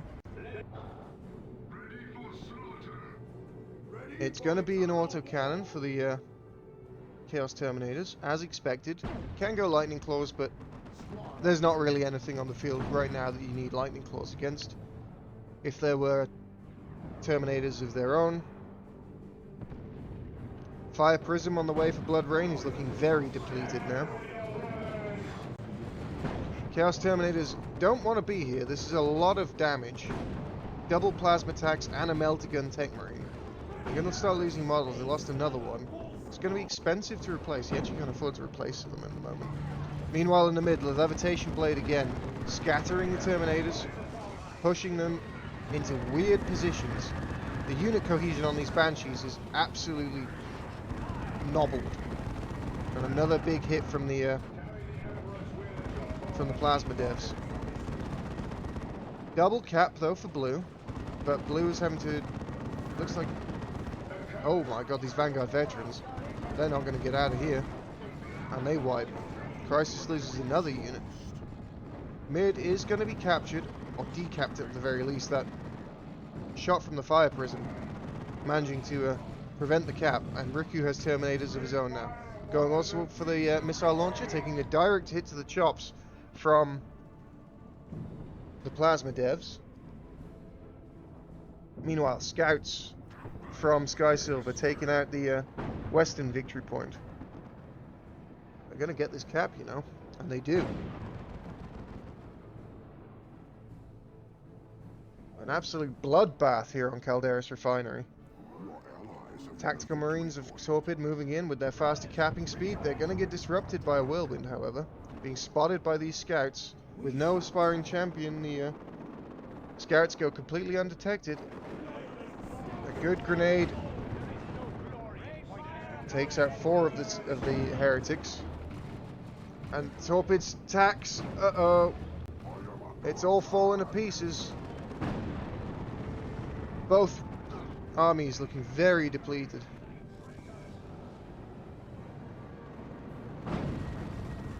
Here comes a nuke. Not sure whose nuke that is. Probably Sky Silver's. Guessing, looking at the red. There's the AC barrage, knocking down the Tactical Marines. Terminator Force Commander with the Heavy Flamer getting in against the Cyclone Missile Launcher terms. I feel like this Heavy Flamer was a greedy purchase from Cry. It hasn't really accomplished all that much. Tech Marine level 5 has his Orbs of the Omnissiah, which was an anti-vehicle grenade. Chaos Terminators of Val pushing forwards. There is another Las Cannon Predator, so the Market Corn Pred has to be very careful. Victory points ticking down against the red team here. Trying to stick the cap of the Terminators, but there's just so much clutter, so much crap in here. Terminator Force Commander taking over the cap because he can retreat out. And oh, he's actually using the Gate of Infinity to get out to safety. Buying a bit of time for themselves here are the red team, but it's looking rough. 2 Fire Prisms on the way. The Heavy Bolter turret catches the scouts alongside the Market Corn Predator, but it is this midfield where we need to pay most of our attention. Both sides still have a Redeemer ready to go.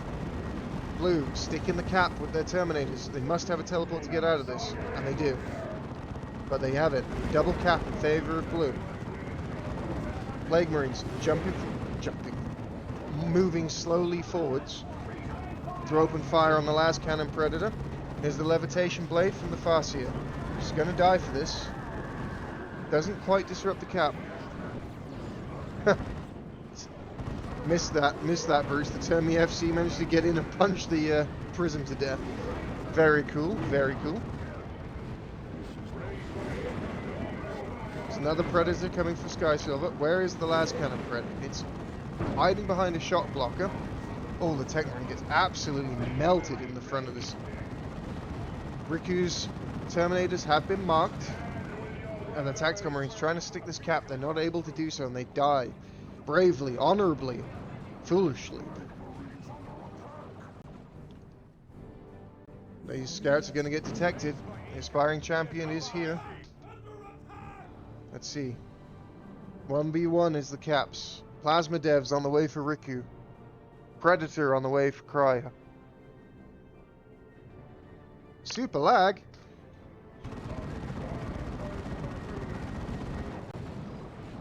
I'm sorry you're getting some lag, Brood. I don't think it's me.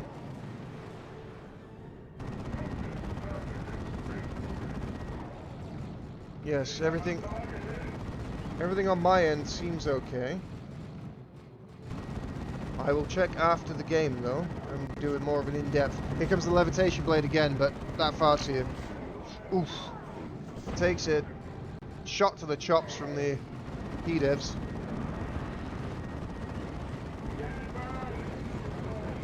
Alrighty, thank you, friends. I appreciate the feedback.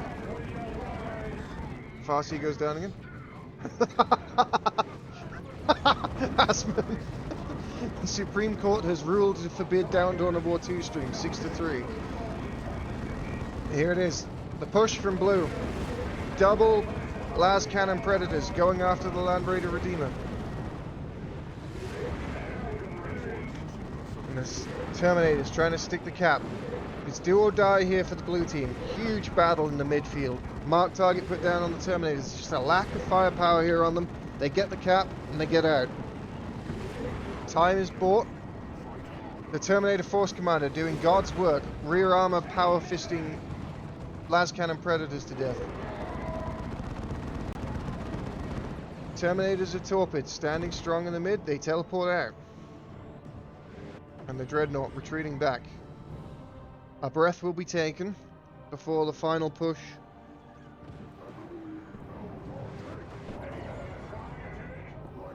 Fire Prism firing the dispersed beam against the...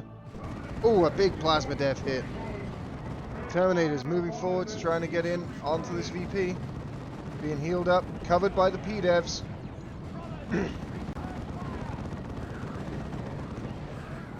Infiltrated by the Farseer's gate. Here come Banshees. Banshees get in on the Chaos Terminators. They have their teleport available. There's a Nurgle Shrine up now, and the levitation field again. Red trying to get the cap, dissuaded from doing so. Disallowed from doing so. 6-3. The Librarian goes down. That's a shame. He's been doing good work with the Librarian as Cry. Cry looking very depleted. Has a ton of resources. All the players have a ton of resources. Trying to stick the cap is the Apo. He can't do it.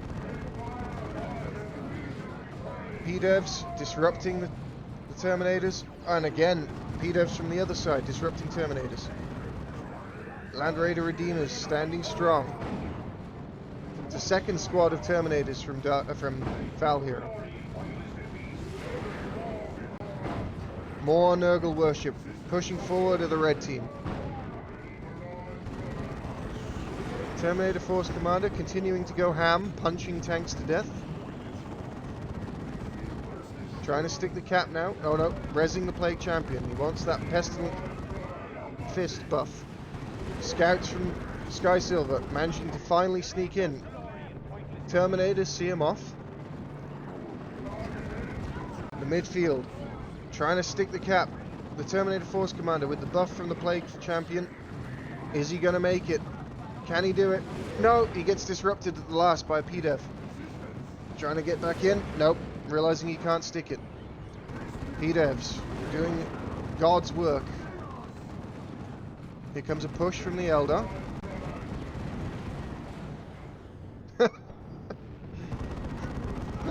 Just press your buttons, says Shroom. Oh, there's the Eldritch Storm. There it is. There's the nuke. Pushing forward the red team. They have to engage now. And what's this? Is this going to be an orbital? Is it 2 orbitals, maybe? No, it's Assault Terminators. Assault Terminators from Cry. A drop pod.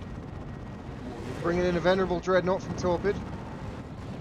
And more Terminators for Riku. Venerable Dreadnought pushing forwards. Blue managed to cap it sneakily.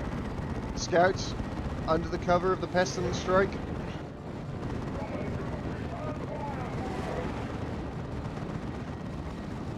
The Venerable Dreadnought pushing forwards. Being punched. Mark target onto the Terminators of Riku. Venerable Dreadnought turns around. He's going to give his life. Stoicism is popped, but the cap exists. The cap is held. Victory points ticking down. Assault Terminators of Cry in real trouble. They did have their teleport available. Red does not need to push too far. They take out the tank. 1 tank down. Mark of Corn Predator going for a second. Oh, he gets behind the shot blocker just in time. And the Prism goes down. Meltagun, Tank Marine trying to take out the Corn Pred. Oh, and a massive barrage. Absolutely destroying what's left of Sky Silver's army here with the Dreadnought. Level 4 Dreadnought. Terminator Force Commander flaming away. And is this it? Is this the end of the road? Yep. It looks like it. Here he comes. He's coming. You need a fisting, boy! Yes, yes. He was begging for a fisting, and a fisting was delivered. That was a big push, forced by the nuke. Absolutely just lay down the table there, did the red team. Blood Rain, Shroom. It's Blood Rain. Victory point is lost. Terminator FC punching tanks to death since 2011 or whenever this game came out.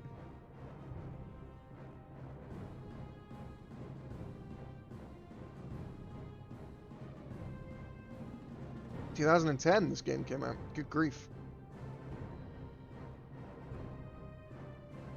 Yep. It was, I think it was three prisms, 3 predators, a whirlwind, and something else? 2009, bloody hell. Do we feel old yet? Gentlemen, do we feel old? I feel old. 2 great late game 3v3s though. Exciting stuff. I am old. Yeah, but Venji, you don't have 45k hours played. You have 45k hours AFK in lobbies.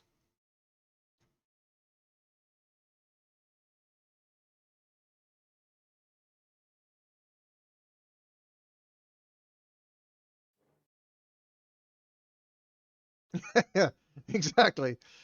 Exactly. Venji's not closed the game since 2009. You almost have as many hours in Dawn of War as Shroom has in Dota. The difference is that Shroom has that many hours in Dota in a year.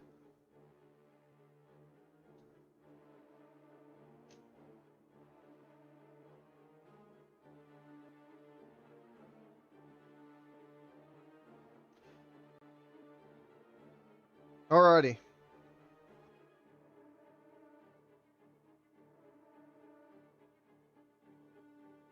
That was a good game. Let's carry on. Yes, yes, it's a crying shame, isn't it, Venji, that Eldar are so underpowered. Buff Eldar. Adila, explain yourself.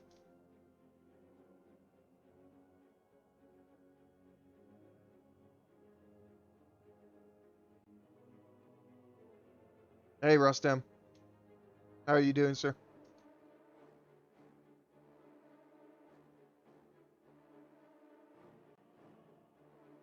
Seer Council should have 1.5k HP per model.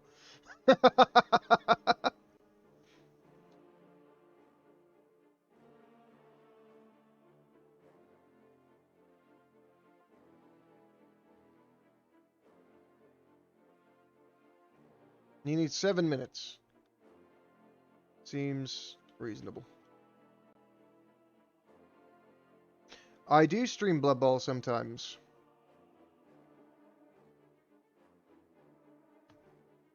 I heckin' love Blood Bowl. I'll be streaming Blood Bowl again on Tuesday. I believe. Possibly.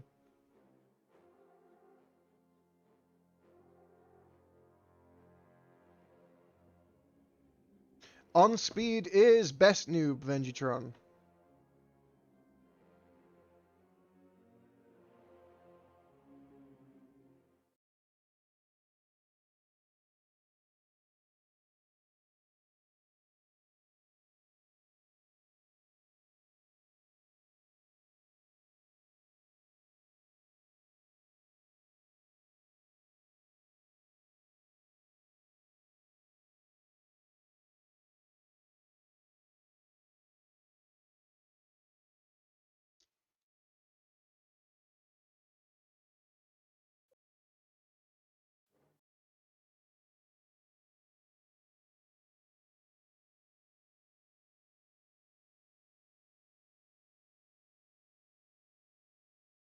Expand your territory. Blood Bowl with my RNG is a very, very bad idea. Yeah, Venji, you just walk away. Well, as we saw with the in the last game, the Eldritch Storm just basically forced the red team to push, and they just slammed it on the table and were like, "Come at me, bro." So that nuke probably forced their hand when they weren't sure they were going to take the fight, and then Blood Rain nuked, so they had no direction to go but forward, so they had to push, and they crushed it.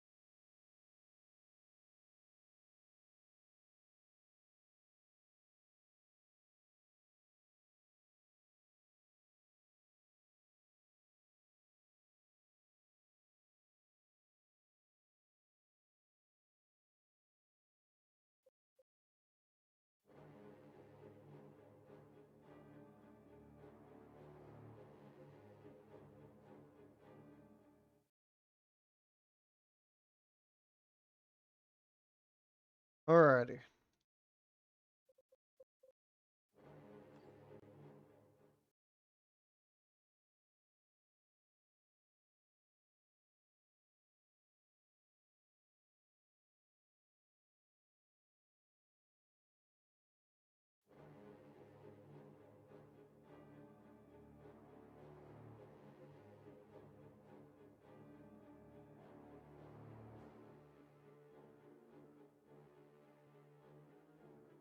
No. I turned them off manually. Because the reason I had them on was to stop pre-roll ads. But now that everyone's here, I don't care about pre-roll ads. Because everyone who's going to be here is here.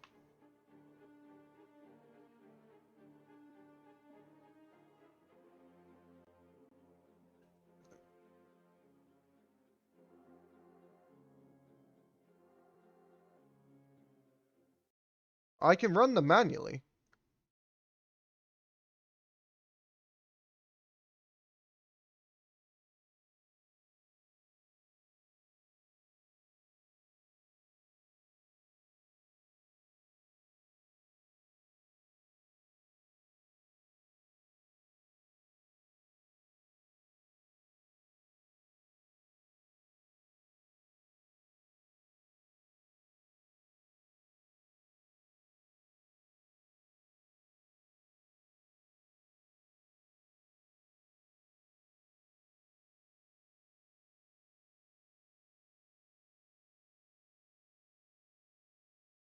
Very smart, Benji. Very smart. A lot of ad blocks don't work on Twitch these days.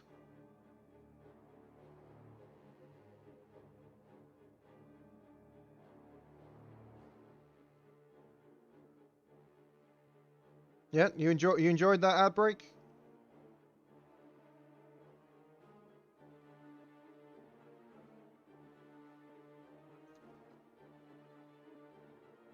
That was a minute ad break. I mean, Rostam, let's be honest. If you're relying on ad revenue from 20 odd viewers,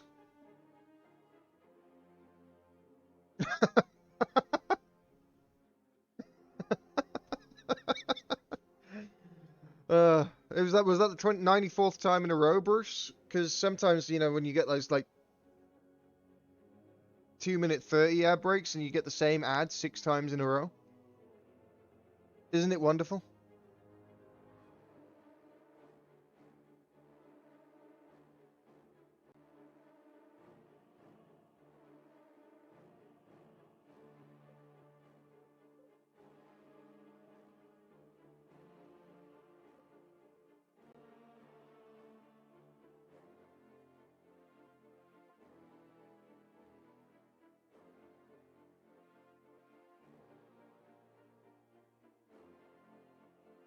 Yeah, well. So how does it work? Do you get... I mean, this is going to be an impossible question for you to answer, I realize that. Do you get, like, specific, like, French ads? Or do you get regular ads dubbed in French? And, of course, there's no way for you to know what ads we get. And there's no way for you to know what ads anyone else gets. So you can't really answer that question, but still.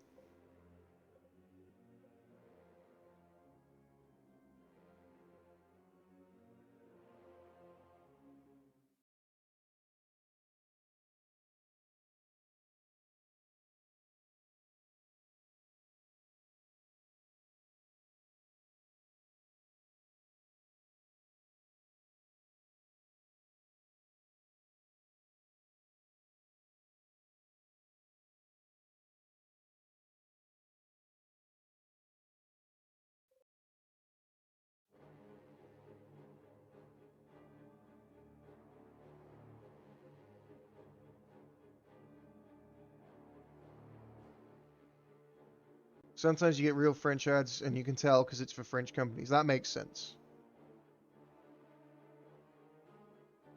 Who is top bracket here? Top bracket here is... Cried.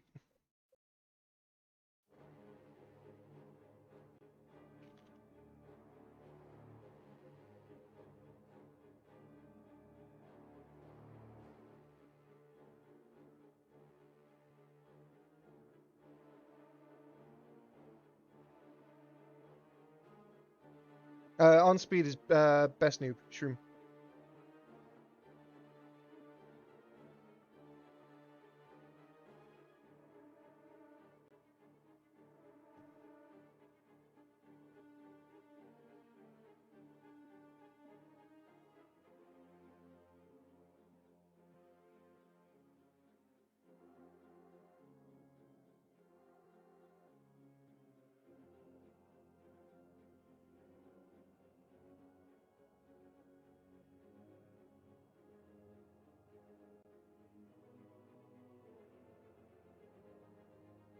The best in Nooben. Our resident Korean Canadian.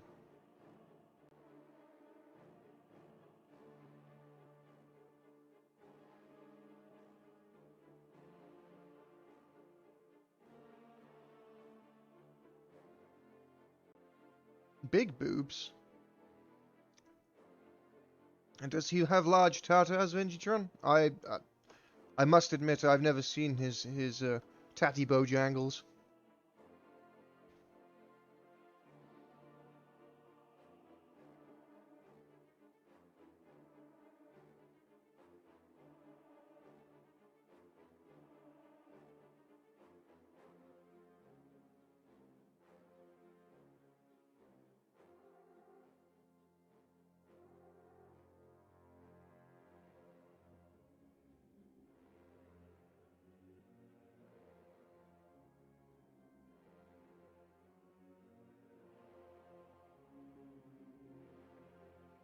Come on, lads.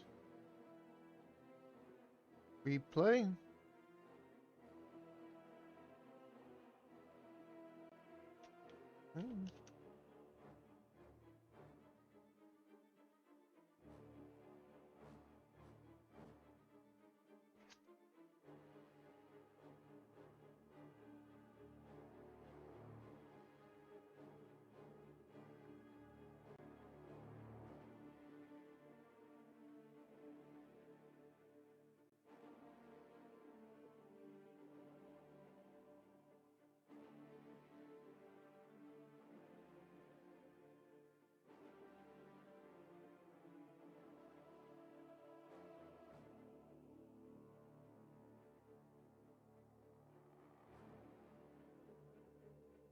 Want to become famous? Fuck you. How do I...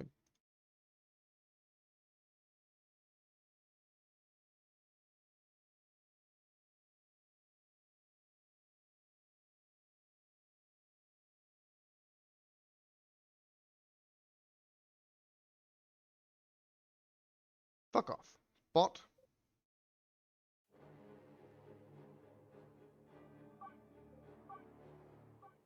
It's might not be a virus, but it's definitely a bot.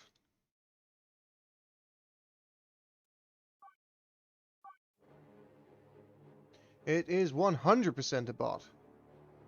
And it gets banned. Unfortunately, my resident toaster is not here to ban those people for me, so I have to tab out and do it. So hopefully they don't happen during the game.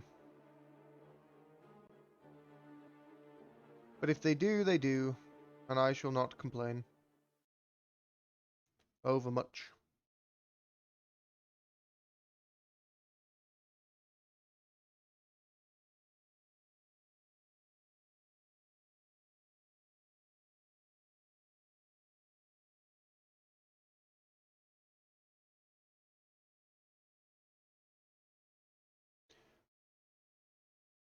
Crisis, load please, you son of a bitch.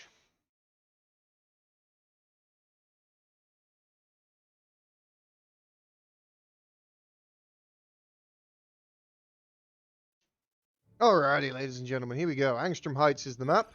And in the blue, playing as the Farseer, it is Valerio.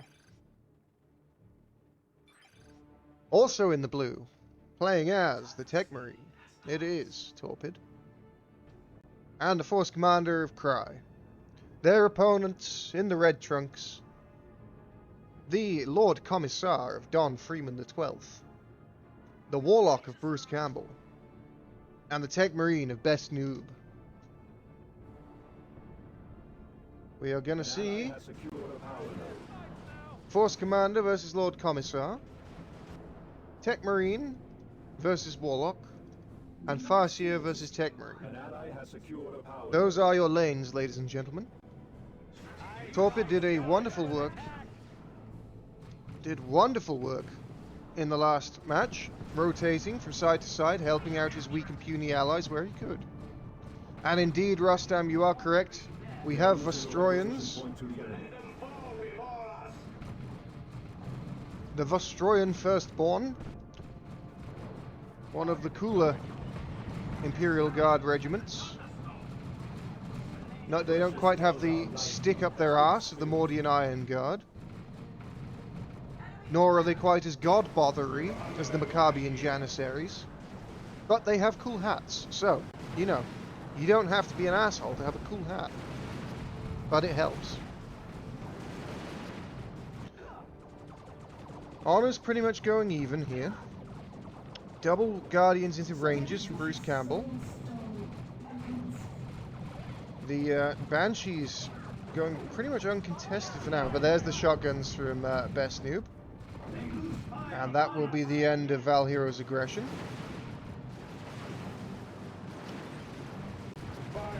The Sentinel doing pretty good work here against the Tech Marine, but lots of Australians going down as they work on this node. The Commissar has already gone down, but being revived by the Warlock of Bruce. And finally, Torpid and Cry will be forced off. Node goes down. And now the Vestroyans push out of cover. Going for the generator, but the devs setting up in front of them. This is going to be a lot of damage here. And the Vestroyans will have to retreat, but they do manage to get a full bash over here on everything that was killed. I think it was 2 gens and a node.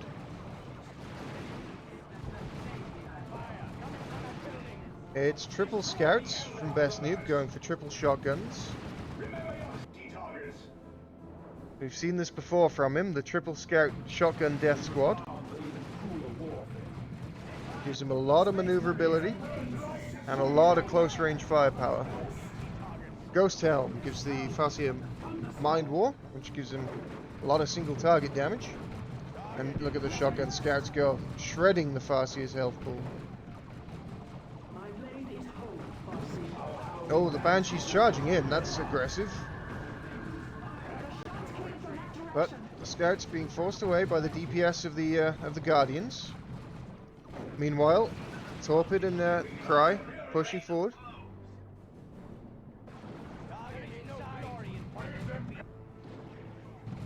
It is time to add to our war panoply.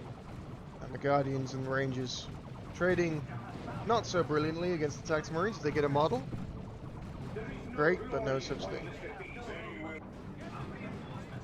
Here we go.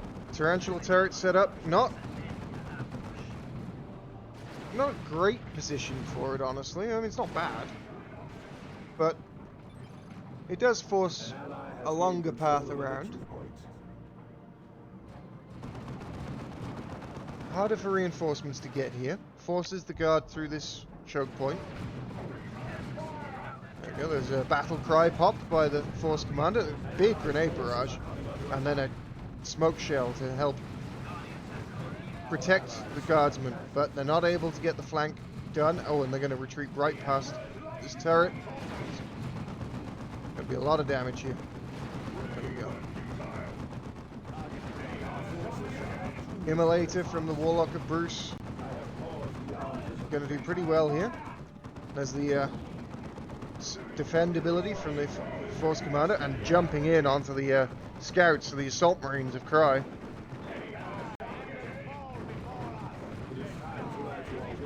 Scouts trying to bait a retreat out with the let flies, but it's not going to happen. And retreating past this turret, these scouts are wiped for sure.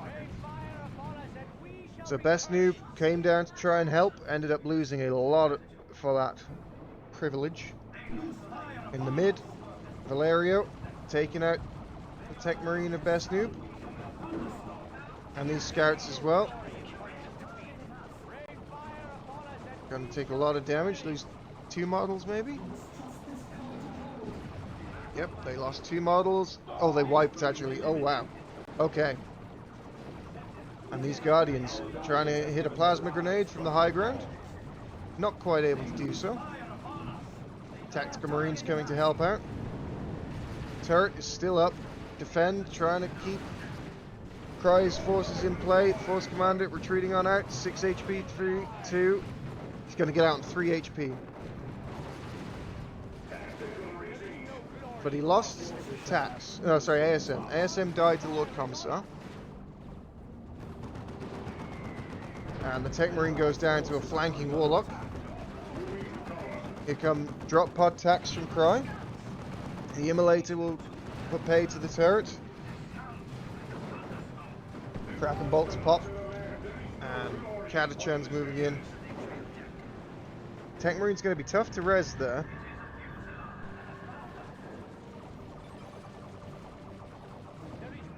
Banshee's getting messed up by the scouts actually, pretty severely.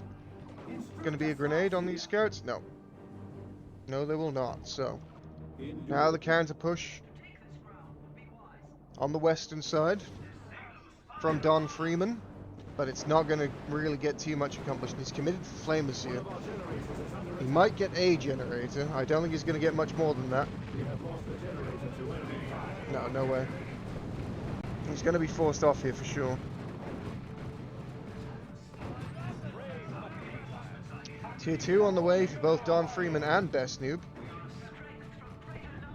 Decent attempt at a grenade, but no, didn't hit the sergeant, so no dice there.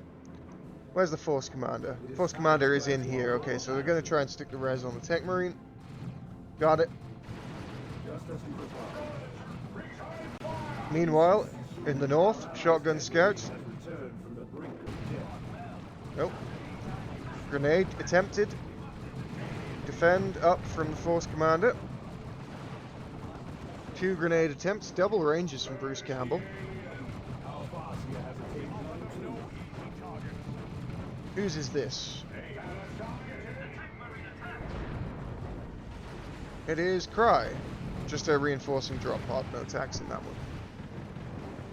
Commissar Flare locking down the ranged firepower, and lots of flamers here. And a grenade barrage. Trying to prevent this advance. Using the Storm Shield and Chainsword, the Force Commander manages to get in there. Stomp, just missing the Tactical Marines who set back up with their flamers. Force Commander's going to go down. That's going to be a really hard res. Right in front of the base. I would say that res is probably not going to happen. For Cry. Val applying a lot of power pressure here onto Best Noob. But the Razorback is up. They can get 2 generators, very cool. If not, Don Freeman getting the res onto sorry, Best Noob. No, fucking hell. Bruce Campbell getting on the res onto Don Freeman. And now, Best Noob trying to force off these stinking Eldar. Grenade slightly off the mark. And the midfield belongs to the red team. Victory points are in favor of red at the moment. Obviously, not too much of a tech advantage for either side, but a little one. Little one for red. Fire dragons are on the way for Val, looking to hunt some transport. Webway gate has been discovered and will be removed. And power is absent on this western side for the most part. Dreadnought from Torpid.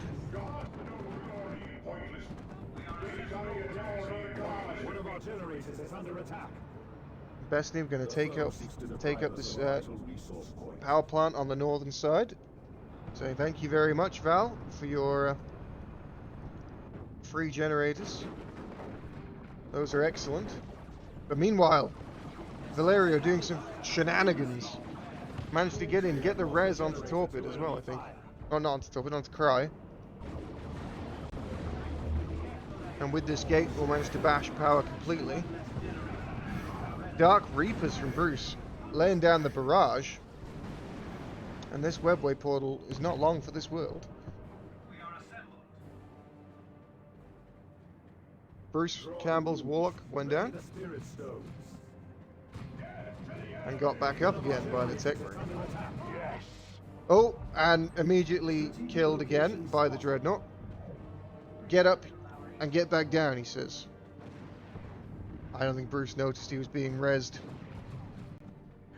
so I wasn't in position to retreat. IED coming down. Here comes some scouts though, they're going to see it. Defend from the Force Commander. And Kraken bolts popped as they chase after the Sentinel. But the Lord Commissar is in there, he's probably going to die, he's definitely dead. So that's 2 red heroes dead on the blue side of the map. The Dreadnought tanking up. Oh, nice barrage. Almost wipes the Guardians. But here comes Best Noob from the northern side. Plasma Grenade will tickle the Dreadnought. We've got P-Devs from Best Noob and Stern Guard on as well.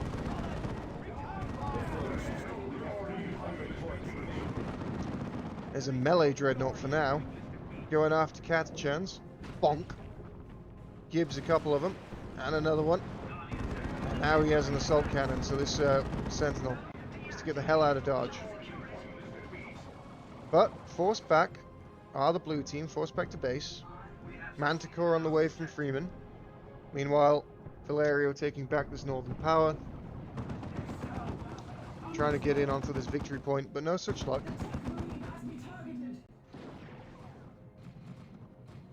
Best Noob swift to react. Coming back to defend. Fire Dragons are on the flank. They do very good damage against all targets. Oh, that was a swing and a miss on the grenade.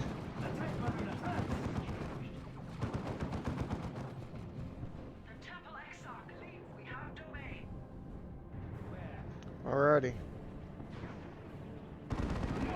Torpid and Cry pushing through the south side. Commissar Flare again doing a good job. Lots of damage onto the Dreadnoughts from the IEDs and the Manticore. And the Walker as well, the Sentinel missile launcher doing good damage. And here comes the Falcon as well. This Dreadnought needs desperate repairs. He's getting them. Assault Cannon Barrage seeing off some Guardsmen, doing significant damage to the Sentinel. Oh, trying to get the wipe is Cry with the Assault Cannon Barrage. Won't stick it.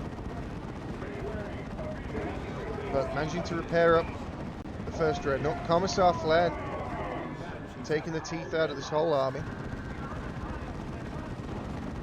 But the Dreadnought coming forwards. Here comes Valerio's Farseer. What's he going for?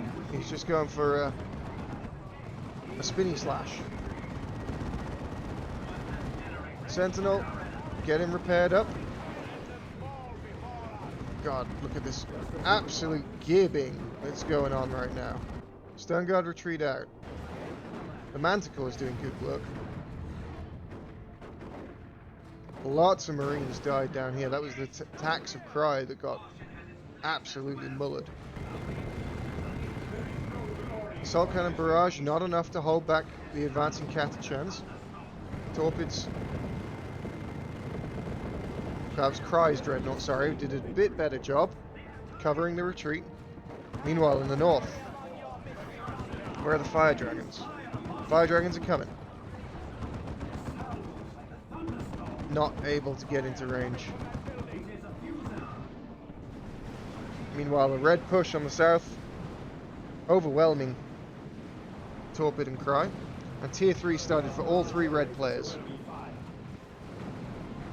The Manticore is doing God's work. Set at the back, just firing missile after missile. Trying to get the res is Freeman. He'll manage it with the aid of his refractor shield. Defend popped again. There's a barrage coming from the Dark Reapers. These Guardsmen biting off quite a large chunk here. They take some casualties, but not the end of the world. Oh, kaboom. Let's see if Valeria can do anything over here. Doesn't look like it. Spirit Stone's coming in for the Farseer. Fleeting forward are infiltrated Fire Dragons, but they can't get onto the transport. 2 squads of Fire Dragons from Valeria is an absolutely enormous tier 2 army. But it's not going to be enough to do anything, really. Grenade from Best Noob to stop the advance of the Fire Dragons. Stern Guard holding the line. Here come Banshees, though. And they shall know no fear. Popped by this Stern Guard. They won't be knocked down by this. Plasma Grenade does a decent amount of damage.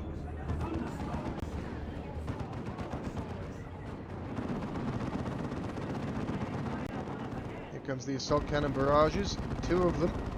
These Dreadnoughts leading the charge. Carry forth the Farseer's helm. The foe seeks to Farseer going, exchanging back to the Ghost Helm. Plasma Dev shot connects indirectly on ranges. Here comes a D-Cannon weapon team. D-Cannon coming from Bruce Campbell. Massive tech advantage for the red team. They also have a VP lead.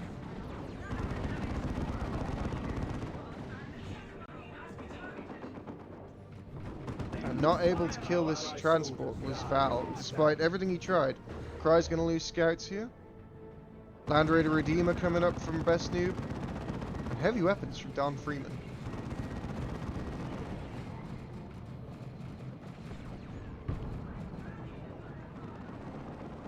just setting into a holding pattern here of the red team. Waiting for their units to come up, waiting for the Redeemer.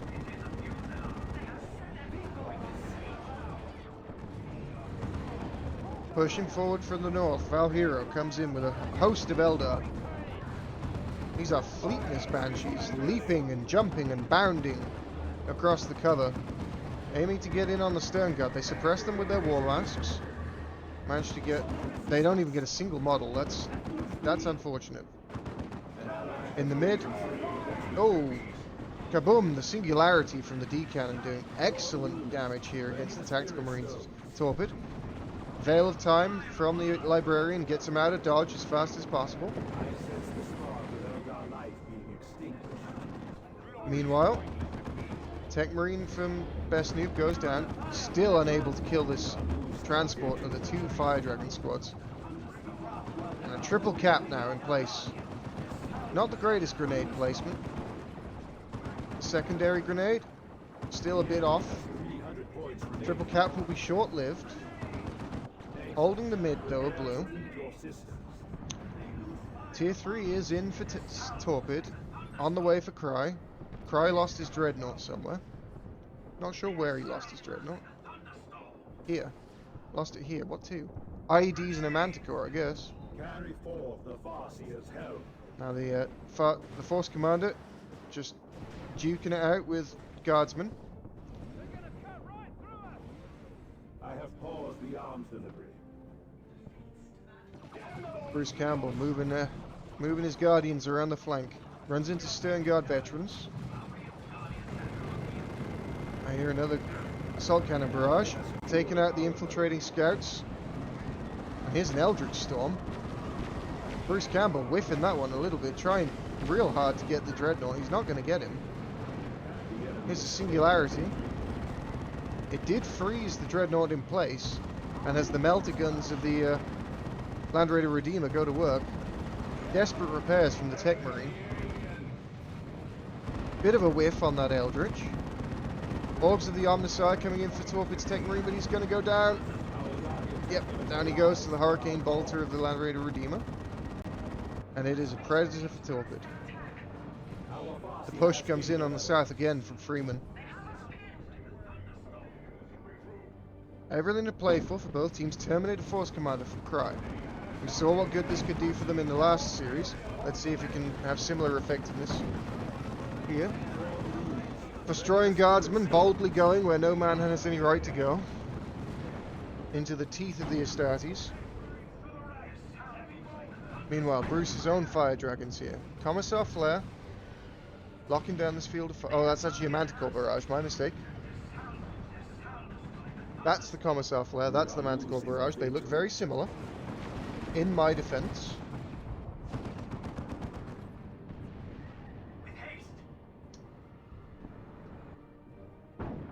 Soon to be a double cap here. For red. Valerio finally making his way to tier 3. Devs. Late game dev purchase. For Best Noob. The Veil of Time Force Commander coming in. Kaboom! Running into a grenade at the Banshees, but not quite enough. Terminator Force Commander. He wishes to punch tanks. This is his sole role in life, and he's done it. The Manticore is dead. Seer Council on the way from Bruce. And the Terminator Force Commander in a flanking position here, but there's no anvil. He is the hammer, but there is no anvil, so this is... I think even he will struggle to punch a Land Raider Redeemer to death.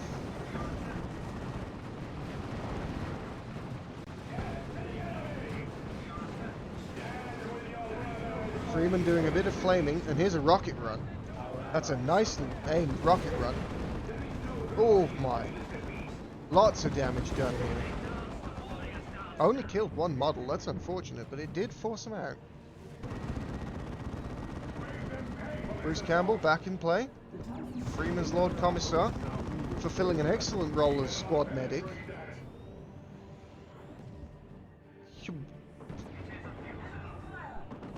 What's going on over here? Here we go. Oh, shotgun blast straight away. A wild grenade off the mark completely. The fleet and this Banshees are kind of getting messed up by trying to jump over all the cover they can rather than just walking in a straight line. There's a singularity. Never mind. Just saw the graphic for it. We are losing a requisite Plasma devs. to the enemy. I think that actually hit the cover in front of the Ranger rather than the Ranger itself. Yeah.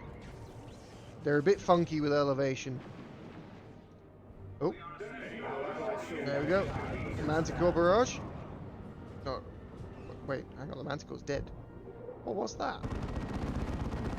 Oh, that was the Emperor's Wrath. Sorry, that was the Basilisk flare. Didn't see he had that.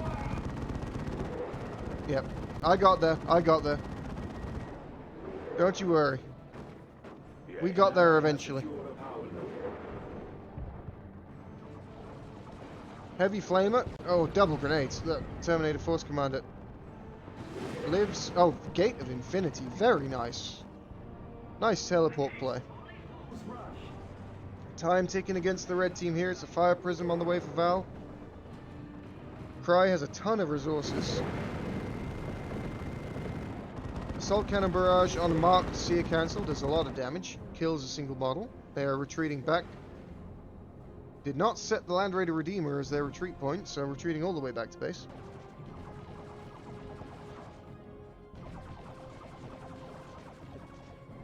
Scouts from Best Noob managing to cap this northern power again. This is a lot of commitment here from Val to try and kill these scouts, and they're not going to get him. Retreat grenade off the mark.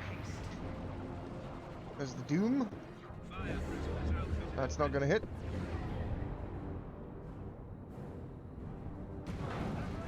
Kazakin in way too deep here, but they managed to get their orbs onto their melter bomb onto the tank. It's a las cannon tank, so not particularly dangerous to Kazakin. Stern Guard holding the line manfully in the face of the fire and the flames of the guardsmen. The Sponson mounted heavy bolters doing good work here, and that was some nice splash damage off the las cannon. But here comes the secondary push. Terminator Force Commander trying to get the cap on the midfield. The Warlock of Bruce Campbell is here. Gets knocked down by the P-Devs.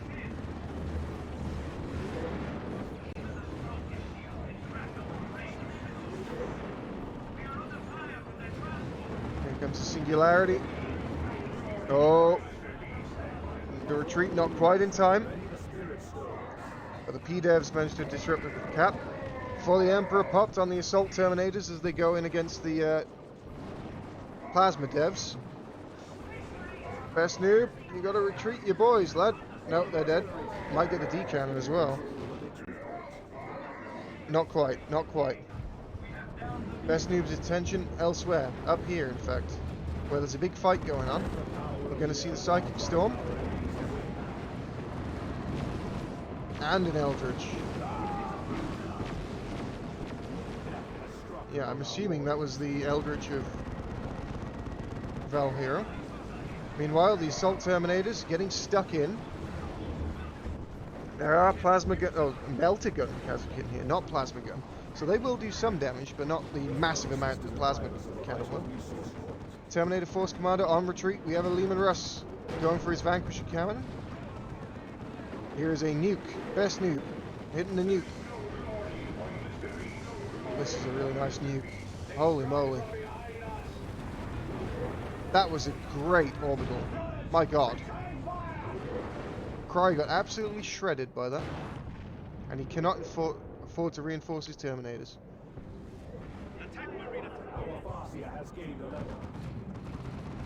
Meanwhile, the Land Raider Redeemer went down in the north. What killed that? This is a nuke from one of the other Space Marine players.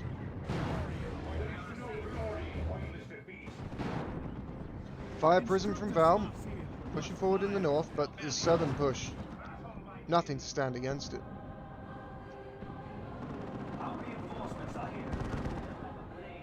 The only thing standing in the way is a Dreadnought. A level 4 Dreadnought.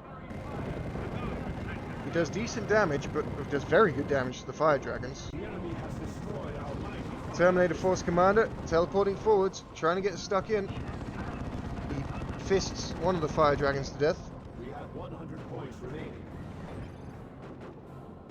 but the fire prisms are down. Big plasma grenade there. Desperately trying to repair the lemon. They're gonna manage it. These fire dragons cannot stay put in front of all of this firepower. Psychic Storm again. It's gonna do a lot of damage to the guardsmen. It's a huge amount of damage to the guardsmen. Forces them off, but unfortunately nothing left to deal with the lemon. Land Raider Redeemer hits the field from Cry. Assault Cannon Barrage clearing the way as the Land Raider Redeemer pushes. More plasma devs coming from Cry and from Torpid, looking to control the mid, but VPs triple cap. Something has to get here, and has to get here right now.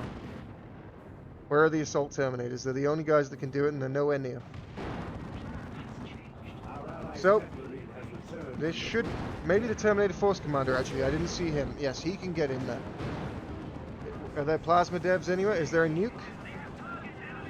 Doesn't look like it. Freeman might have a nuke available. Singularity on the Tech Marine.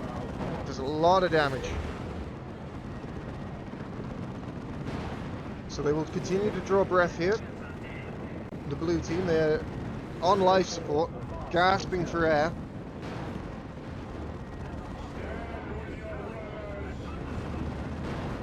But they will get a double cap. Here come the Assault Terminators. A big PDEV hit on the Kazakin will force them into retreat. Vostroyans charging down the stairs, but they run into a Terminator Force Commander with a heavy flamer. Manfully they stand their ground. Terminator Force Commander is going to go down. Terminators here on the field from Torpid. Oh, the Warlock takes a point-blank PDEV shot. Someone is absolutely rinsing these PDEVs, and I'm not sure who it is. Is it? Oh, it's Rangers. Infiltrated Rangers. There we go. Oh, that's a big rocket run. Second shot, not brilliantly aimed. And the Farseer goes down. PDEV shot hits their own Terminators up the elevation. Land Raider Redeemer in the center field, standing strong, standing tall, but there is a Vanquisher Lehman on the high ground. Rangers. These aren't Rangers, these are Scouts. They're going to get chopped up by Banshees.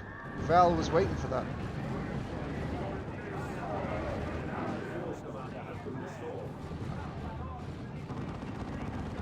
Force Commander, Terminate, Cry, you've been rezzed, brother. The Scouts are best need go down. Here comes a Singularity. Oh, that's an Eldritch Storm, actually. Eldritch Storm will actually only hit the Tech Marine, who had his refractor shield up. Not the worst thing in the world.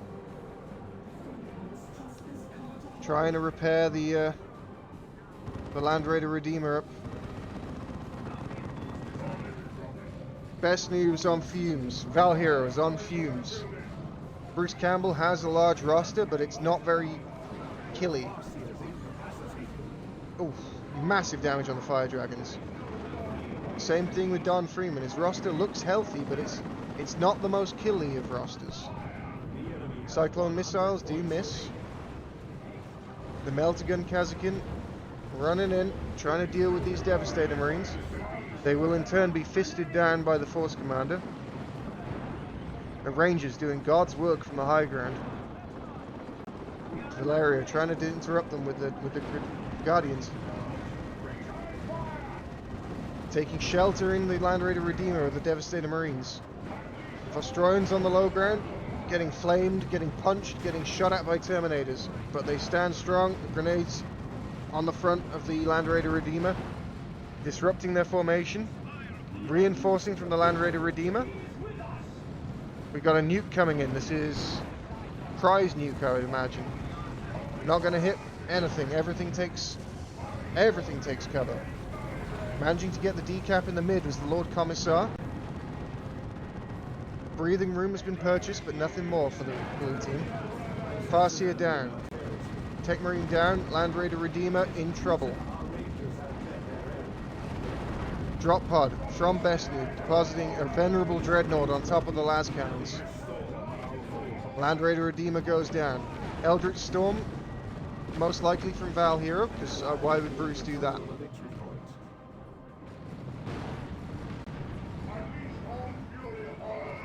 2-1 cap. 7 VPs remain. The venerable dreadnought charging forwards. Bestnube calling for his team. Cap. He's making a lot of space, his Bestnube. The venerable dreadnought moving forwards. Kazakin with their faster capping speed, manning up against the assault terminators. The assault terminators can't deal enough damage. Can they prevent the cap?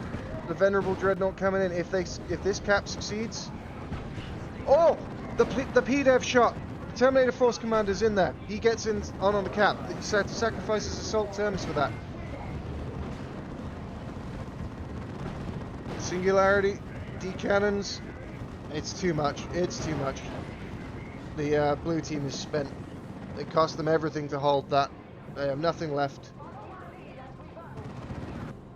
Cap on the backside by torpid scouts. It's not going to be enough. They have no units left to hold the caps. Single cap, soon to be a double cap. And GG is the call. Not enough time left, not enough VPs. This is most unfortunate. Game 1, ladies and gentlemen. GG. Interesting nukes.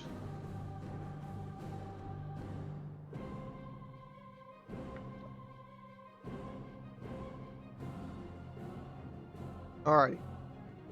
Ladies and gentlemen, you know what time it is.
Yeah, we're going to continue this and finish it tomorrow.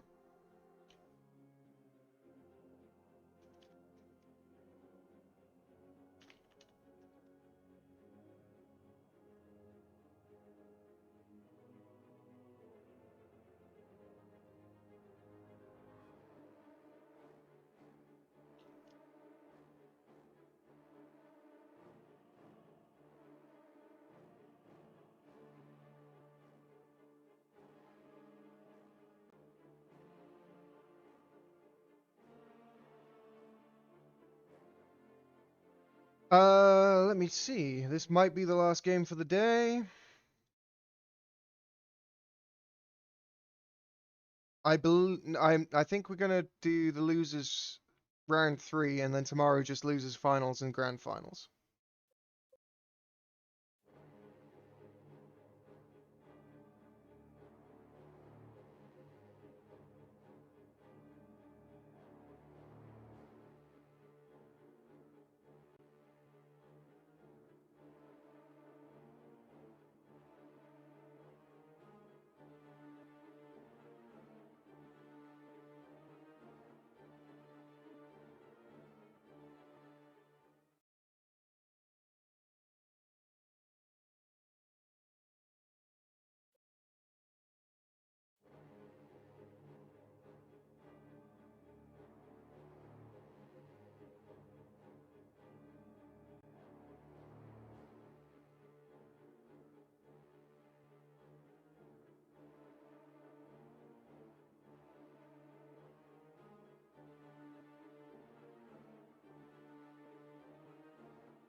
I don't know.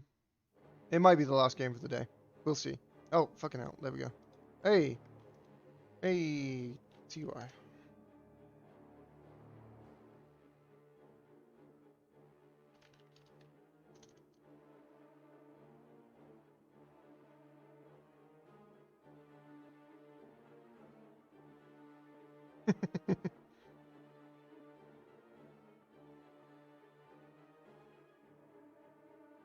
Okay, Venji. I'll believe it when I see it, brother. I'll believe it when I see it.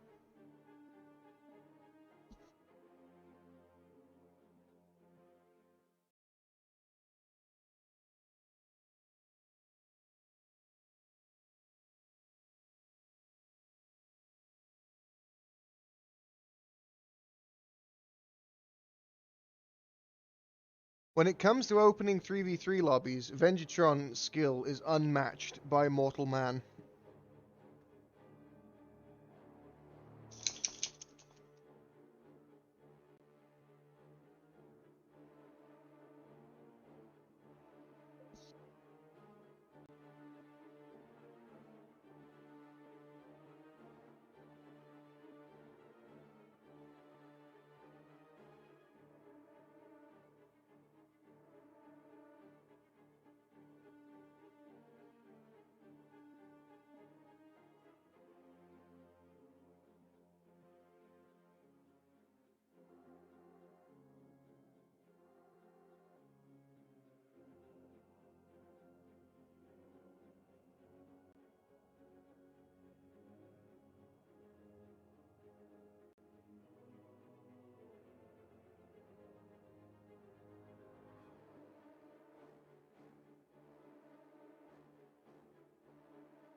Yeah, it's tough. It's tough, Fufu. But as we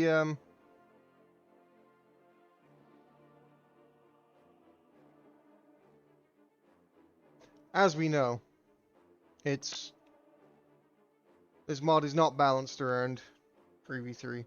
And that's a shame, but god, it would be impossible.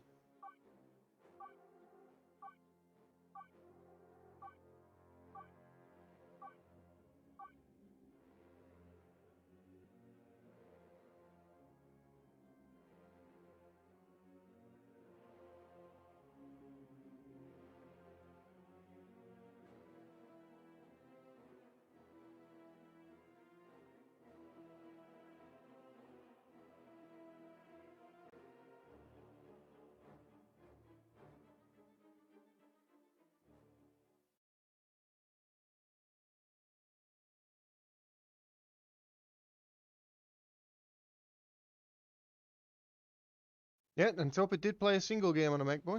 Actually, a couple of games, I think, wasn't it? Anyway, In the red, we have Valhero playing as a Plague Champion. Torpid is the Tech Marine. Force Commander, handled by Crisis. On the other side, with a 1-0 advantage, it is Best Noob's Tech Marine, the Warlock of Bruce Campbell, and the Lord Commissar of Don Freeman. Your allies have captured a power node. Alright. Hello, Illyrian.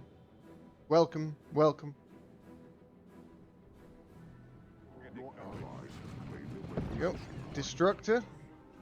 Not the most damage I've ever seen that ability do, and he took a lot of damage for the pleasure of doing so. But he does manage to get in on the scouts of Cry and Torpid. Both sets of scouts are here. Meanwhile, a standoff has emerged. The Warlock of Bruce forced into retreat.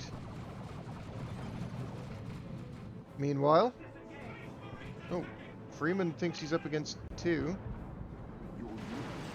when he's in fact up against none.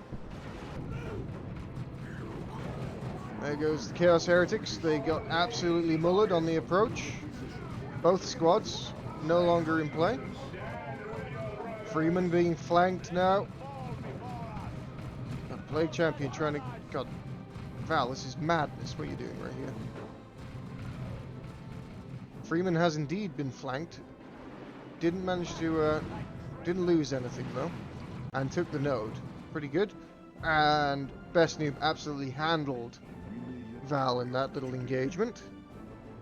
Massive damage to the Plague Champion, tons of bleed, and didn't lose a single model.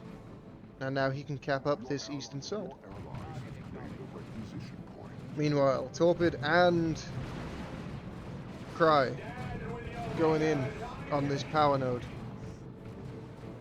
They will eventually break it down, and they do.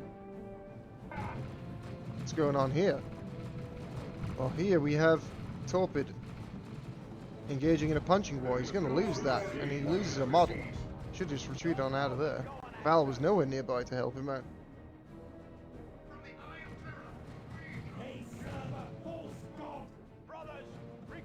Double ranges again from Bruce. They did so well in the last game after all, why not get more? Bit of Nurgle worship behind the shot blocker, but formation wasn't really doing all that much. Grenade launcher heretics in play. This Plague Champion has to retreat on out, dodges the shotgun blast, and Noise Marines now. And here comes the flank. Aspiring Champion coming in, and Val's counter push here. Pushes Best Noob completely off the field. In the meanwhile, middle, the Guardians and Rangers pushing Torpid all the way back to base, trying to take the natural victory point for Red Team. However, the Noise Marines should be able to get a decent bash off here. Grenade launchers from the Heretics don't manage to hit anything. The Devs are going to make short work of these Heretics if they stick around. Just managed to get out of the field of fire, and then the grenades help disrupt. But still, the Heretics, no business being where they are. Noise Marines trying to finish off this generator. I don't know if they're going to be able to. They will, and then they retreat out. Cacophony and retreat out. Nice. That will make it harder to land these retreat grenades. Nice play from Val there, actually. Nice play. Cry has managed to get a flame attack onto this power farm as well. But nice early game so far from Blue. Cry's gonna get flanked here. Yeah, that's gonna lose a lot. Cry's gonna lose a lot here. And the counter push from Best Noob onto this power will be held at bay slightly by the Assault Marines of Torpid. Manages to get in onto the Devs. Got a bit of support here from the Tech Marine and Tactical Marines. Grenade knocks down the Assault Marines, but no model losses. Plasma Grenade dodged by the Tactical Marines trying to force melee. I'll be able to get in on the Guardians. The Guardians will probably lose a couple of models here. One. Oh, they're going to lose a lot of models. Bruce, don't forget about your Guardians. They're going to wipe. That shouldn't have happened. Big mistake from Bruce. Whoops. But tier 2 on the way for Freeman. Miles away from anyone on the red team, of course. What engagements are happening right now? Not too much. Everyone's just kind of pushing forward. Here comes Val looking to bash again. Obviously the Noise Marines with their sonic blasters will make quick work of the buildings. Aspiring Champion Heretics trying to get around the flank. Not able to do so. The grenade barrage disrupts the Devastators, allowing the Noise Marines to get back in. Bruce being told to go and help Best Noob. Scouts getting messed up by the Heretics. On retreat. Oof. Getting out with 2 models on 35 HP. Scary times. Scary times. Not the best positioning here for the worship from Val. He heals with the mucus discharge from the Plague Champion.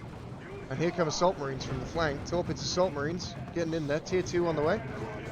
The Assault Marines unfortunately got immediately suppressed and grenaded, so they're out of there. Grenade barrage to disrupt the devs.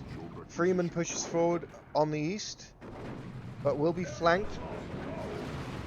He has this garrison to use if he so chooses. Assault Marines not able to really make too much of this. Catachin's shotgun blasting everyone away. Defenders up. Lord Commissar dealing handily with the scouts. Secondary jump. Trying to get the Assault Marines to safety before they lose too many models. They manage it. Grenade does hit nicely onto these guardsmen, but they will escape with most of their models intact. They have Commissars actually on the guardsmen. I forgot that Freeman was so early into tier 2. Meanwhile, Best Noob setting up on the power farm with flame attacks. Only going to get a single generator. Honor's kind of even in the power bashing game. I'm going to see a retreat grenade trying to take out the Plague Champion. Not quite able to do so. It's a decent attempt though. Decent attempt by Best Noob. Kill the initiates. Alrighty. Small VP lead here for Blue. And Best Noob goes up to tier 2. Bruce is very far behind in terms of tech. I'm not sure why he's so far behind. Oh, he's both Merciless Switchblade and the Champion's Row. That would do it. Quite a lot of early investment.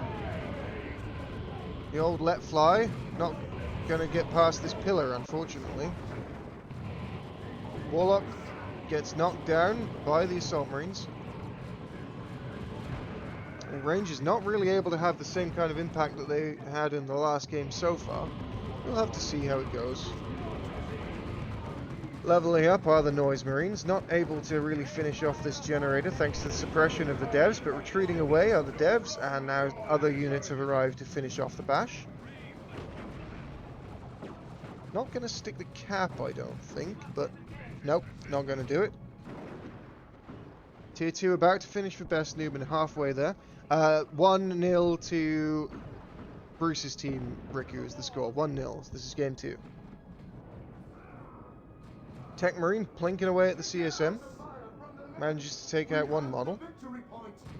Meanwhile, Freeman getting the stomp off. The Heavy Bolter's team is in, trying to tear down now, getting out of there. But here comes the Lord Commissar. They do absolutely no damage at all to the Force Commander whilst it's up. And a las cannon now in for the Heavy Weapons team. Here comes Shotgun Scouts, taking out the Sentinel. Retreat grenade, well off. Here comes the push from Best Noob. Heretics being healed up by the mucus discharge. Needing to retreat on out of there. Best Noob pushing forwards. There's only Noise Marines to stand against him here. And that won't be enough. Bloodletters are coming out for Val Hero. Kraken bolts are popped, trying to get into melee with the Noise Marines with attacks. Retreat grenade, not even needed. Plague Champion goes down. Cacophony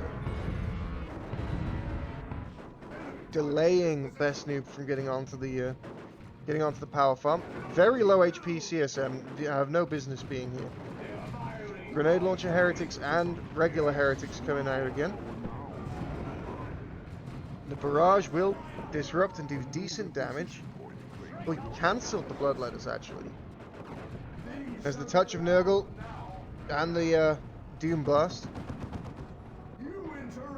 You interrupt. Things should get loud now. Meanwhile, massive battle taking place over here. Freeman is getting rinsed by this Flamer Guardsman. These are not Guardsmen, these are Tactical Marines. And they had for the Emperor on them as well, and absolutely mullering the Guardsmen. The transport, the Razorback, nothing to deal with that over here, so it's just getting free damage. Flamer Guards, these are not Guardsmen. These are not Guardsmen. These are Tactical Marines. Flame attacks, destroying generators under the cover of Devastator fire. But the devs have been disrupted and a retreat now. Ooh, the Warlock, very sneaky by Bruce, managing to get in and decap the natural victory point for Red Team. Best Noob setting up a fortified position, trying to guard the Western VP. The middle power belongs to Red, so they have a little bit of an advantage there. Falcon on the field to Bruce. And once again, the Librarian for Cry has done an excellent job so far with the Librarians today.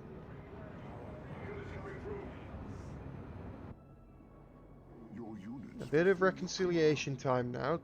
Tech Marine of Torpid coming over to pick up the Plague Champion of Val Hero.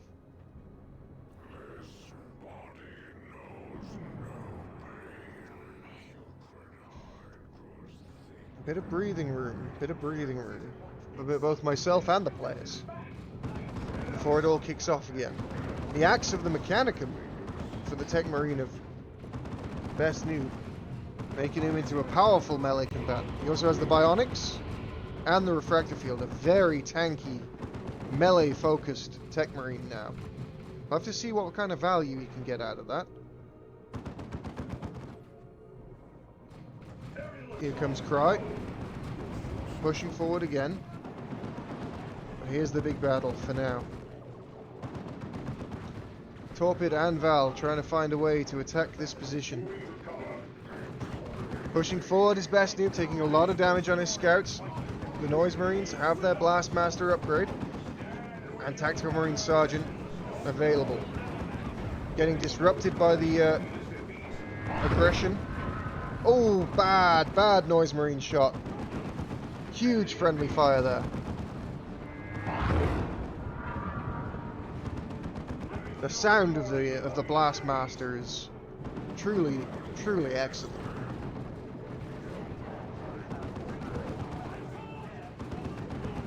Plague Champion hunkering down, trying to get this cap.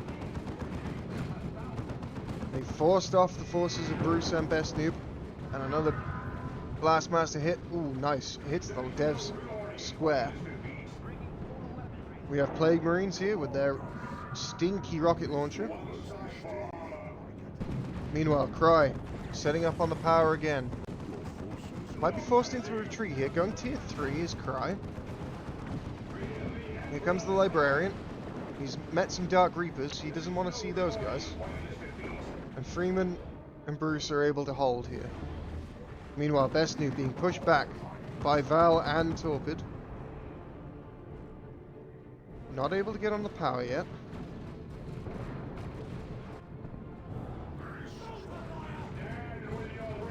Setting up in this little plaza here with some Nurgle worship. Trying to retreat now back behind the lines to offer healing and support to the Plague Champion and his Plague Marines. Mark of Zinch in for the CSM now. Knocking the out of cover the Tank Marines was the Blastmaster, and PDev fire from downtown Oh, kaboom! Nice shot. Oh no, the Blastmaster, it's shooting at the Warlock. Double artillery shells hitting these Plague Marines, and that will force the retreat as Best Noob and Bruce push forward. Freeman counter-attacking off the back of the retreat. And another little ratty thing came through here. I'm not sure what it was. Was it the Tech Marine? It was the Tech Marine. He paid the price, but he did manage to get in and decap, keeping the victory point advantage.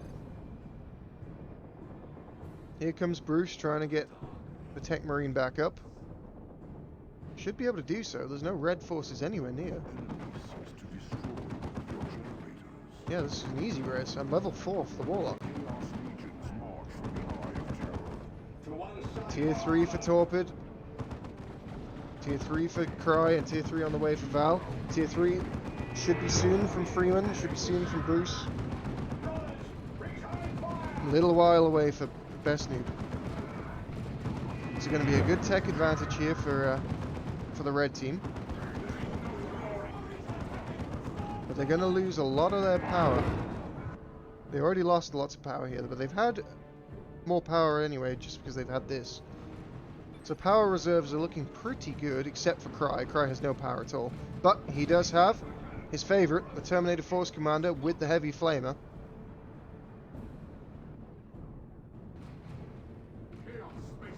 Mark of Zinch CSM capping up the neutral victory point. Your allies may lose a structure. I guess contested would probably be the more appropriate word for this one. Some quick repairs onto the Razorback, coming in from the Tech Marine and his scouts. Heretics decide to finally cap this wreck point, get a bit more income on the way. Here is a splendid cathedral of pain and blood worthy of a black crusade. There we go. Tier 3 on the way for all blue players now. So not really going to be able to do too much with the slight tech advantage of the red team. And we settle again, once again, for a late game tier 3 3v3. Commissar Flare. Cutting down the ranged firepower. Gate of Infinity gets the devs out of the way of the Commissar, but not safe. Not safe at all. And they have to retreat on out of there. The Power Claw claims the life of one of the brothers. Heavy Flamer working on power, but he is going to get fisted. Here we go. Oh, Blastmaster. Winding up. No good.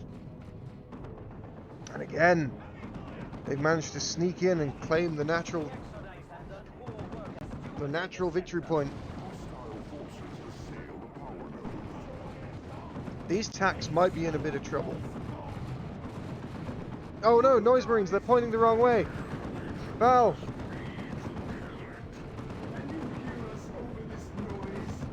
Alrighty.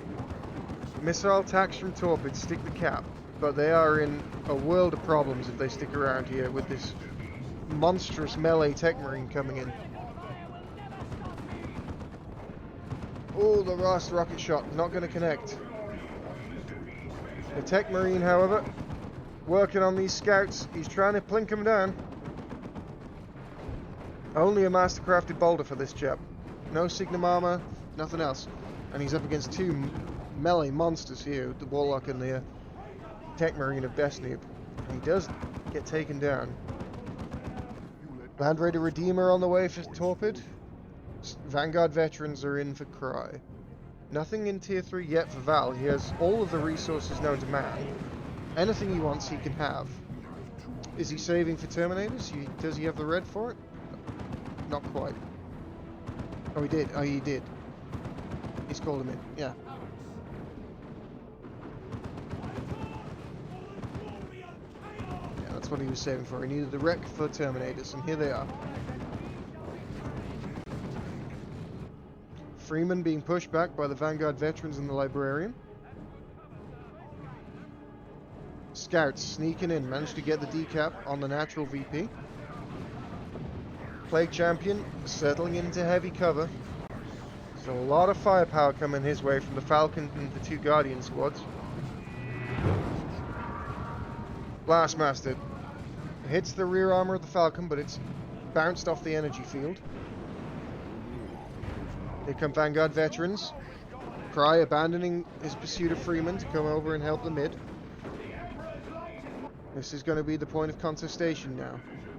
Victory points getting low. Lemon on the way. Seer Council started for Bruce. And the Land Raider Redeemer hits the field for Torpid. It's going to have to make its way over here. Sharpish. Meanwhile, Vanguard veterans running rampant in the back lines of Bruce. Smoke shell from the Razorback, reducing its incoming damage. Plague Champions Plague Marines do manage to finish off the Razorback. There's also missile attacks here.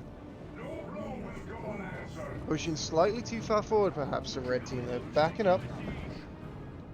The Lord Commissar sneaking in, getting some ratting done. But meanwhile, ratting being done on the other side.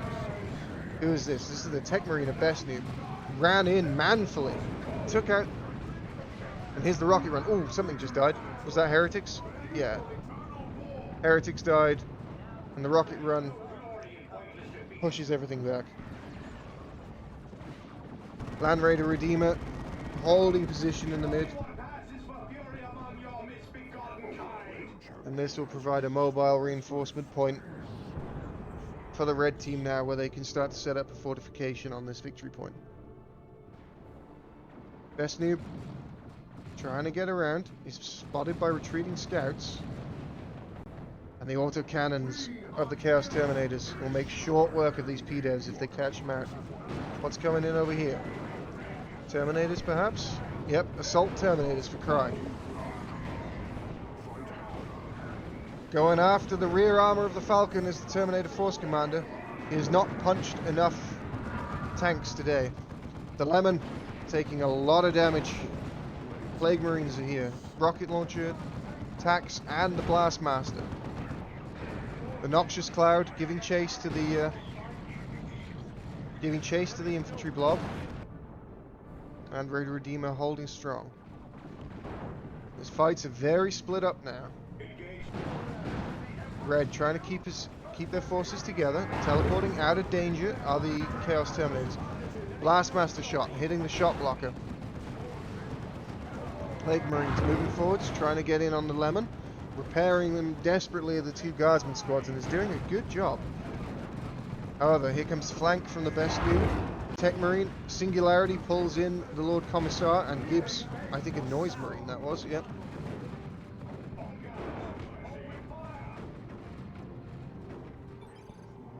Soundbug from Val Hero, and this one won't be replayed.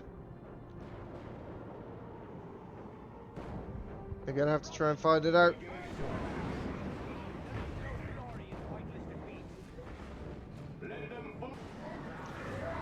Yeah, this one's gone on far too long to be replayed, unfortunately. We'll have to see if they can hold it 2v3. It's possible. Unlikely, but possible.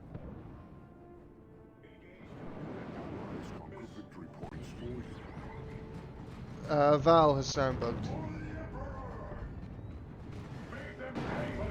Chaos Terminators go down.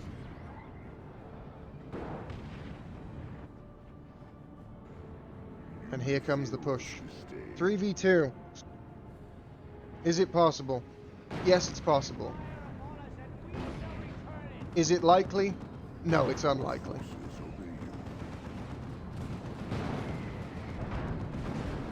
Here comes an Eldritch Storm. And this one will actually hit units. Kind of.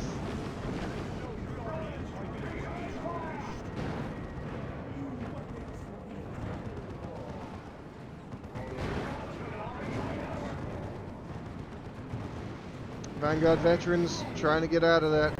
It's just power overwhelming here. 3v2, they don't have enough to hold.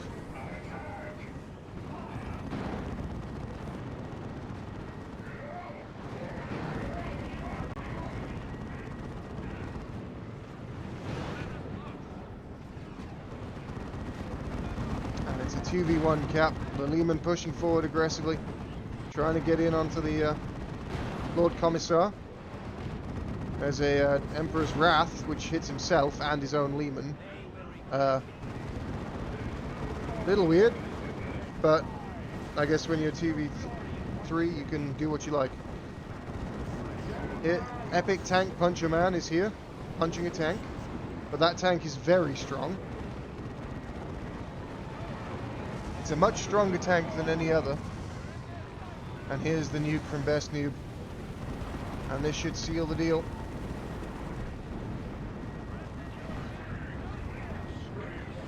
Here's a nuke from one of the other players. Torpid, I guess. Could have been Cry.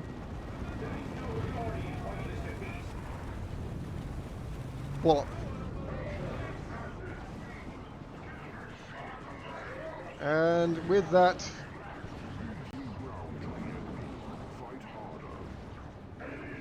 the game will end. Unfortunate for Val that he is being plucked. He's really having trouble with sound bugs today. Bubble. And now retreating on through the Commissar mines. This Terminator. Oh, the mine will finish him. An ignominious end for a mighty warrior. Your forces obey you. And now it just comes down to... It just comes down to the caps.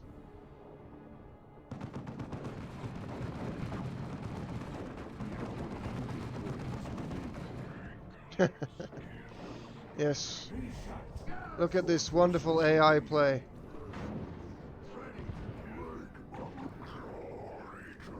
Mucus Discharge, Icon of Nurgle. Let's just keep swapping between war gear. Oh, look at this. Back-capping Plague Marines. You thought you'd seen everything, kids. You have not seen back-capping Plague Marines before. Your units fulfill your command. The Dark God And there's the concede. 2-0 for Team Best Noob, Freeman, and Bruce Campbell. No worries. And that, I believe, is that for today's festivities. So I do believe.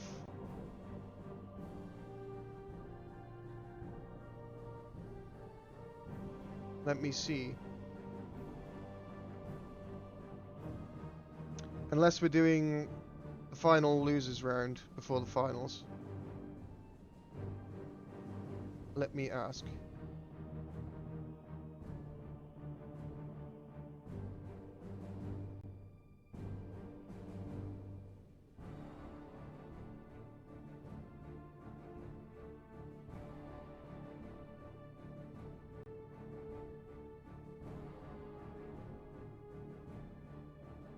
No, I don't think that'll get replayed. We've already replayed a bunch. Maybe it will. Personally, I don't think it should. Like, that was so late into the game. Like, it sucks. It really sucks for an even game to go that way. But, you know, that was... yeah, it sucks, but it's bad luck. It can happen to anyone. Maybe it'll get replayed. I don't think it should.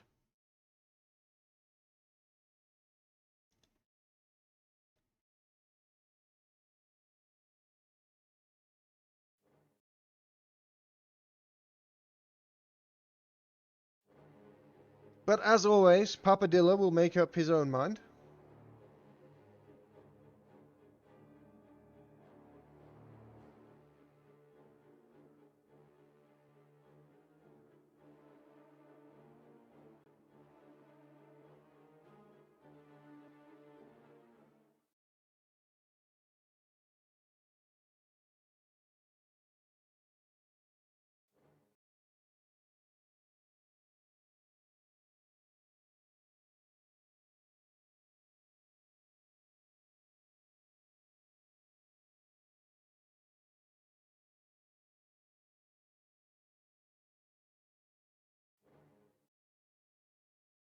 Let's have a look.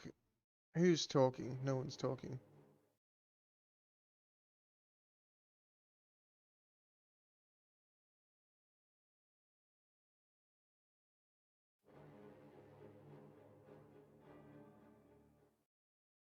I think that might be it for today, friends.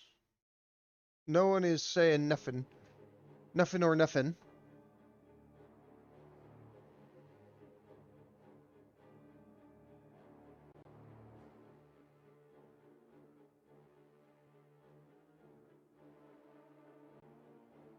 You know, and at this point it's getting bloody late in Europe. Even though it's Saturday.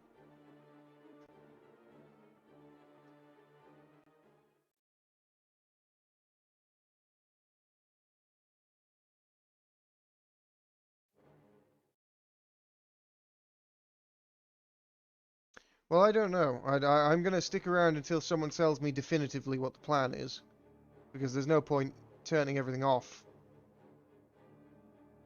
Then starting it back up again for like a best of one. So I will stick around until someone...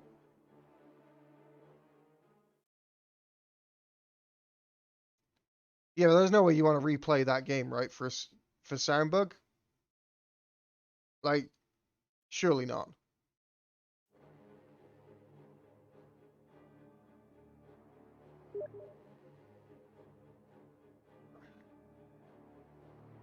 Yeah. That's...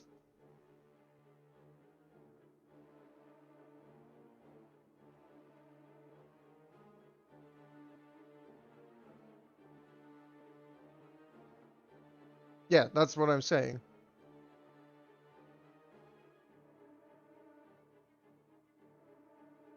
That's what I'm saying, Freeman. Why replay it?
Alrighty. So... Yes. Okay.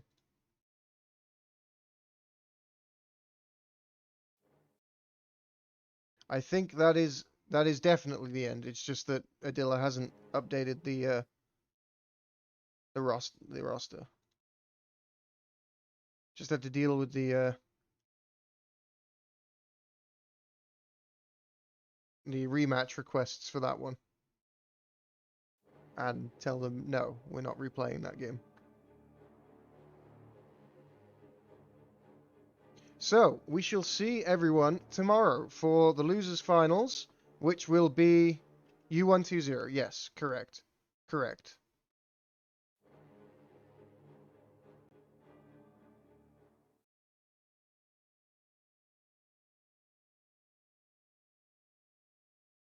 So the losers finals will be first tomorrow, and it'll be a best of 3 between Blood Rain Sky and Dark Riku versus Cry, Torpid, and Valhero. And they will go on, the winner of that will go on to face Freeman, Best Noob, and Bruce Campbell. And I believe, question mark, we're starting at the same time tomorrow. I see no reason why we wouldn't be. So that is 1800 Central European time, so 1700 British time. And 11 o'clock my time, which is Central American time.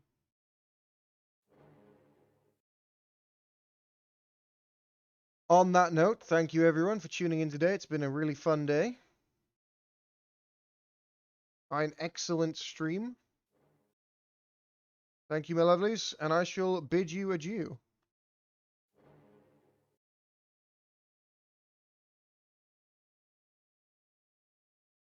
Thank you for the games, friends. To all the players who are here, thank you for providing us with this entertainment. And Mr. Streamer checks out. I'll see you again tomorrow at 11. Bye.